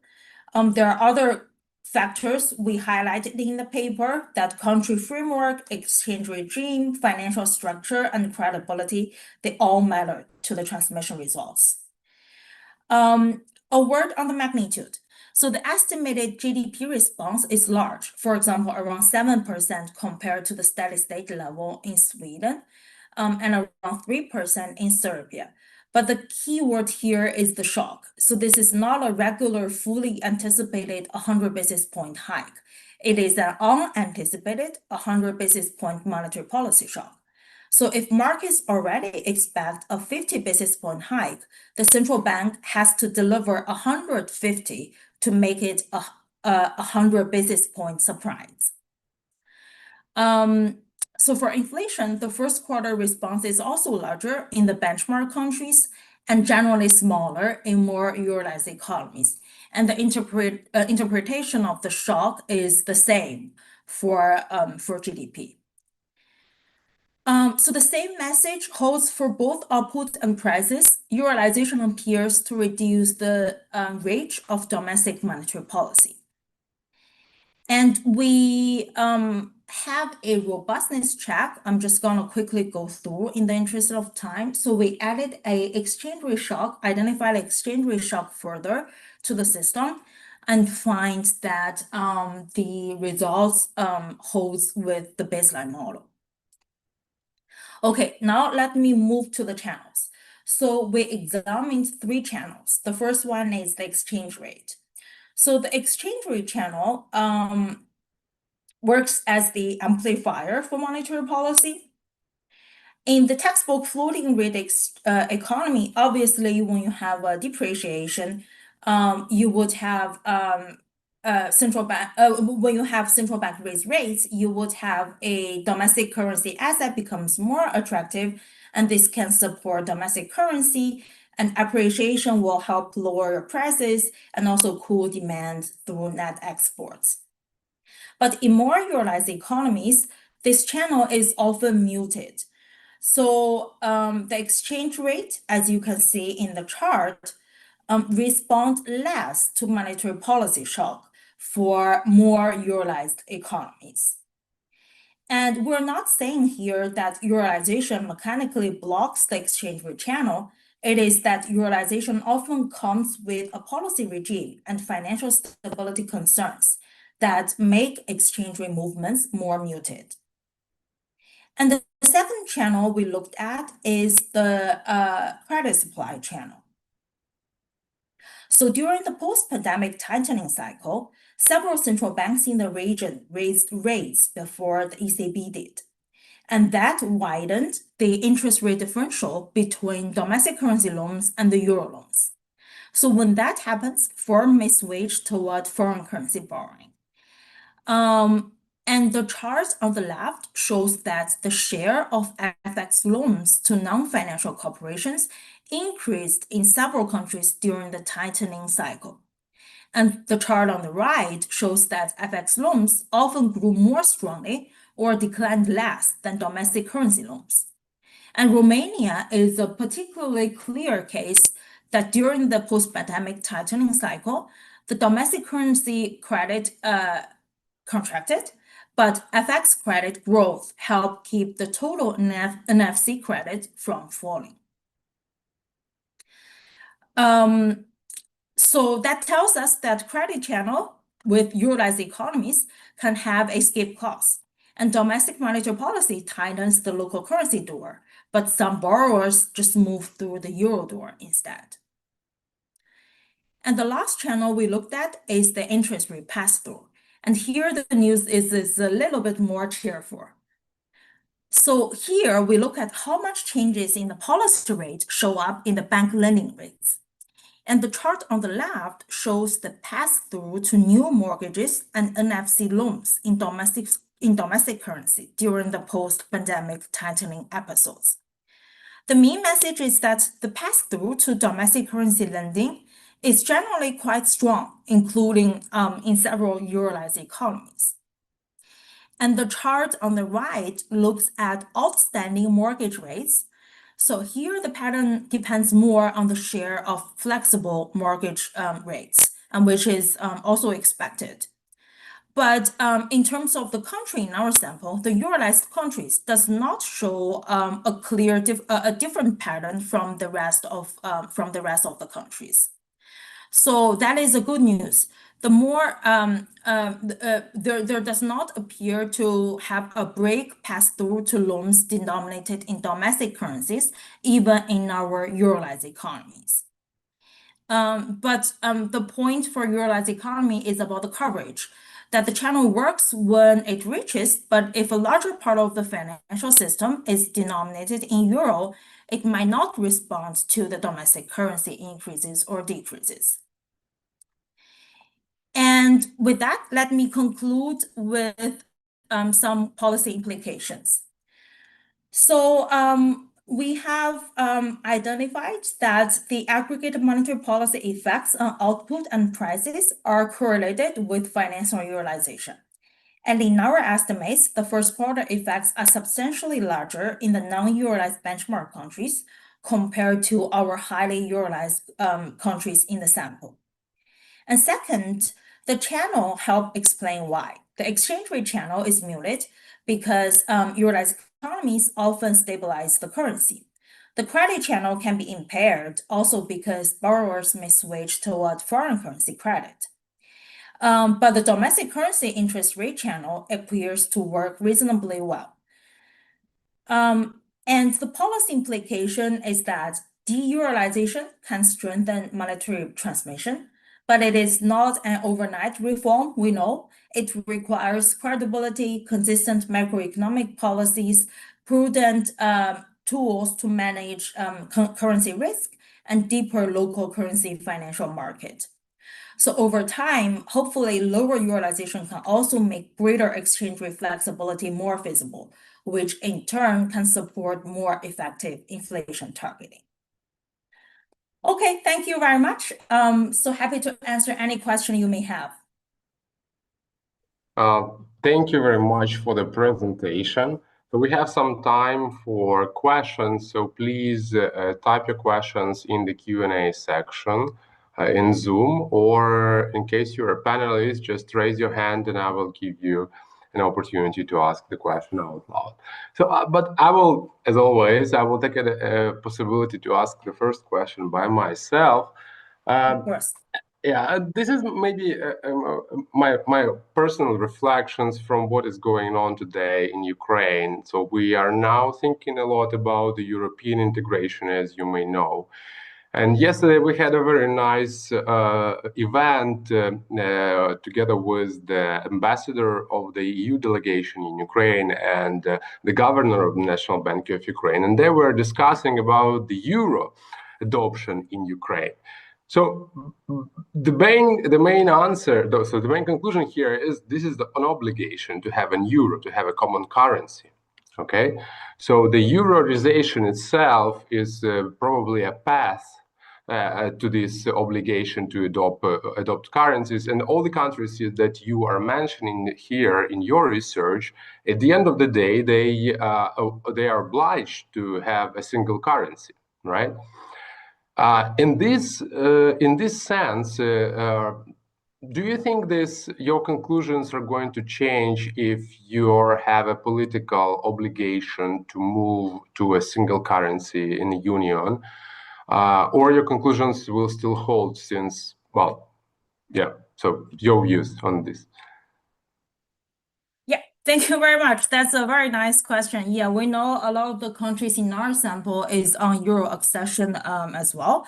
So we are not telling a political decision whether you should keep your currency or you should move towards Euro. So we are just highlighting some trade-offs when you have Euroization in your financial system. At the same time, you're claiming that you have an independent monetary policy. What would it mean for your monetary policy transmission mechanism?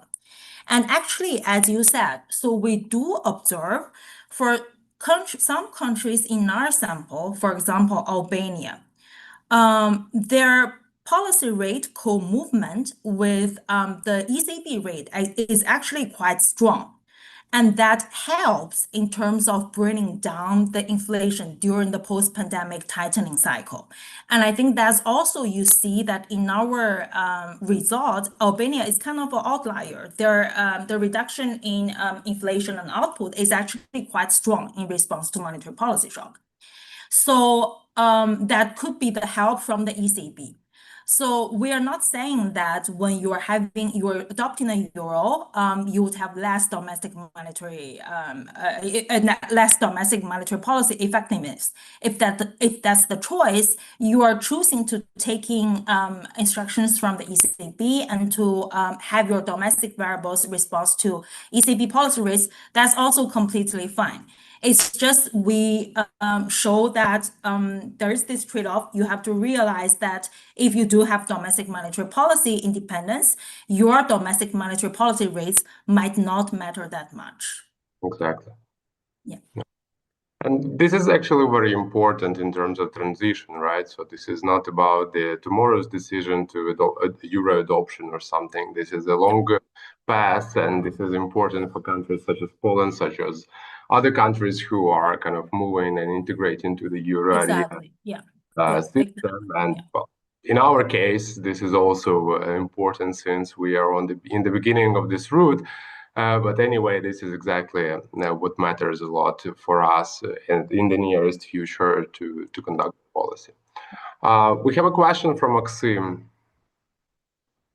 Right. Thank you, Minju. That was quite an interesting presentation. I wanted to ask about the outlier. Mm-hmm. In your data sets, you have repeatedly stated that Albania and North Macedonia, but I want to focus on like Albania, that they do emerge as an outliers, right? A country with high Eurozation, but large IRF responses, right? Mm-hmm. And you stated that basically, like, you can explain Albania's pattern as a, high policy rate synchronization with the ECB. As that, like, that's the main reason why it looks like that. But I have a bit of a pushback on this. Like, it kind of reverses the framing, right? Because if synchronization restores transmission strength, then Euroization, it's not actually impairing transmission per se, right? Because technically speaking, the domestic central bank then de facto borrows ECB transmission, right? So then the question becomes is, so for highly euroized economies, maybe it's better for them to become closer ECB tracking central bank rather than to do de-euroization. Right? What do you think?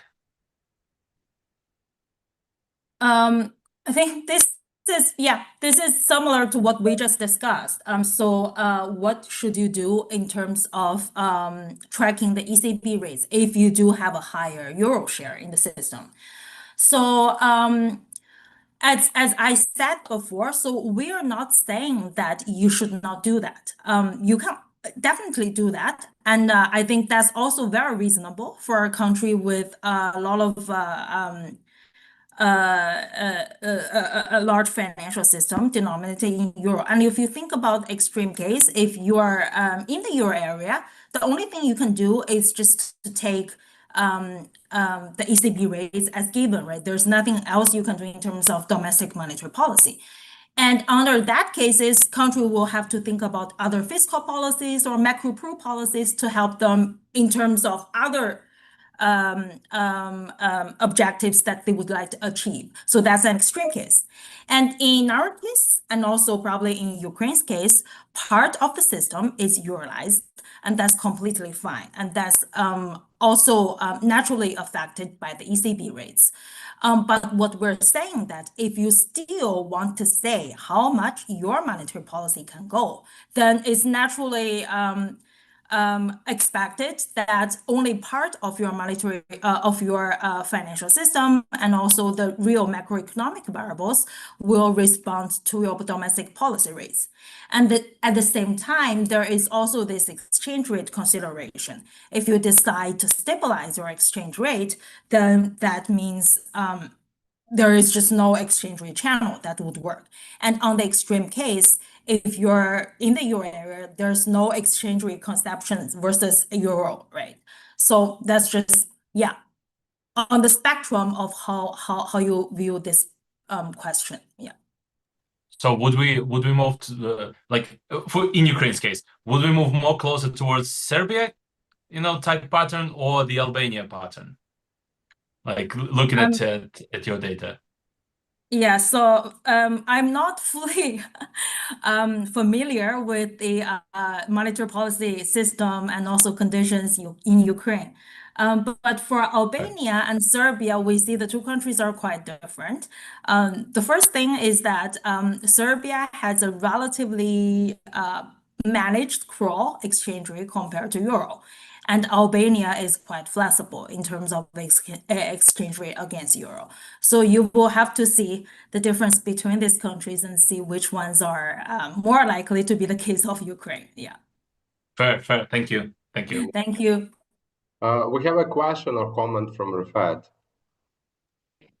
Very quickly, circling back to the point about Albania.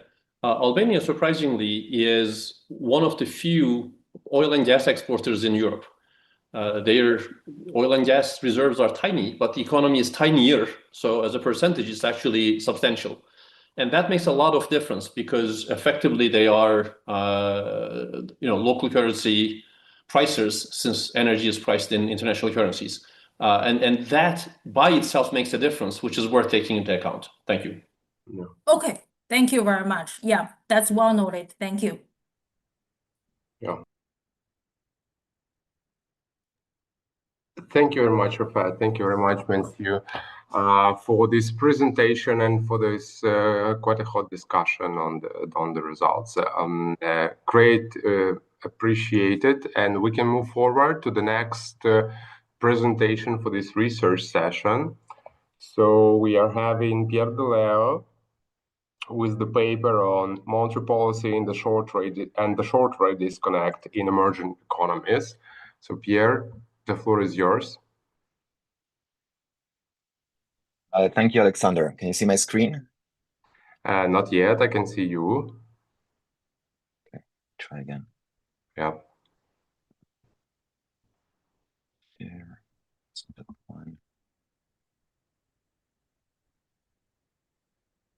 How about now?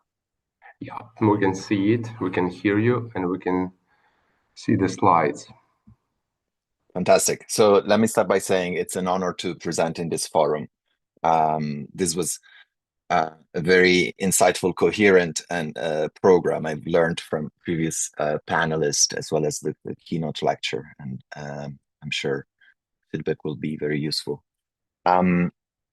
I am Pierre De Leo. This is joint work with Geeta Gopinath and Shabnam Kalemlios-Khan. We'll talk about monetary policy and the short rate disconnect in emerging economies. Okay, so the we start from the observation that many emerging economies, unlike many advanced economies, are typically exposed to volatile external financing conditions. And this feature is commonly thought to pose both trade-offs and challenges to monetary policy making.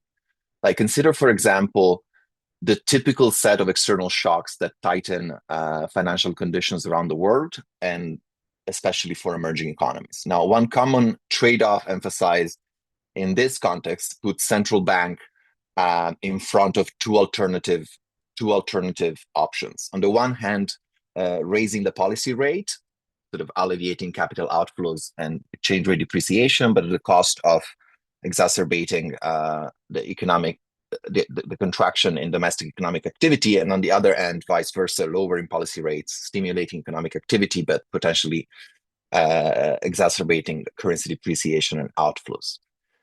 There is another distinct but related concern or challenge, which goes under the label of dilemma versus trilemma, which basically states that even within the space of this trade-off, the ability of the central bank to transmit to the broader economy can be undermined if domestic financial conditions are determined, at least in part, by external factors. So these are issues that are often discussed in this context. Now, this paper asks two questions. The first is, what do central banks in emerging economies do in practice and on average?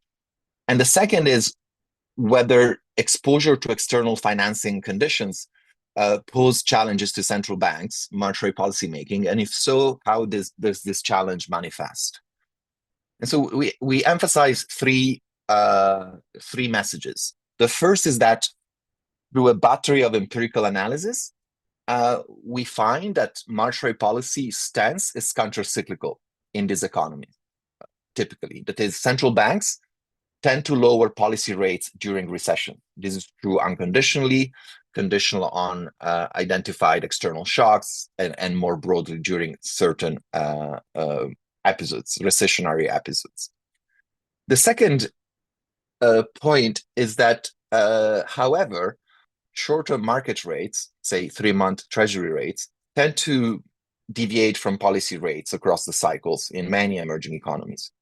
And we sort of try to characterize the properties of this wedge between market and policy rates.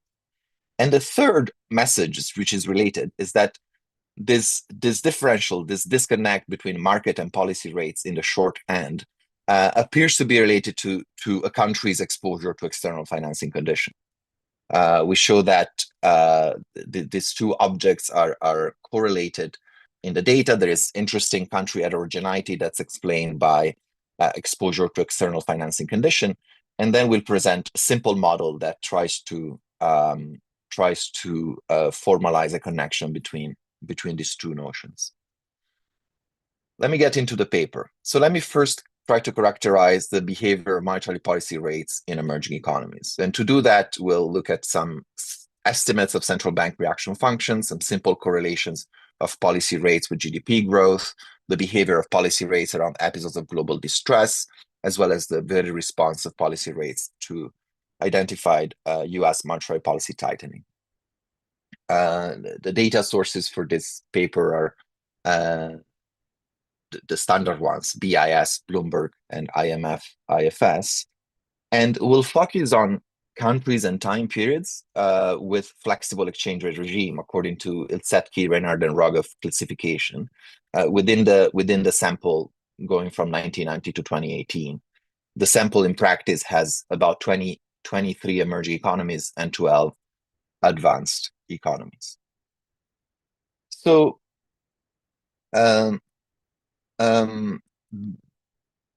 these table reports the final estimates of OLS regression of policy rates on CPI inflation and GDP growth, as well as the lag of the policy rate. Now, we present our estimates both for emerging economies and advanced economies, so we separate the two groups. And the main takeaway is that these estimates appear similar, both qualitatively and quantitatively, across emerging and advanced economies. I mean, if anything, the policy rates appear more responsive to GDP growth in emerging than in advanced economies. And so the message is the policy rates in emerging economies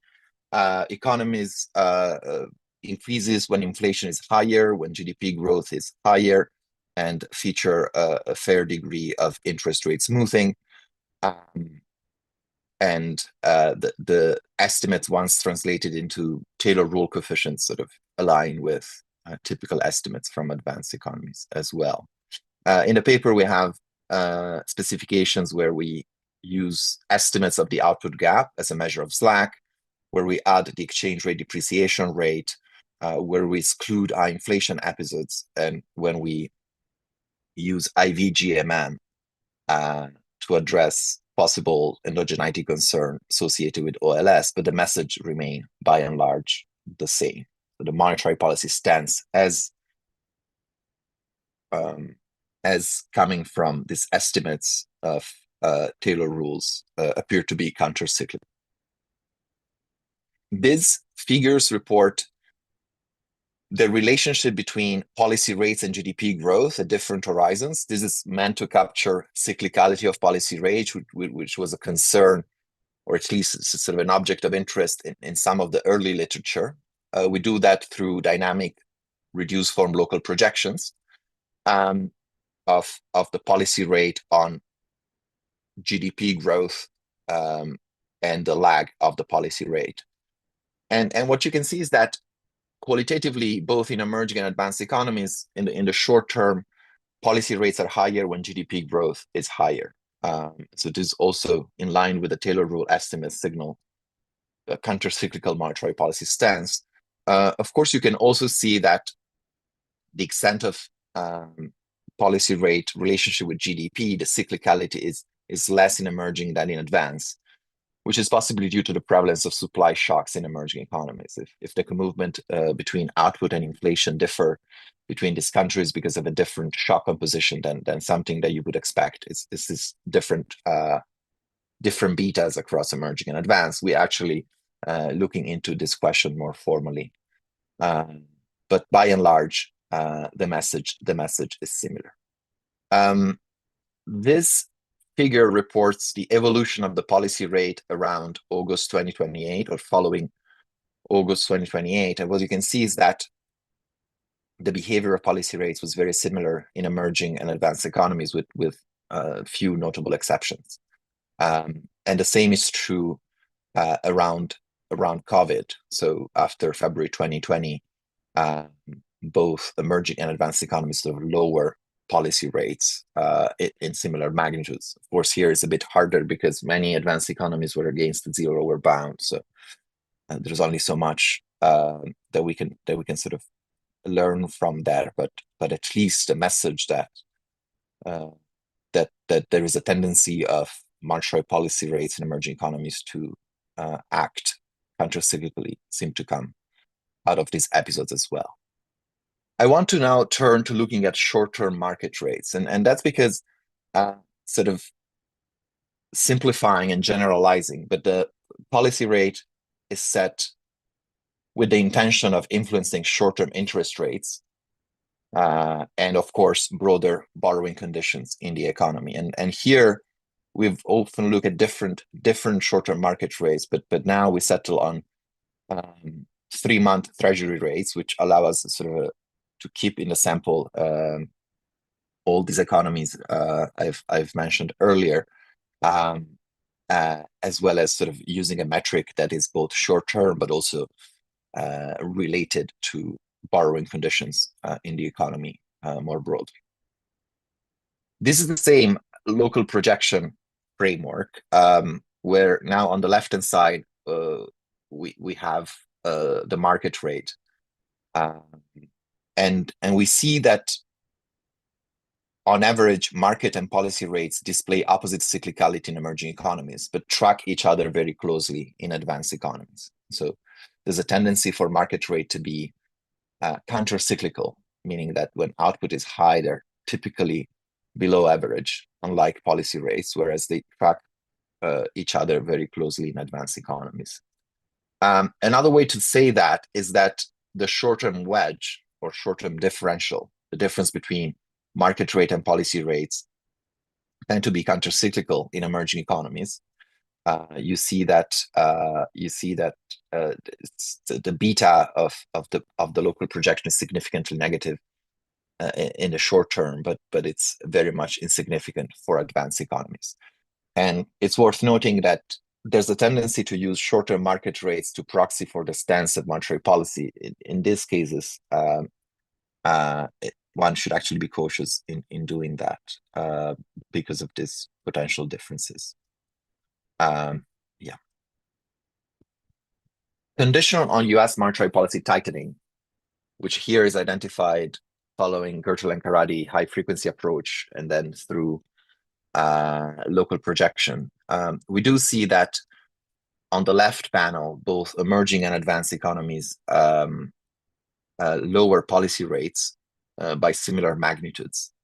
But we also see that in emerging economies, there's a significant and persistent increase in the short-term wedge. That is, the market rate goes up above the policy rate, but that's not the case in advanced economies.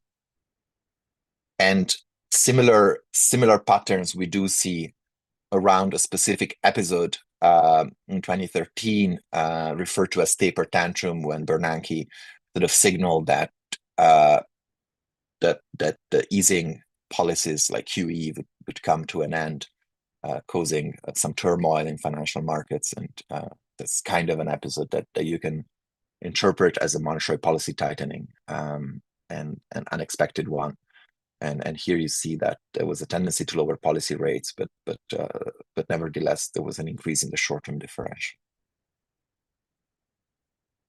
So we now present some evidence that shows a relationship between short-term disconnect wedges and external financing condition. And sort of the observation that motivate this investigation are twofold, and we have more details in the paper. First, that domestic intermediaries, domestic banks, are central in emerging economies' short-term local currency bond markets, and stressing short-term and local currency. Often non-residents are restricted from access to these markets. And second, that these intermediaries significantly rely on global funding markets.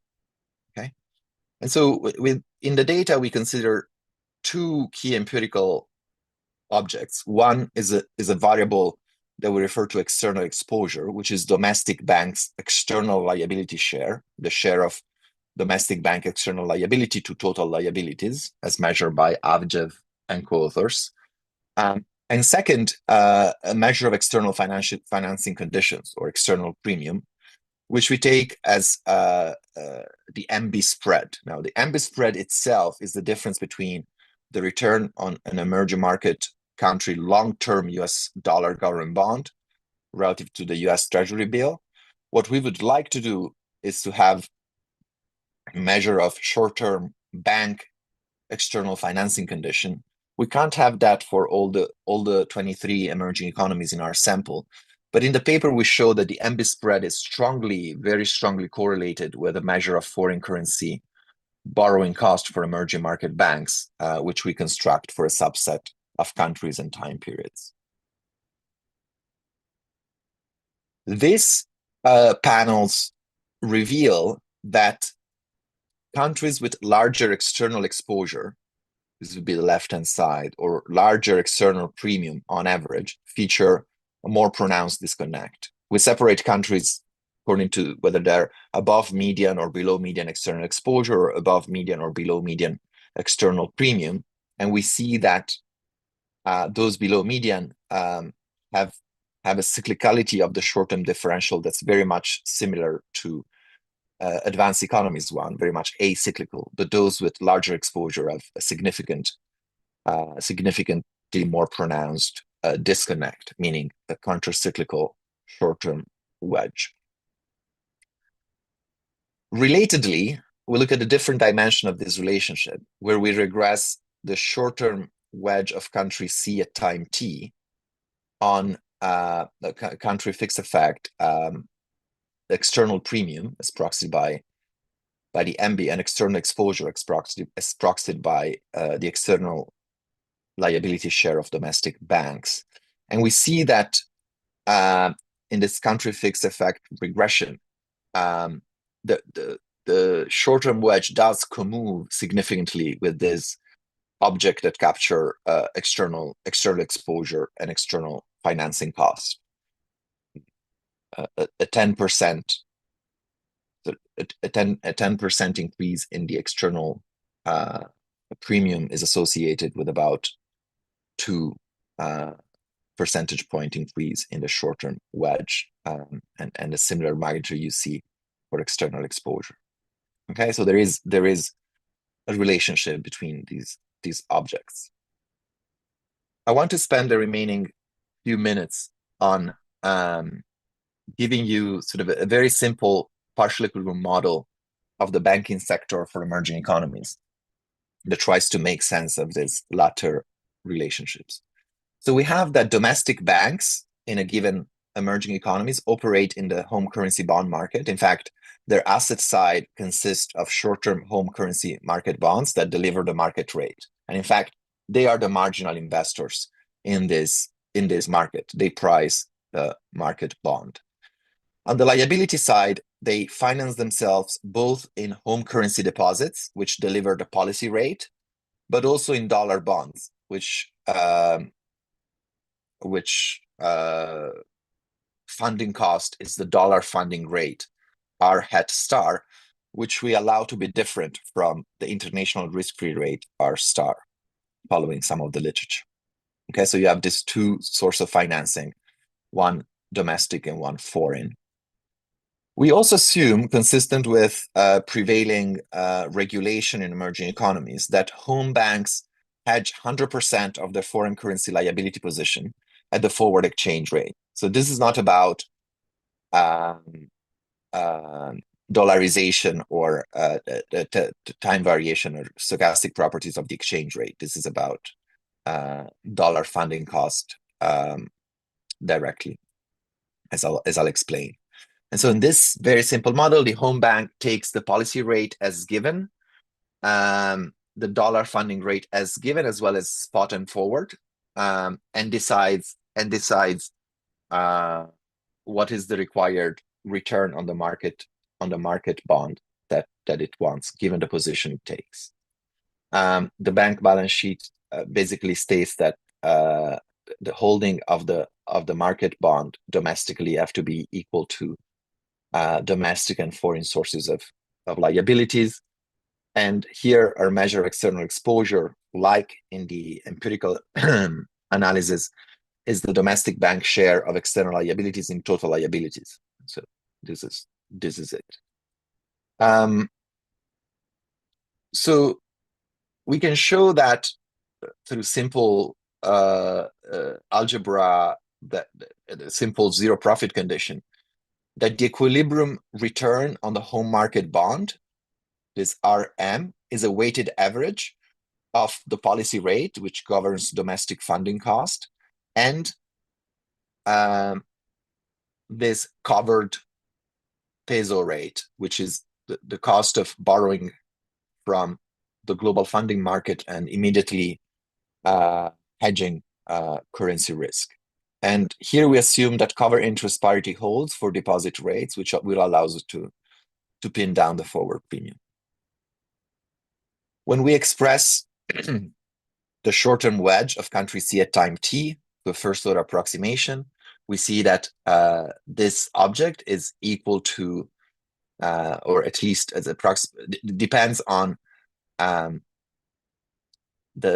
external premium, which is the difference between the dollar funding rate and the international dollar rate, in proportion to this omega C, which is the share of external liabilities of the banking sector, as well as variation in the share of external liabilities, this omega CT, in proportion to the dollar premium.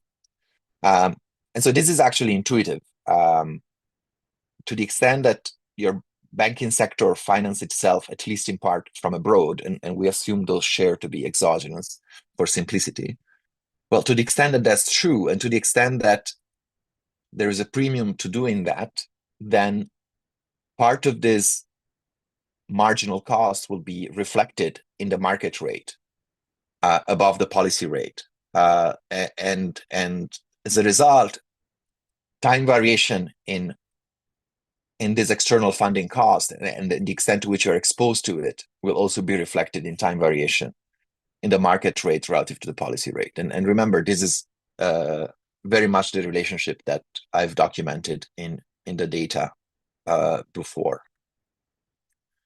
Last, I also want to point out that in this simple model, if you assume that all this policy rate and external objects sort of move independently for simplicity, you can show that the share of variation in the market rate due to the policy rate is actually given by this formula, where if the country has either no exposure to external condition or no external financing premium, then this object would be 1, and the pass-through of the policy rate to the market rate would be perfect. However, as long as instead the domestic banking sector finances itself from abroad at a higher than risk-free rate, then you would have that the pass-through is incomplete, because in fact the market rate would not just reflect the policy rate, but this external factors to some extent. And so to conclude, we sort of gave our rendition of how, in some sense, exposure to global financial condition poses trade-offs and challenges to central banks. We argue that, by and large, the stance of monetary policy in emerging economies in the sample we consider is predominantly countercyclical. But yet, challenges to monetary policy transmission manifest in time-varying short-term wedge, which appear to be more relevant for countries with large external exposure and volatile external premium. Thank you. Thank you, Pierre, for this presentation. We have some time for, I guess, 2 questions. I have a question from myself, but I see the question from the chat, so I will read it out loud. So the question to Pierre by Yuri Havrilyuk. So your paper explains the short rate disconnect mainly through banks' funding costs and external exposure. Could a similar disconnect arise from the asset side of banks' balance sheets? For example, when banks are highly liquid, but prefer government securities over corporate lending. I think this is kind of touches the topic of sovereign bank nexus. How would you empirically distinguish a funding cost channel from a bank portfolio allocation or risk appetite channel? This is a very good question. So is it true? It's true that for a number of regulatory or structural reason, banks might apply a discount to government bonds relative to other corporate lending, and this could manifest under some condition in a short-term wedge. How would you distinguish between the two? I think you would distinguish by looking at both the level of this short-term differentials as well as their dynamic properties. What we see is that the short-term wedge tends to increase when global financial conditions tighten, and we find it natural to link it to the bank reliance on foreign funding cost. I would have to think about what this alternative based on the asset side of bank balance sheet would predict in that respect. I don't have it on top of my head, but certainly, I mean, we're not arguing that this is the only explanation, and so we welcome thoughts that could sort of provide alternatives. Yes. So another question which may relate a little bit to the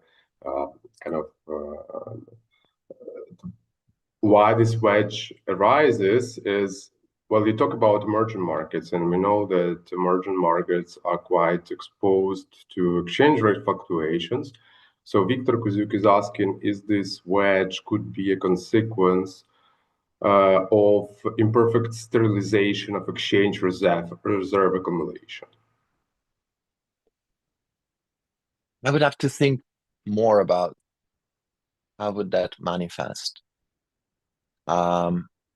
Remember, we're talking about the wedge between two local currency interest rates,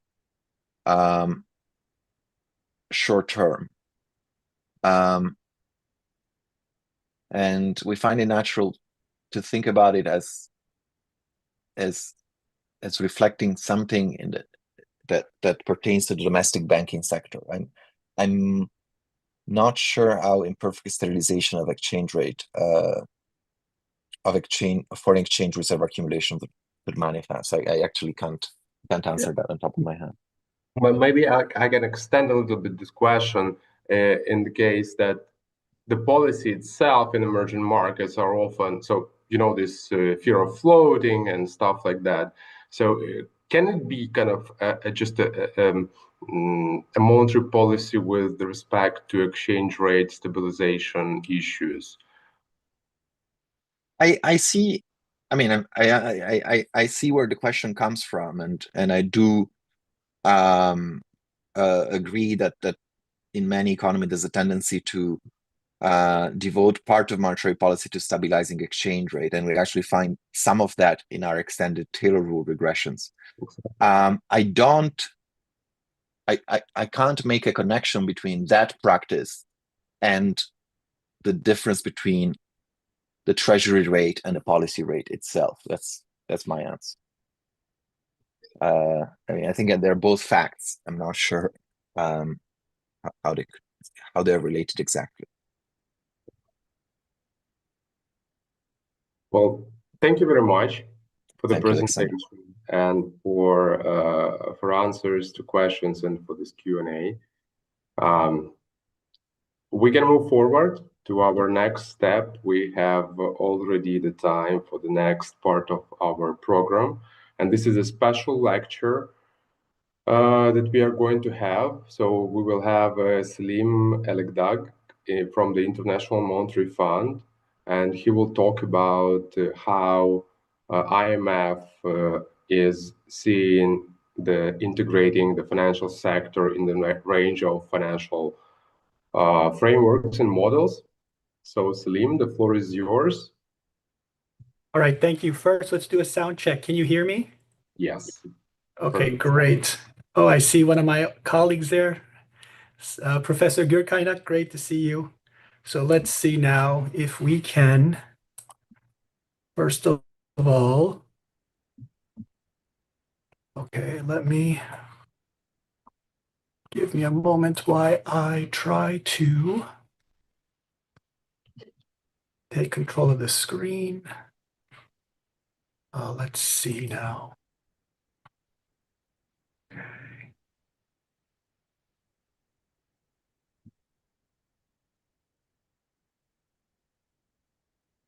Okay, so do you see the opening slide in presentation mode, Alexander? Can you see the slide? Yes. Okay. All right. So good afternoon, everybody.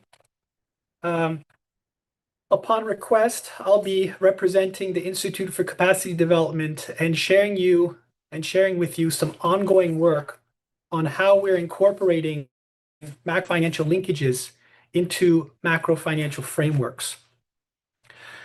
Just a forewarning that this is actually a quite dense set of slides. I'll go over 3 work streams, as you'll see momentarily, but the goal is hopefully to balance enough content with intuition. So by way of motivation, this will be brief. Well-integrated financial sector analysis is core to the fund's mandate, be it our surveillance, our lending, and/or CD capacity development activities. The global financial crisis still resonates with us as a clear demonstration of how financial sector shocks can have large macroeconomic impacts. And then, for example, the sudden demise of Silicon Valley Bank, but then also the globally systemic important bank, Credit Suisse, still are forewarnings that these vulnerabilities are latent. Now, the fund has been deepening its coverage of the financial sector for well over 25 years. The Financial Sector Assessment Program, or the FSAP, is one of our flagship bilateral surveillance programs. They do a deep dive in the financial sector across countries. At the same time, and slightly more recently, we've been mainstreaming macro financial surveillance at the fund. And this progress is important because there are several studies that have underscored that when you disregard the role of the financial sector, this can have very adverse consequences on forecast quality, program performance, but then also surveillance more generally. Now, notwithstanding these great strides, this is generally work in progress still. And an important reason for these gaps is that explicit macro-financial linkages are largely absent from the standard IMF macroeconomic frameworks. There are, of course, exceptions across the institution, country-specific stellar cases, but overall, the broad adoption of fully integrating macro-financial linkages is still work in progress. A classical example is the IMF's long-standing financial program and policies, what we call FPP, if you will. Recall that this approach consists of the real, fiscal, monetary, and external sectors. And it captures interrelations among these four sectors. However, it fails to explicitly investigate how financial conditions, including, for example, the soundness of the banking system, interact with the rest of the macroeconomy. And so today we'll be giving you kind of uncharacteristic of the fund. Normally we always share more polished products, but here upon request, we're going to give an early preview and an overview of three complementary approaches to help enhance macrofinancial analysis across three broad macroeconomic frameworks. The first one is more accounting-based, builds on the traditional funds approach. The second will cover semi-structural models, and the third will discuss a micro-founded, fully structural, dynamic stochastic general equilibrium model, or a DSGE framework.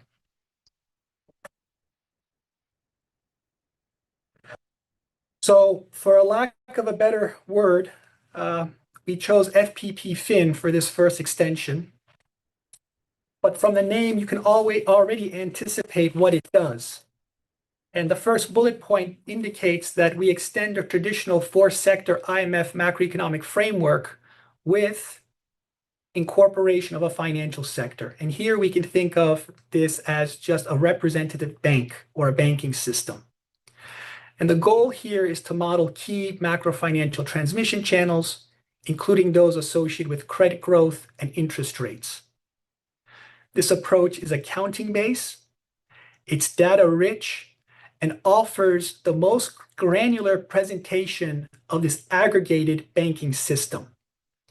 One advantage, as we'll discuss maybe briefly, is that it can also facilitate nonlinear analysis.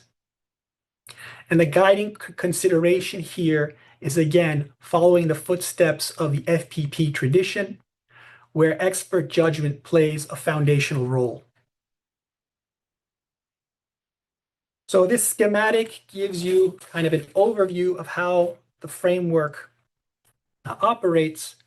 On the left-hand side, or that middle horizontal block, okay, we have a representation of the classic FPP macroeconomic framework. So we have the real sector, the external sector, and the fiscal and monetary files. So the framework operates as follows. The desk economists would do their standard projections and provide forecasts of GDP growth, inflation, and, for example, the policy rate. If not, this can be imputed through, for example, a country-specific Taylor rule, depending on the exchange rate regime. But then these macroeconomic inputs then feed in to the representation of the banking system. And just as your fiscal file has, let's say, a revenue block, an expenditure block, and then a financing block, or the balance of payments covers the trade balance and the capital balance, and then financing, including the accumulation of international reserves. Here, our banking system is represented by a set of equations that represent the income statement, the balance sheet, and then key regulatory ratios.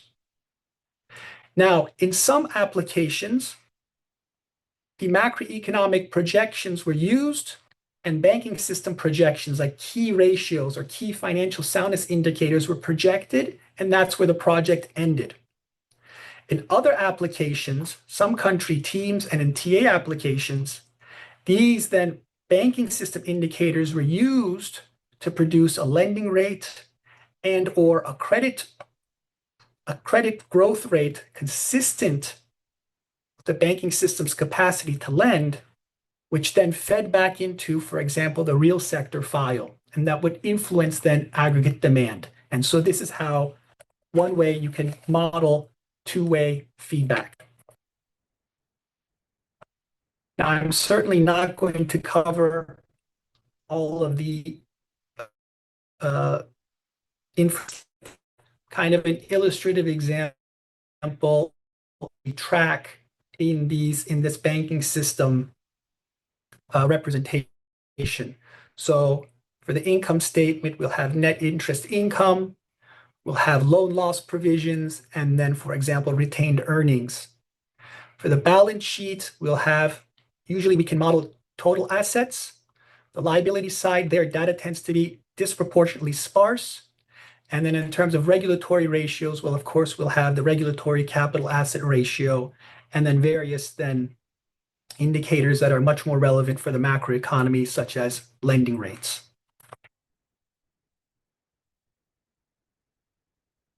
Now, FPP-Fin is intended to augment existing macroeconomic frameworks. So it can be thought of as an add-on. However, as you all can intuit, or some of you maybe know extremely well, these country-specific spreadsheets or these macroeconomic frameworks, the FPP frameworks, can be very large and therefore very cumbersome to also present. So for pedagogical purposes, we're going to now briefly discuss a medium-scale, quote-unquote, model. It's self-contained. It's to convey the main intuition of FPP. It's intentionally parsimonious. It's a real model and can be extended in a variety of ways that probably will come to your mind immediately. But it consists of a real economy, okay? And this, you can think of this as a kind of a simplification of the real sector of an FPP framework, and then a streamlined representation of the banking sector. And then we'll talk about how the lending rate is imputed. And that's the third block. So I won't go into all the details, but the first equation, y hat, is the output gap. And we could have a formulation where we model a simple IS curve as shown above, where the output gap is a function of its lag and also inversely related to a monetary conditions index. The second equation is a simple, growth accounting. It links the growth rate to output. And this is where we see kind of where growth can come from the real sector file. The real interest rate doesn't move unless shocked. And then we have some, depending on the application, some notion of credit demand. Now, the heart of the framework can be summarized in this block. And this is probably, in our view, as parsimonious as we can condense it to convey the main intuition. So we have bank assets, which grow in line with the real GDP growth. We have non-performing loans. Okay, this is a rate. And this will be familiar with some of you that have worked on stress testing, for example. This is just a typical stylized satellite equation. So when the output cap, when the economy is in a recession, for example, non-performing loans increase, the lending rate also will, an increase in the lending rate will also drive up non-performing loans. And this can be customized to country-specific circumstances. Loan loss provisions are then follow the NPL rate. And let me just jump to equation 9, which talks about bank profitability. So this first part here represent net interest income. So the lending rate, this is the kind of intermediation margin, if you will, the lending rate minus the real policy rate. Then we subtract loan loss provisions because these are now recognized losses. And then the other term represents net non-interest income. And it's also there for a technical reason, which we might come to in our Q&A. What you don't distribute by way of dividends amounts to your retained earnings. 11 is just a standard accounting identity. And then 12 is a capital gap. What we mean by the capital gap is there's the actual capital ratio, which we compute. So it's the, let's say, this is a real model, but let's, for simplicity, assume that this is the dollar amount of capital divided by the dollar amount of assets. The risk weight omega, for simplicity, is kept at 1. And let's say if this is 14% and our regulatory minimum is 10%, then your capital gap would be 14%. 4%. And why we allow for this flexibility will be clear in another slide. Not this one, but the next one. For simplicity, now let's just focus on equation 13 and just the capital gap denoted in blue. The way the model works is that when capital falls below a certain threshold, then the bank will increase its lending rate to rebuild buffers. That's the main intuition of how this model works. And then accordingly, a higher lending rate will tighten monetary conditions and then feed back into the macroeconomy, or aggregate demand in this case. Now, this is a very busy slide, so I won't go through all the details, but I just want to talk about the picture below, because this kind of is where the model also differentiates itself from other frameworks, and we'll be using similar notions for the rest of the talk. So this gray area here represents a minimum ratio, a minimum capital requirement. And you can assume that this includes all macroprudential add-ons and anything, any supervisory guidance. So let's, for simplicity's sake, say that this is 10. The complete regulatory capital stack is 10%. Managers in most banks in most countries prefer to hold a kind of management buffer above and beyond the minimum regulatory ratio. They don't ever want to be in a situation where they cannot freely distribute dividends. More importantly, however, when you have a buffer above and beyond the minimum regulatory ratio, and this is anywhere between 1 to 2.5%, this buffer is appreciated by markets and lowers your funding costs. So for a variety of reasons, banks and banking systems keep this buffer. Now, the way the system works, therefore, is that when your actual capital starts eating into this management buffer, that's when the bank starts potentially curtailing credit and potentially curtailing it in a non-linear fashion. So the lending rates, when the buffer gets eroded, will not increase 1 for 1, for example, but for 1 to 2, etc. So this is where the non-linear feature of the model starts kicking in. Is as you can intuit, it's also asymmetric. It only happens when the buffer erodes. When you build up the buffer, the converse non-linearity does not kick in. So this gives some intuition about the model. And let's now go over very briefly kind of a stylized example. I'm not going to go through all of these impulse responses. Once you look at them, you'll understand what's happening and you'll gain the intuition. But let's consider a decrease in aggregate demand. So we have an aggregate demand shock, which is a decline in Y. All right. So this will then increase our non-performing loans. And let's jump ahead. Okay, let's not go through all the banking system, but having these connections helps the user go through the key macro financial linkages. And here also you can see where the various vulnerabilities of the banking system are, but also see where you can put in certain policy measures. But anyway, as we were discussing, output goes down, the output gap declines, non-performing loans increase in blue, and then long story short, the capital gap declines. So we start eating into our management buffers, for example. And so the lending rate will increase, monetary conditions will increase, and therefore in the next period, output cap will decrease. And so what we have here is a financial accelerator mechanism that operates through the banking side of the system.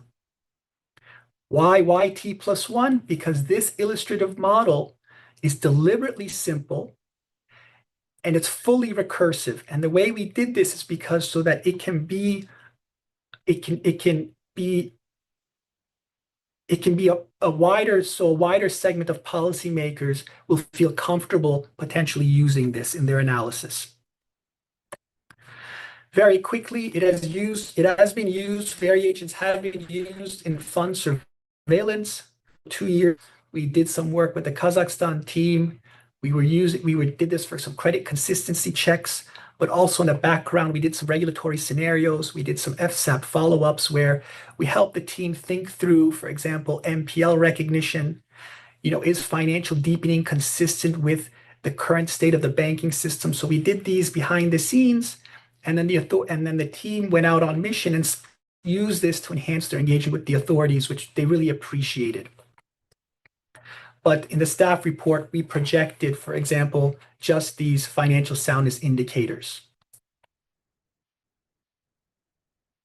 In our TA practice, we have some countries where we use some two-way feedback. We don't have country cases because the reports are still yet to be published. But here you can see the baseline projection on our left to an aggregate demand shock in dark gray. Then an adverse scenario is shown in the black line. And that if we allow now the full two-way feedback, the kind of financial accelerator, you can see that the decline in GDP can be quite significant. So let's move on to part 2. And we'll talk about QPM fin.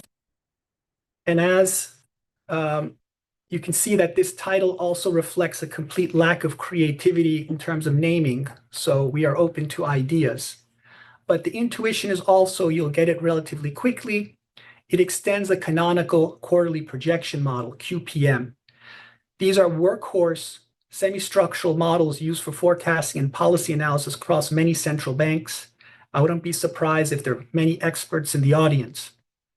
And the question here was motivated by our membership, and it's as follows. How can we modify a QPM in simple ways to enhance macro financial analysis, to kind of give us a first pass? So first, a quick primer on QPMs. We're not going to cover everything, of course, but we have in these canonical models, we have an output gap equation or an IS curve. Again, there's a persistence term inversely related to the monetary conditions index. Y star is a foreign demand shock. Here, the monetary conditions index is a function of the real policy rate, but also the real exchange rate, where the negative sign is there to emphasize that an appreciation is a decline in Z. The Phillips curve is both backward and has both backward and forward-looking components, and is a function of real marginal cost, which is proxied by the output gap and also the real exchange rate. Then we have a Taylor rule where we allow some policy persistence, some interest rate smoothing. I is the nominal rate, and then it targets I abuse terminology here, the deviation of inflation from target, and also potentially the output gap. This is a simplified version, as is the uncovered interest rate parity condition. Again, this is a simplified version. Okay, so this gives you kind of the skeleton of the classical QPM, or the four equation open economy version. Now, to this, we add this equation below. Okay, let's call this a, quote, for lack of better term, we'll call it a spread equation. So we now introduce a real lending rate. It's different from the policy rate, and we make this positively associated with the credit to GDP gap. This credit to GDP gap is a measure, or we think of it as a proxy measure for indebtedness in the economy. Okay, so it is a leverage metric, if you will. And the intuition here follows very closely of that of the financial accelerator literature, including, for example, Bernanke, Gertler, Gilchrist, 1999, or what I'll call from now on as BGG. And the idea is that when the economy becomes more levered, when indebtedness increases, risk increases, and so lenders will want a greater amount of compensation in the form of a higher lending rate. And accordingly, we now augment our monetary conditions index with the lending rate below. We have a few other equations that in this framework we have to posit. I won't go through this in great detail, but again, you can think of the top line as a quote unquote credit demand equation. There are also some extensions that we can talk about later. But the main point I want to emphasize here is in one of the extensions, we can introduce a measure of capital adequacy if you want, a gap. And this is then bears similarity with the FPP framework that we just discussed momentarily. Now, to give you a little bit of intuition, let's look at some impulse responses. Again, the point here is not to talk in detail about system dynamics. This is just illustrative. And the key point here is that QPM fin, shown in the red dots, does produce amplification. Okay, so we do have a genuine financial accelerator mechanism at work here. So what we show is a monetary tightening shock. On the right-hand side, the policy rate increases, and so output decreases, inflation also decreases.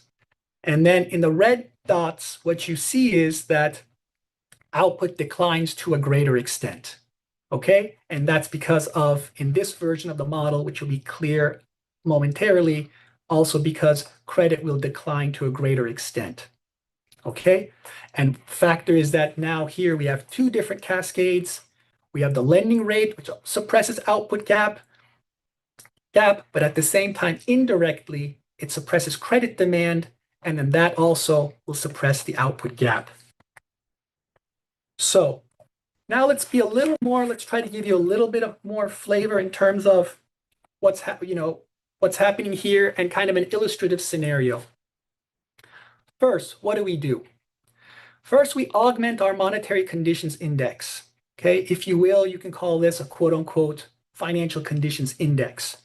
So we introduce, in addition to the lending rate, now the real credit, okay, and real credit, RC, deviation from its steady state. It's an empirical question of which one of these should factor in to this monetary conditions index, but this is actually quite an attractive feature because in many countries, the interest transmission or the transmission to lending rates can be quite weak. And what really matters to a greater extent is quantities. Ultimately, an empirical question. As you can see in the previous version, we were talking about credit to GDP. In some countries, our experts think that real credit is a better approach. Now, let's very simply consider two policy regimes. So we can lean against the wind, where we put in real credit into the policy rule. And I hope some people in the audience aren't fuming too much when I mention this. Or we can consider another regime where there's a certain macroprudential measure, MPM, that reacts to real credit Okay, and here what we're thinking of more a broad-based measure, something that, for example, on the supply side or on the bank side, supply of credit side or on the bank side, so something that increases credit to a greater extent. So very simply, you can think of this as a counter-cyclical capital buffer, if you will. All right, and this then augments now our spread equation that we mentioned earlier, so that a tighter macroprudential stance will increase our lending rate and therefore tighten overall financial conditions. So this is a slide that shows an aggregate demand shock again. The blue shows kind of a baseline model. There's no macroprudential policy here. The red dots show leaning against the wind. And here you see that in response to a contraction in aggregate demand, policy rates decrease the most. Okay, this helps in the short run stabilize credit better relative to the blue line. Okay, but at a cost of greater inflation volatility. Okay, so especially after 2 quarters, you see inflation kind of rebound quite to much greater extent relative to the other specifications. For the macroprudential model, the MPM version of the model, now policy rates decline, but they don't have to decline as much because monetary policy is allowed to focus solely on its core mandates of inflation stability and potentially output stabilization as well, whereas now the macroprudential authority focuses its attention on the stabilization of credit. And here you see that indeed credit converges to steady state quicker. And also when you look at the inflation dynamic, inflation is much less volatile. Okay, so again, illustrative, but gives you a sense of how these models can be used as a first pass. Third and last part of the discussion will cover the DSGE model. This is ongoing work. And here what we do is we build on a very rich literature of small open economy, new Keynesian models, these suite of DSGE models. And the main change here is the introduction of a bank. Actually, to be more specific, there is a new feature in this model relative to the literature based on our understanding, and that is we introduce a new endogenous feedback channel where banks and firms interact and therefore bring about greater shock amplification and thereby complicating the trade-off between investment and growth versus containing financial stability risks to a greater extent. And because this is a micro-founded DSGE model, it also facilitates the discussion of optimal macroprudential policies. And then lastly, we won't emphasize that too much in the time we have, but we also estimate the model for an advanced and emerging market country that validates our identification and helps sharpen the model's empirical, that helps sharpen identification and validates the fit of the model. So the broad intuition is actually quite simple. Household deposits are intermediated by banks who finance corporate investment. Firms' borrowing costs, in turn, depend on their leverage. Higher leverage results in a greater probability of default, which then results in a higher external finance premium. Now, if this sounds familiar, it should, because what we have here is basically Bernanke, Gertler, Gilchrist, 1999. Now, the banking block follows a similar structure. Banks' funding costs depend on the strength of their balance sheets. A lower capitalization ratio signals higher risk and raises the probability of default. And we're going to call this systemic financial risk. And we're going to later shock this concept here. And this raises banks' funding costs. So for those, again, that are familiar with stress testing, what we have in this model is we have a solvency liquidity feedback channel. And of course, importantly, these channels are mutually reinforcing. So let's try to give some intuition of this model. Let's start with the top right, where we have deposits denoted in DT. So banks borrow from households, they get deposits, they lend LT to the corporate sector, And then these firms make a revenue, a top line revenue of RK times K. Okay, so even the notation here is very much in line with BGG. And the corporate sector repays its debt, interest and principal. So we have RL times L. And this also is the top line of the bank's revenue. And then in turn, the banks repay their debtors, their creditors, with RD times D. Now, let's consider an aggregate demand shock again to kind of trace us through the dynamics a little bit, to get some intuition. Well, so Y decreases. This suppresses equity prices, okay? And so then the net worth of the firm or equity of the firm, NF, decreases by a disproportionately greater extent because it's levered. So this is the same mechanism as in BGG, Bernanke, Gertler, Gilchrist. Accordingly, leverage increases. This is a debt to equity ratio. Firms' loans that they borrowed from the banks over their equity. And so probability of default increases, and defaults do increase. And then accordingly, their external finance premium, or in this case, their lending rate, increases. Now, in this model, part of this increase in the probability of default can be interpreted as a materialization of credit risk, and therefore bank equity takes a hit as well. And so banks' leverage rate increases, their risk increases, the probability of default, and accordingly, their creditors now are going to demand a higher deposit rate. Now, banks, to rebuild their buffers, rebuild their equity, are going to increase their lending rates. And so now we see how this then, the increase in RL, feeds back into the corporate sector. So now, my pathetic attempt at animation will show you a little bit more how the dynamics works. So here we have the BGG Financial Accelerator at work. All right. Then on the banking side, we also have the accelerator, including the solvency liquidity feedback channel that we discussed. But then we have now the banks and the firms interacting. This happens both at the macro level, but also through a channel on the probability of defaults, which I'll try to explain once I look at how much time I have. Importantly, now we have a micro foundation, if you will, that helps guide our other work streams. So you remember here our spread equation from FPP and QPM fin. So I won't go into too much detail here, but some of you are aching probably to understand exactly what this new feedback channel is. And I can summarize it as follows.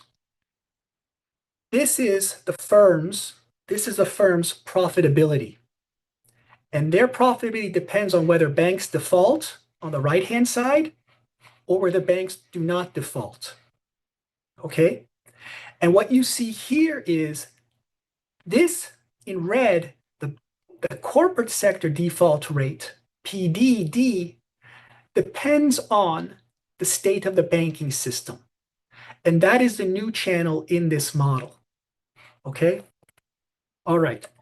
So now let's go over showing you what we're thinking of in terms of what this model sheds insight. Here we show the estimation for Mexico. And what you see here is even when we consider a subset of the shocks, when we estimate the model, okay, so we want to highlight the value added of global shocks and also the risk shocks, including the financial risk shock. What you see here is even this limited amount of shocks can trace real GDP growth quite well. This picture decomposes these shocks, a subset of these shocks, and let's focus on 2009 during the global financial crisis. Now, the pink shows the global shocks. This includes foreign demand and let's say the US Fed fund rate. The yellow, apologies for this labeling, the yellow is basically the corporate risk shocks. And the blue are the financial risk shocks or the systemic risk shocks. Now, if we did not have a banking system in this model, 2009 would have been disproportionately associated with a collapse in the corporate sector. The corporate risk shocks would have played a disproportionate role. Now, when we introduce banks, we have a much more intuitive story where you see the blue shows that the financial sector vulnerabilities and the materialization of risks there played an important role. Let me see how much time I have. Okay, let me speak for 5 more minutes, maybe very quickly. Here we show some impulse responses to a financial shock. Let's just call this a financial, credit risk shock from the financial sector to keep it simple. In black, we show the estimated model. So risk increases, but interestingly, or let's say more curiously, nothing much happens to bank capital. In contrast, you see that corporate capital decreases quite notably and therefore pushes down investment and drives down GDP. What's happening behind the scenes here is that banks, to shelter themselves from this shock, are increasing their lending rates. So they can preserve their buffers and profitability, but at the cost of a corporate sector downturn. Now we consider optimal macroprudential policy. And here what we do is we relax the typical capital accumulation equation, both in the banking sector and in the corporate sector. And we say if we were able to optimize net worth in both of these sectors, what would happen? And you see that now when the shock happens, okay, and yes, the financial credit risk, it's still the same shock, but its endogenous materialization is much lower because now the banking system has increased their capital, and so has the corporate sector, and therefore insulated the economy from this shock. Based as a combination of equity injections and dividend restrictions. And so while this is a theoretical, example, it also presents a theoretical justification of macroprudential policies that temporarily restrict dividends. For example, when you dip into the CC, when you're rebuilding your CCYB and or you dip into capital conservation buffers. Lastly, here, I want to focus on another value added of this analysis. In the middle, we have the bank's capital to asset ratio, deviation from optimal. So this is the estimated capital adequacy ratio, less the deviation from optimal. And on the left-hand side, we have the output gap, okay? But it's now defined as output, the estimated version, minus what it would be under optimal policies. And the main point here is that if capital would have been 3 percentage points higher, then your output gap would have been materially smaller. So the point here is that this framework not only allows you to see how far key financial metrics are away from optimal policies, like your banking capital ratio and let's say your corporate leverage ratio, but can also map these into something which might garner more traction from a broader base of policymakers because it talks about now growth. So concluding remarks, a low-hanging fruit question is going to be, so which one should we use when? Okay, so I'm going to answer that question indirectly and focus on the various comparative strengths of each framework. FPP-Fin, data rich, you'll get the most granular depiction of the banking system here. Judgment is integral to this process, and it can be combined with satellite equations and other analysis very flexibly. And it also supports illustrative dynamics that are nonlinear and asymmetric. QPM-Fin, workhorse model known across many central banks. It combines structure with empirical flexibility. And as you saw, the incorporation of these macro financial additions and extensions are generally quite intuitive. Even though we went through things quickly, many of you got a good sense of how it works. And then lastly, the DSG models are, you compute optimal monetary policy with this to assess trade-offs, rigorous counterfactual scenarios, and help discipline the other frameworks that we discussed. Alexander, over to you. Thank you very much for this special lecture, for this presentation. We have some time for questions, and well, as always, I engage the audience to ask questions, to raise their hands, or to type the questions in the Q&A.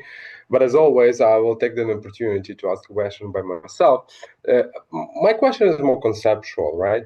So, of course,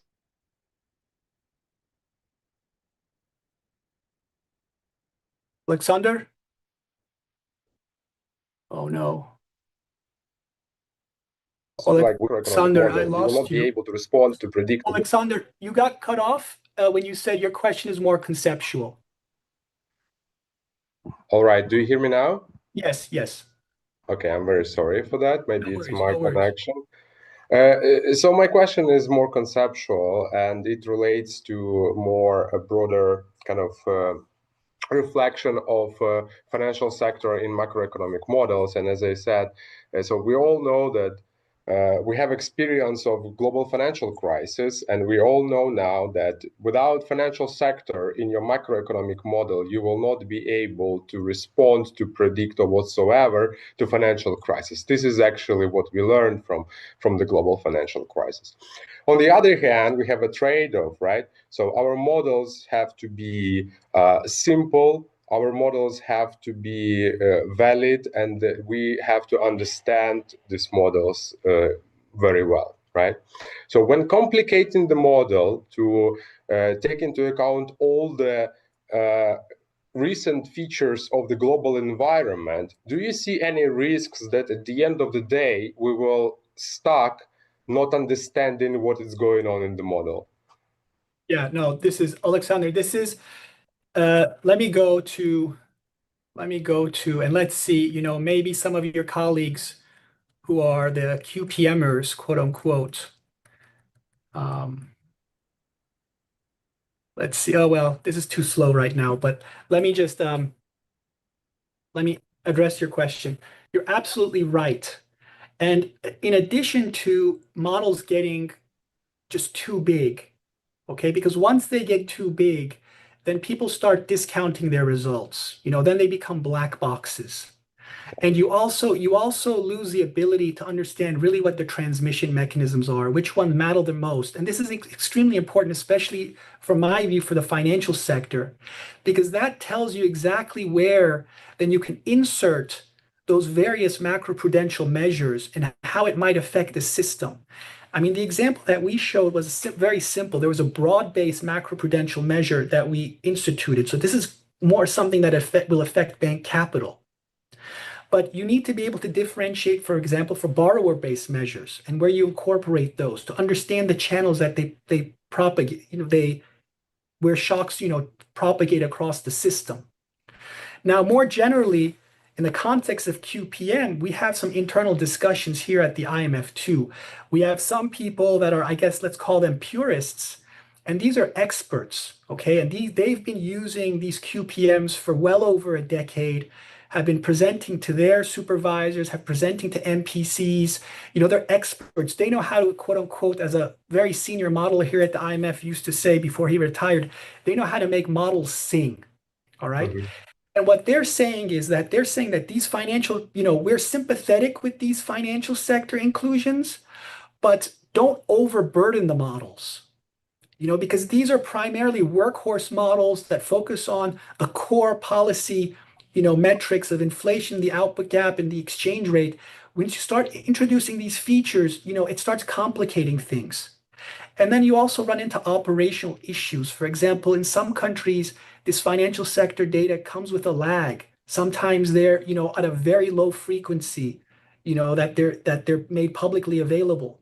So, you know, your question touches upon not just conceptual, but also very important practical questions. So it's exactly, you're spot on. And this is ultimately, you know, something that, you know, your teams work and discuss amongst them, each other, but also, you know, for example, with others, you know, we try to help you, you know, make the best trade-off there. Yeah, great point. Well, my personal impression is that, so from the concluding remarks, when you had the different models starting from the data-driven models to QPM and to more theoretical, it's like it should be in your toolkit for different purposes. I mean, like on the everyday basis, maybe on the daily or monthly basis, this is something that data-driven approaches can give you a clue what is going on, right? Then on the middle run, QPM, FIN can help you to understand what will be the consequences, and DSG will basically answer the question, what would be policy implications if you change the policy, right? So my impression is that this should be a complex approach, and this is not about kind of complicating the models. It's more about the complicating your a set of models to work with this question. But yeah, I mean, in one way, this raises a broader trade-off. In many of our, sometimes when we go on these FSAPs, these financial sector assessment programs, when we talk to more experts, or specialty institutions like regulators, for example, or supervisory agencies, one question always, there's a trade-off between resources and approaches. So, yes, ideally in a central bank, maybe you want to have more than one model, okay? But that depends on, the amount of resources you can allocate to your modeling team. So it brings in another trade-off. And these, I can compare these different models to kind of cars, so maybe the QPM FIN is like a Toyota, Land Cruiser that, they still have like versions in 1960 that they use in the Saharas, and maybe the DSGE are Formula One cars, they're very sophisticated, but very specialized. So, and they broke every time, right? Excuse me? And they broke every time. So, it requires like, let's say a special type of, engineering, so, but they're fit for they have different comparative advantages. Right. Okay, thank you very much for this discussion and for this presentation. I think we are ready to go forward through the program. We have concluding remarks from the Deputy Governor of the National Bank of Ukraine, Volodymyr Lepushinsky. Volodymyr, are you here with us? Yes, I'm with you. Great. So the floor is yours. Thank you. So, dear colleagues, dear guests, dear participants, this day has been exceptionally intense. I am referring not merely to the density of our agenda, but to the depth of our professional reflections. For the central banker, whose daily routine consists of continuous operational management and crisis mitigation in the midst of full-scale war, the opportunity to pause and examine our policies through the lens of global research is a real luxury. I would like to sincerely thank everyone who joined us today and help us verify our strategic coordinates. Our first Deputy Governor, Sergei Nikolichuk, set exactly the right tone this morning. What we once considered low probability tail risks have become our everyday reality. War, trade fragmentation, and energy shocks are no longer hypothetical scenarios. The world has shifted, and we increasingly find ourselves as the epicenter of this transformation. And this is not only about Ukraine living through a full-scale war. We are witnessing a broader and more fragmental global shift. For us, this creates a new underlying reality. We are compelled to make decisions with a long-term horizon, even as the new shocks arrive almost every day. Claudio Borio's presentation served as timely warning for all of us. He challenged us to abandon the growth illusion, the belief that economies can be endlessly stimulated through the monetary or fiscal expansion without eventually paying a price in macro-financial stability. Here in Ukraine, we cannot afford to burn through our safety margins for the sake of short-term comfort. The foundations of any future recovery rests on trust in the hryvnia and the confidence in price stability. Any quick victories achieved at the cost of unleashed an inflationary spiral would ultimately undermine that foundation.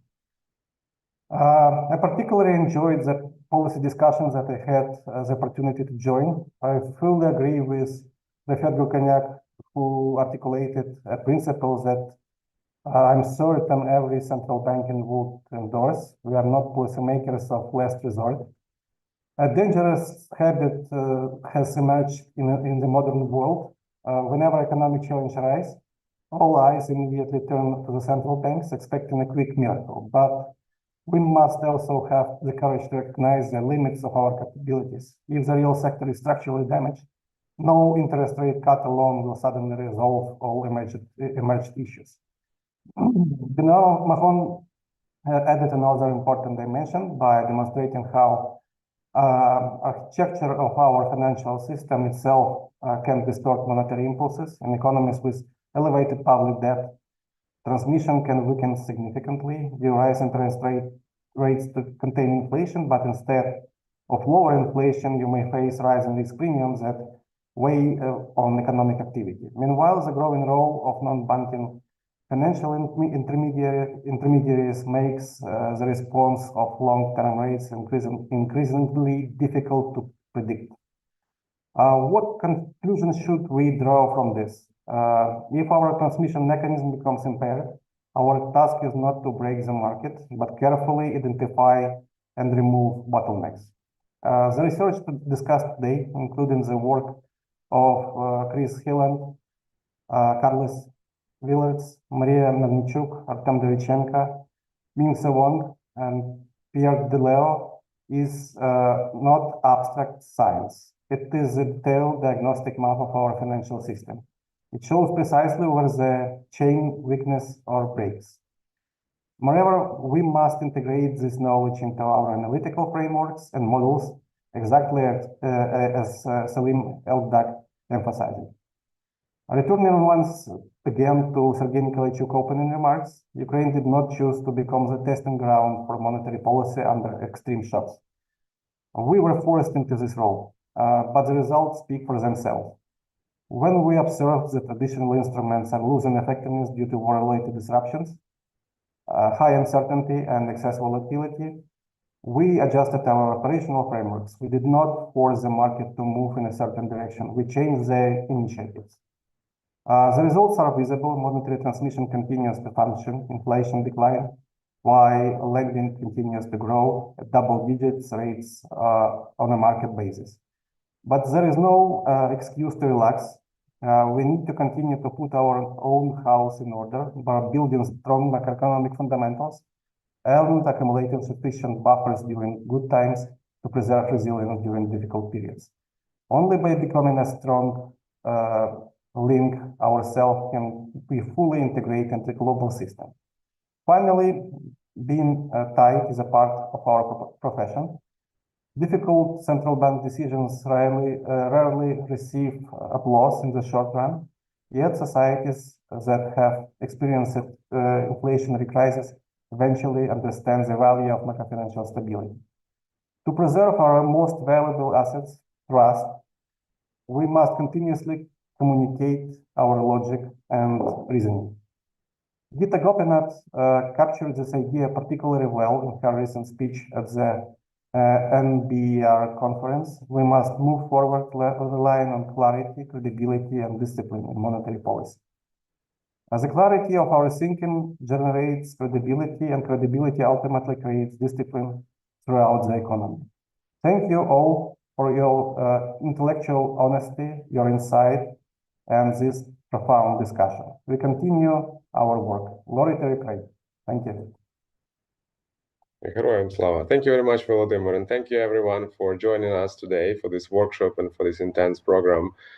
I look forward to welcoming you all in Kyiv in person. Thank you very much.